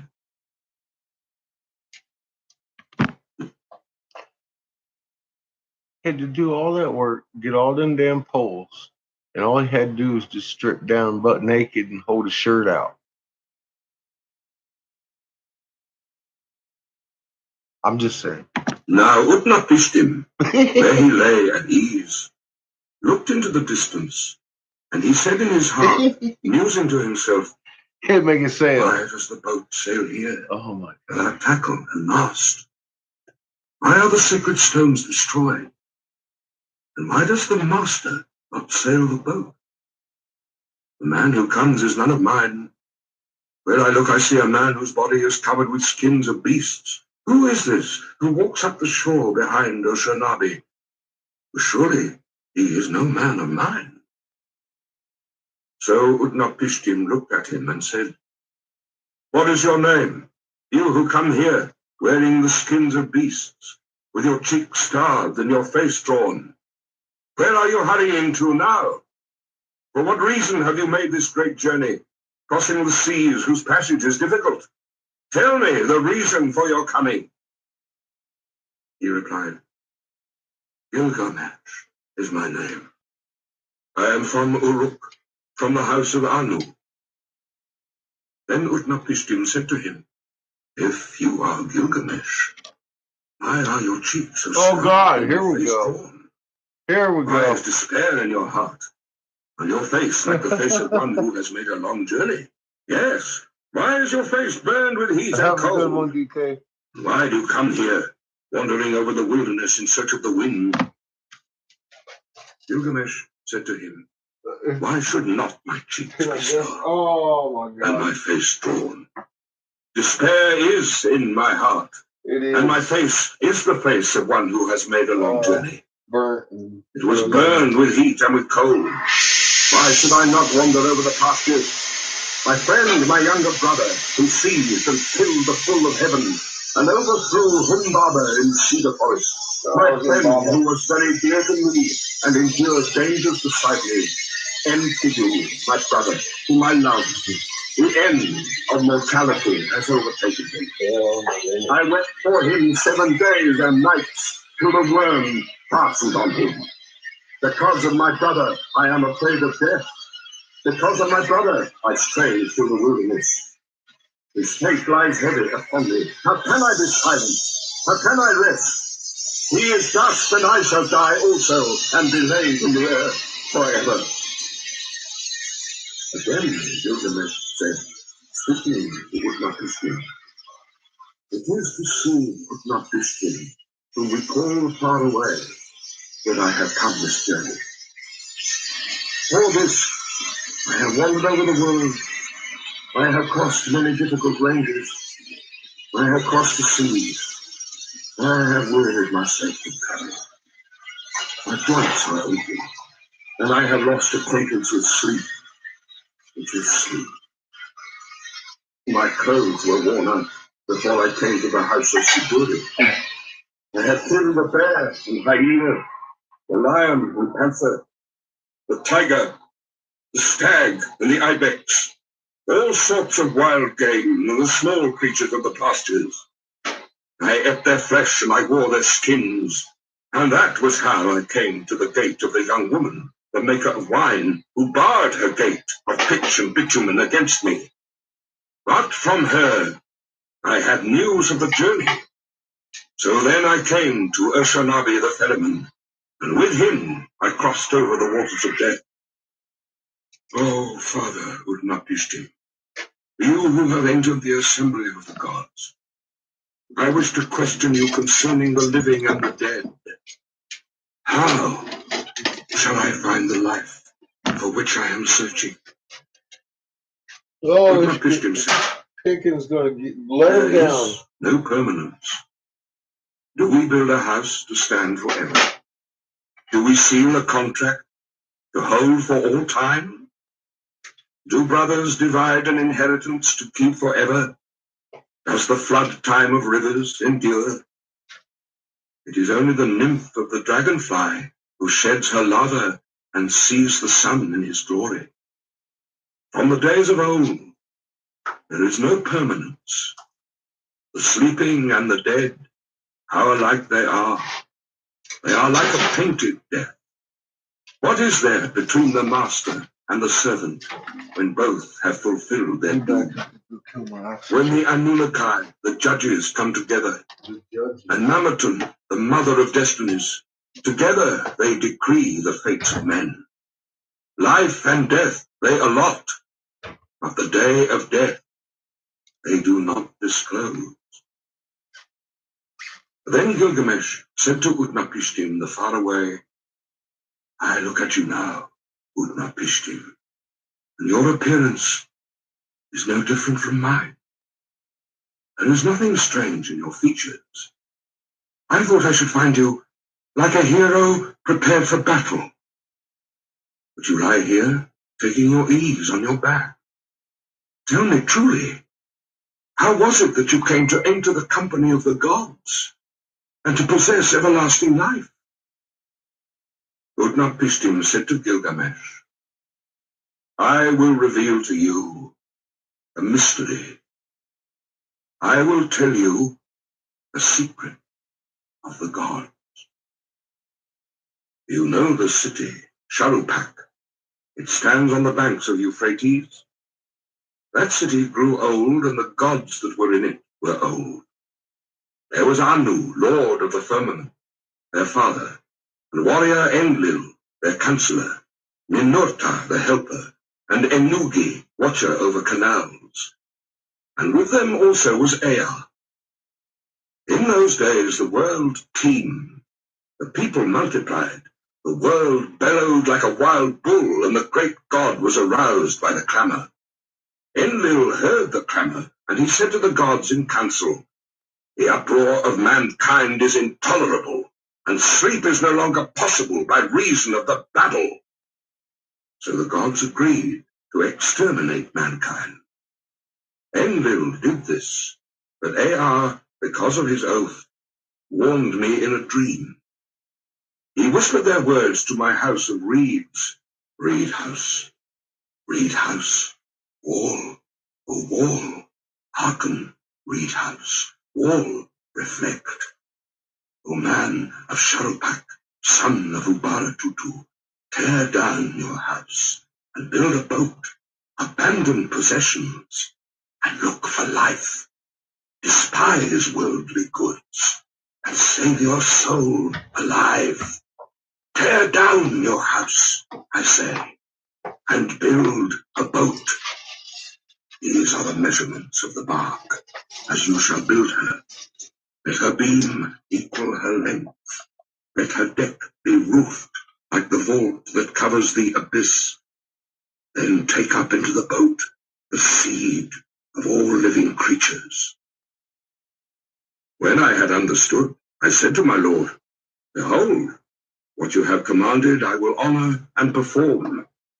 But how shall I answer the people, the city, the elders? Then Ea opened his mouth and said to me, his servant, tell them this. I have learnt that Enlil is wrathful against me. I dare no longer walk in his land, nor live in his city. I will go down to the gulf to dwell with Ea, my lord. But on you he will rain down abundance, rare fish, and shy wild fowl, a rich harvest tide.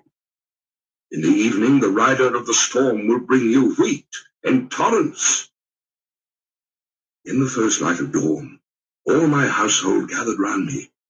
The children brought pitch, and the men whatever was necessary. On the fifth day I laid the keel and the ribs, then I made fast the planking. The ground space was 1 acre. Each side of the deck measured 120 cubits, making a square. I built 6 decks below, 7 in all. I divided them into 9 sections with bulkheads between. I drove in wedges where needed. I saw to the punt poles and laid in supplies. I noticed one disturbing fact. He's never mentioned the Reed Hut yet. Reed Hut.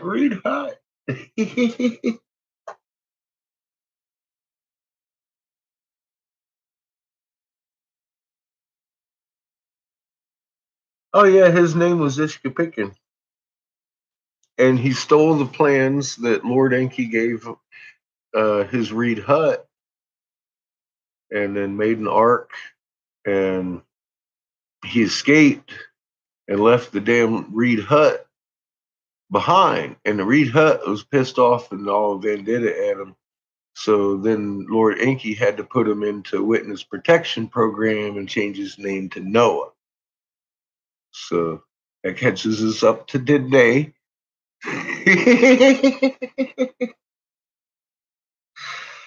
It's picking Reed hut. Yeah. Because, see, Enki was on a sworn agreement not to tell the human beings about what Lil was doing over here with the flooding and everything. And they had made it worse, and there was famine upon the land on purpose, kind of like what we're witnessing today. And yeah. He got the creator of all gave him a nightmare, and he woke up from the nightmare, and there was a tablet the creator left there with blueprints on it, and he had told him to go tell his Reed hut to keep his oath. So Enki go out and start talking about Reed hut. Ishka-Picken come out, and Enki was like, "Not you, motherfucker! I'm talking to your hut." And he gave the hut the plans and took off. And old Ishka-Picken, he didn't go back to sleep. He went up there and stole them plans. Made them. Now we're hearing about how he made the boat, just left the Reed hut behind.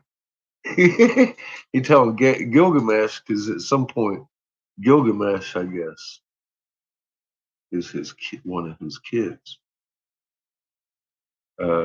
Seth, and I'm not sure which. He might have been planting some seeds after the whole flood too. I need to go re-listen to this, because this is Ishka-Picken, the Sumerian Noah, telling his story. And it wasn't an ark, it was more of a submarine that he built, which is kind of funny. High-tech shit. Beers brought oil in baskets. I poured pitch into the furnace, and asphalt and oil. More oil was consumed in caulking, and more again the master of the boat took into his stores. I slaughtered bullocks for the people, and every day I killed sheep. I gave the shipwrights wine to drink, as though it were river water, raw wine and red wine and oil and white wine. There was feasting then, as there is at the time of the New Year's festival. I myself anointed my head. On the seventh day, the boat was complete. Then was the launching, full of difficulty. There was shifting of ballast above and below, till 2/3 was submerged. I loaded into her all that I had of gold and of living things, my family, my kin, the beast of the field, both wild and tame, and all the craftsmen. I sent them on board, for the time that Shamash had ordained was already fulfilled, when he said, "In the evening, when the rider of the storm sends down the destroying rain, enter the boat and batten her down." The time was fulfilled. The evening came. The rider of the storm sent down the rain. I looked out at the weather, and it was terrible. So I too boarded the boat and battened her down. All was now complete, the battening and the caulking. So I handed the tiller to Pazur Amuri, the steersman, with the navigation and the care of the whole boat. Inky's best pilot. With the first light of dawn, a black cloud came from the horizon. It thundered within, where Adad, lord of the storm, was riding. In front, over hill and plain, Shurak and Hanish, heralds of the storm, led on. Then the gods of the abyss rose up. Nergal pulled out the dams of the nether waters. Ninurta, the warlord, threw down the dikes. And the 7 judges of hell, the Anunnaki, raised their torches, lighting the land with their livid flame. A stupor of despair went up to heaven. when the god of the storm turned daylight to darkness, when he smashed the land like a cup. One whole day the tempest raged, gathering fury as it went. It poured over the people like the tides of battle. A man could not see his brother, nor the people be seen from heaven. Even the gods were terrified at the flood. They fled to the highest heaven, the firmament of Anu. They crouched against the walls, cowering like curs. Then Ishtar, the sweet-voiced queen of heaven, cried out like a woman in travail. Alas, the days of old are turned to dust, because I commanded evil. Why did I command this evil in the council of all the gods? I commanded wars to destroy the people. But are they not my people? For I brought them forth. Now, like the spawn of fish, they float in the ocean. The great gods of heaven and of hell wept. They covered their mouths. For 6 days and 6 nights the winds blew. Torrent and tempest and flood overwhelmed the world. Tempest and flood raged together like warring hosts. When the 7th day dawned, the storm from the south subsided. The sea grew calm. The flood was stilled. I looked at the face of the world. I have an authority. All mankind was turned to clay. The surface of the sea stretched as flat as a rooftop. I opened a hatch, and the light fell on my face. Then I bowed low. I sat down and I wept. The tears streamed down my face. For on every side was the waste of water. Yeah, I heard. For land in vain. I saw pictures of that. But 14 leagues distant, there appeared a mountain, and there the boat grounded. On the mountain of Nicaea, the boat held fast. She held fast and did not budge. One day she held, and a second day on the mountain of Nicaea she held fast and did not budge. The third day and the fourth day she held fast on the mountain and did not budge. The 5th day and the 6th day she held fast on the mountain. When the 7th day dawned, I loosed a dove and let her go. She flew away, but finding no resting place, she returned. I'll have to look for that on the wall. I haven't seen that. Away, but finding no resting place, she returned. I loosed a raven. She saw that the waters had retreated. She ate. She flew around. She cawed. And she did not come back. Then I threw everything open to the 4 winds. I made a sacrifice and poured out a libation on the mountaintop. 7 and again 7 cauldrons I set up on their stands. I heaped up wood and cane and cedar and myrtle. When the gods smelled the sweet savor, they gathered like flies over the sacrifice. Then at last Ishtar also came. She lifted her necklace with the jewels of heaven that once Anu had made. I gotta say, after listening to the Lost Book of Enki, it is quite interesting to hear Ishkapickin's take on the whole thing. Because you only hear it from Enki. Now we're hearing it from Ishkapickin. That's pretty fucking crazy. To please her. Oh, you gods here present, by the lapis lazuli round my neck, I shall remember these days as I remember the jewels of my throat. These last days I shall not forget. Let all the gods gather round the sacrifice, except Enlil. He shall not approach this offering, for without reflection he brought the flood. He consigned my people to destruction. When Enlil had come, when he saw the boat, he was wroth and swelled with anger at the gods, the host. Did you hear that shit? Ishkapickin said, Fuck you, Enlil. I love that shit. I didn't hear that shit in the Inky version. I like. Oh my God, that's some good shit. As any of these mortals escaped, not one was to have survived the destruction. Then the god of the wells and canals, Nimurta, opened his mouth my God. and said to the warrior, Here's the peacemaker. Who is there of the gods that can devise without Ea? It is Ea alone who knows all things. Then Ea opened his mouth and spoke to warrior Enlil, Wisest of gods, hero Enlil, how could you so senselessly bring down the flood? Lay upon the sinner his sin. Lay upon the transgressor his transgression. Punish him a little when he breaks loose. Do not drive him too hard, or he perishes. Would that a lion had ravaged mankind rather than the flood. Would that a wolf had ravaged mankind rather than the flood. Would that famine had wasted the world rather than the flood.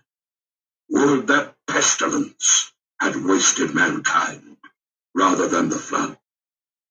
It was not I that revealed the secret of the gods. A wise man learned it in a dream.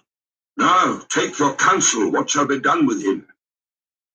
Then Enlil went up into the boat.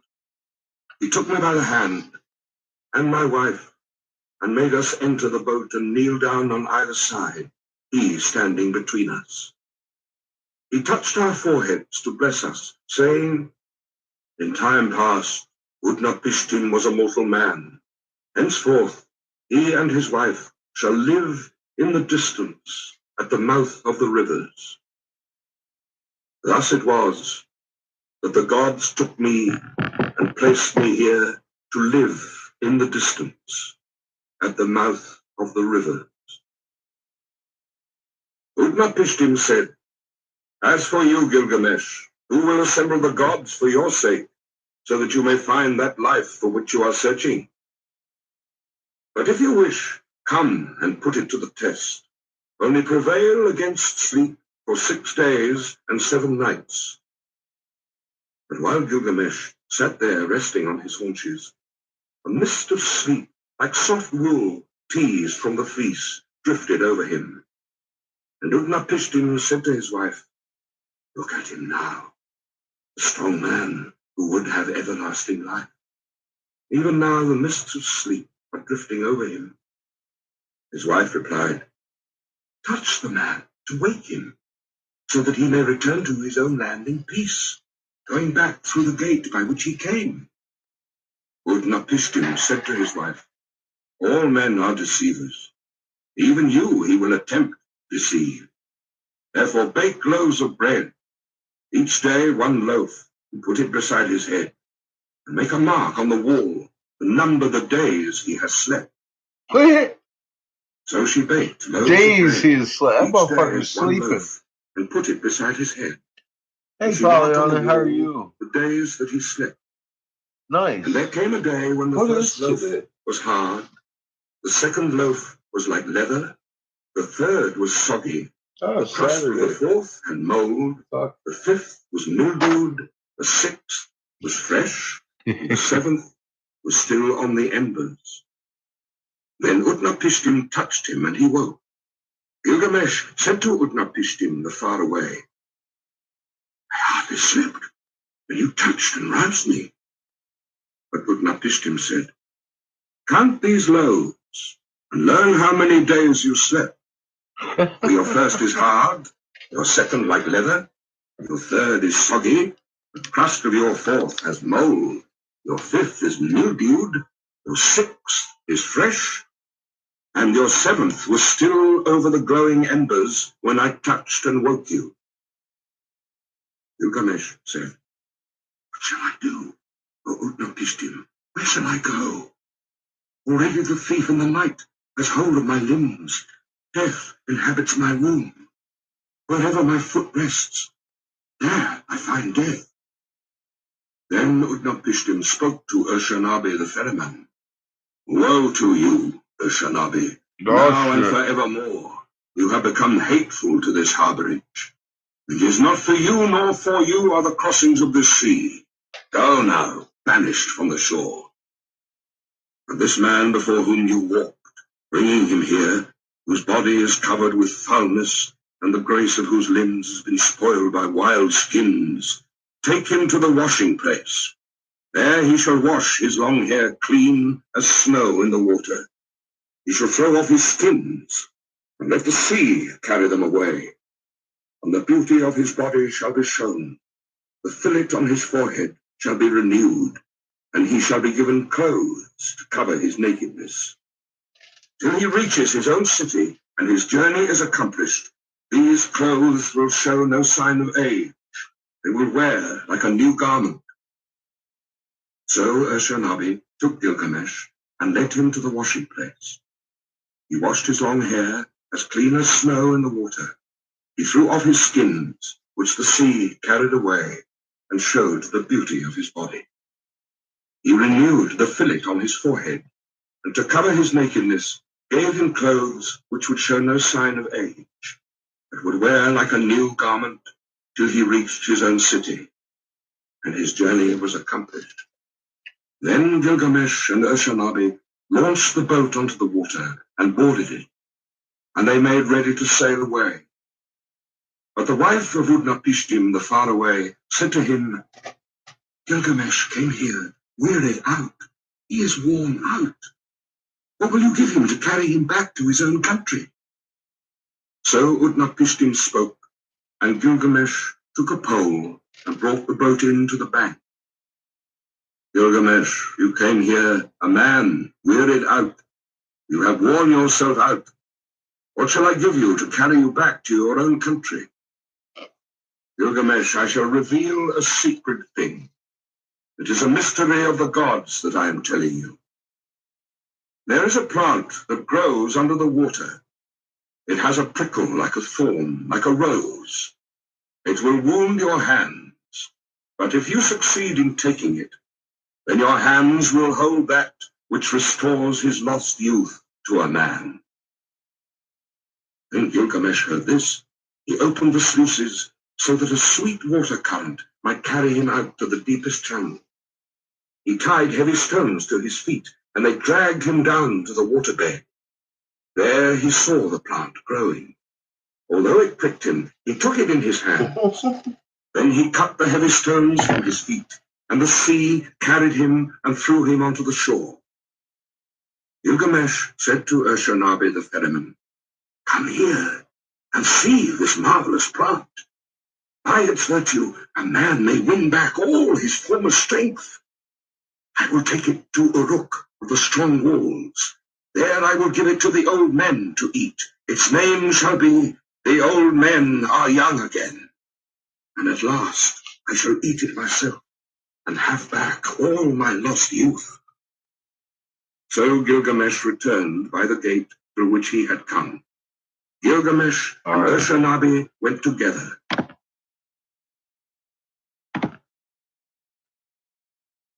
See where we're at. All right, we only got a few more minutes left on this. I want to listen to it again tomorrow, though. They traveled their 20 leagues. Because I've heard this part. After I 30 haven't heard leagues, some of this. they This stopped is definitely a longer version. Gilgamesh saw a well of cool water, and he went down and bathed. But deep in the pool, there was lying a serpent, and the serpent sensed the sweetness of the flower. It rose out of the water and snatched it away, and immediately sweetness of the flower sloughed its skin and returned to the well. Then Gilgamesh sat down and wept. The tears ran down his face, and he took the hand of Ur-Shanabi.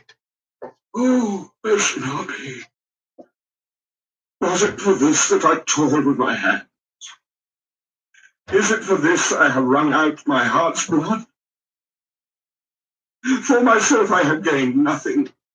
Not I, but the beast of the earth has joy of it now. Already the stream has carried it 20 leagues back to the channels where I found it. I found a sign, and now I have lost it. Let us leave the boat on the back and go. After 20 leagues, they broke their fast. After 30 leagues, they stopped for the night. In 3 days, they had walked as much as a journey of a month and 15 days. Damn. When the journey was accomplished, they arrived at Uruk, the strong-walled city. Gilgamesh spoke to him, to Urshanabi the ferryman. Urshanabi, climb up onto the wall of Uruk, inspect its foundation terrace, and examine well the brickwork. It's a lot of walking. See, it is not of burnt bricks. And did not the 7 wise men lay these foundations? 1/3 of the whole is city, 1/3 is garden, and 1/3 is field. Working nice. With the precinct of the goddess Ishtar. These parts and the precinct are all Uruk.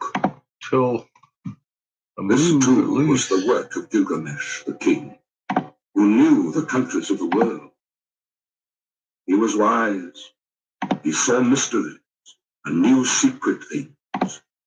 He brought us a tale of the days before the flood. I might start working day. He went a long journey, was weary, worn out with labor, and returning, engraved on a stone, the whole story. I want to get the down night shift first, though. The destiny was fulfilled, which the father of the gods, Enlil of the mountain, had decreed for Gilgamesh. In Nether Earth, the darkness will show him a light.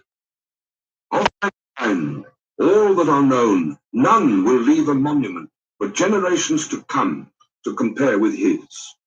The heroes, the wise men, like the new moon, have their waxing and waning. Men will say, who has ever ruled with might and with power like him? As in the dark month, the month of shadows, so without him there is no light. Oh, Gilgamesh, this was the meaning of your dream. You were given the kingship. Such was your destiny. Everlasting life was not your destiny. Because of this, do not be sad at heart.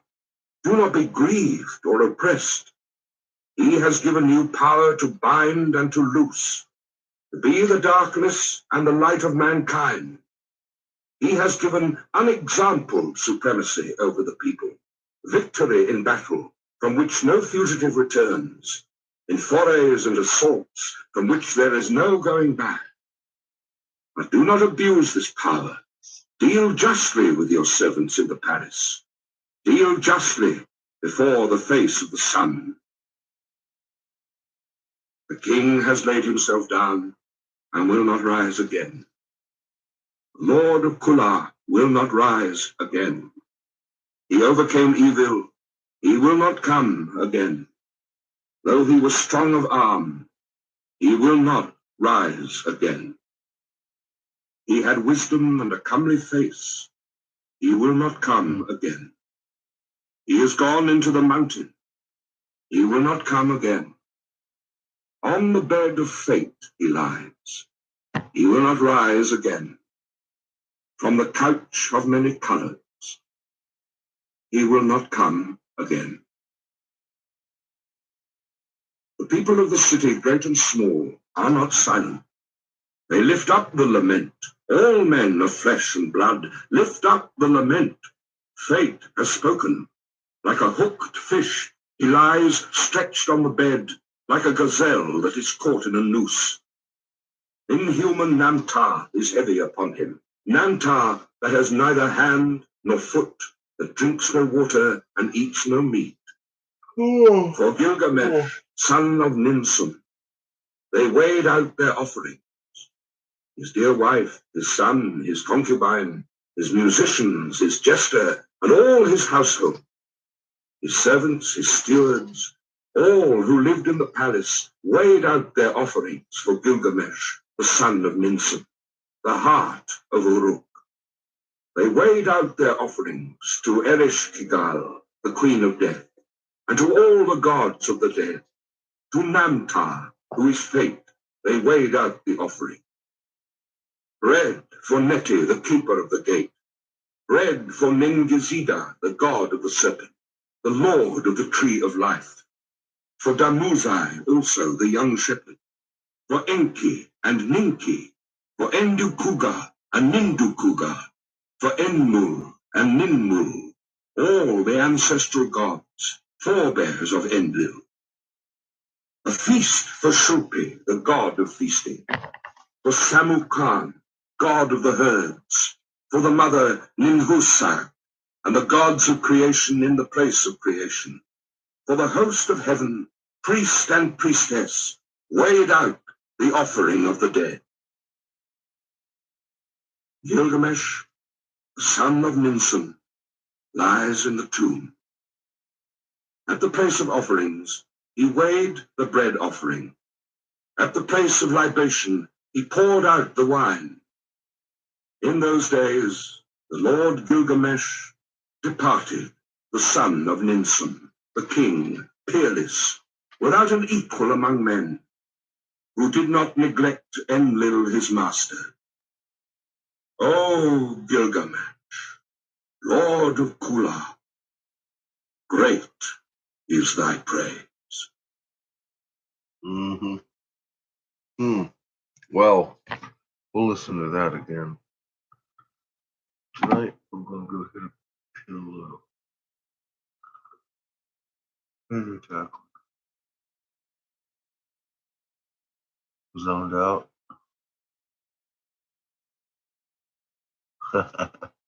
Me too, I'm tired as fuck. I don't know, Pollyanna. I'll tell you what, man. I want to know.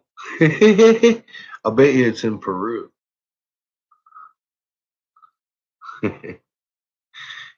You have fun hunting fossils today. I'm going to go to bed. Y'all have a good evening. And we'll do this again tomorrow. Have a good night or good day for most of you.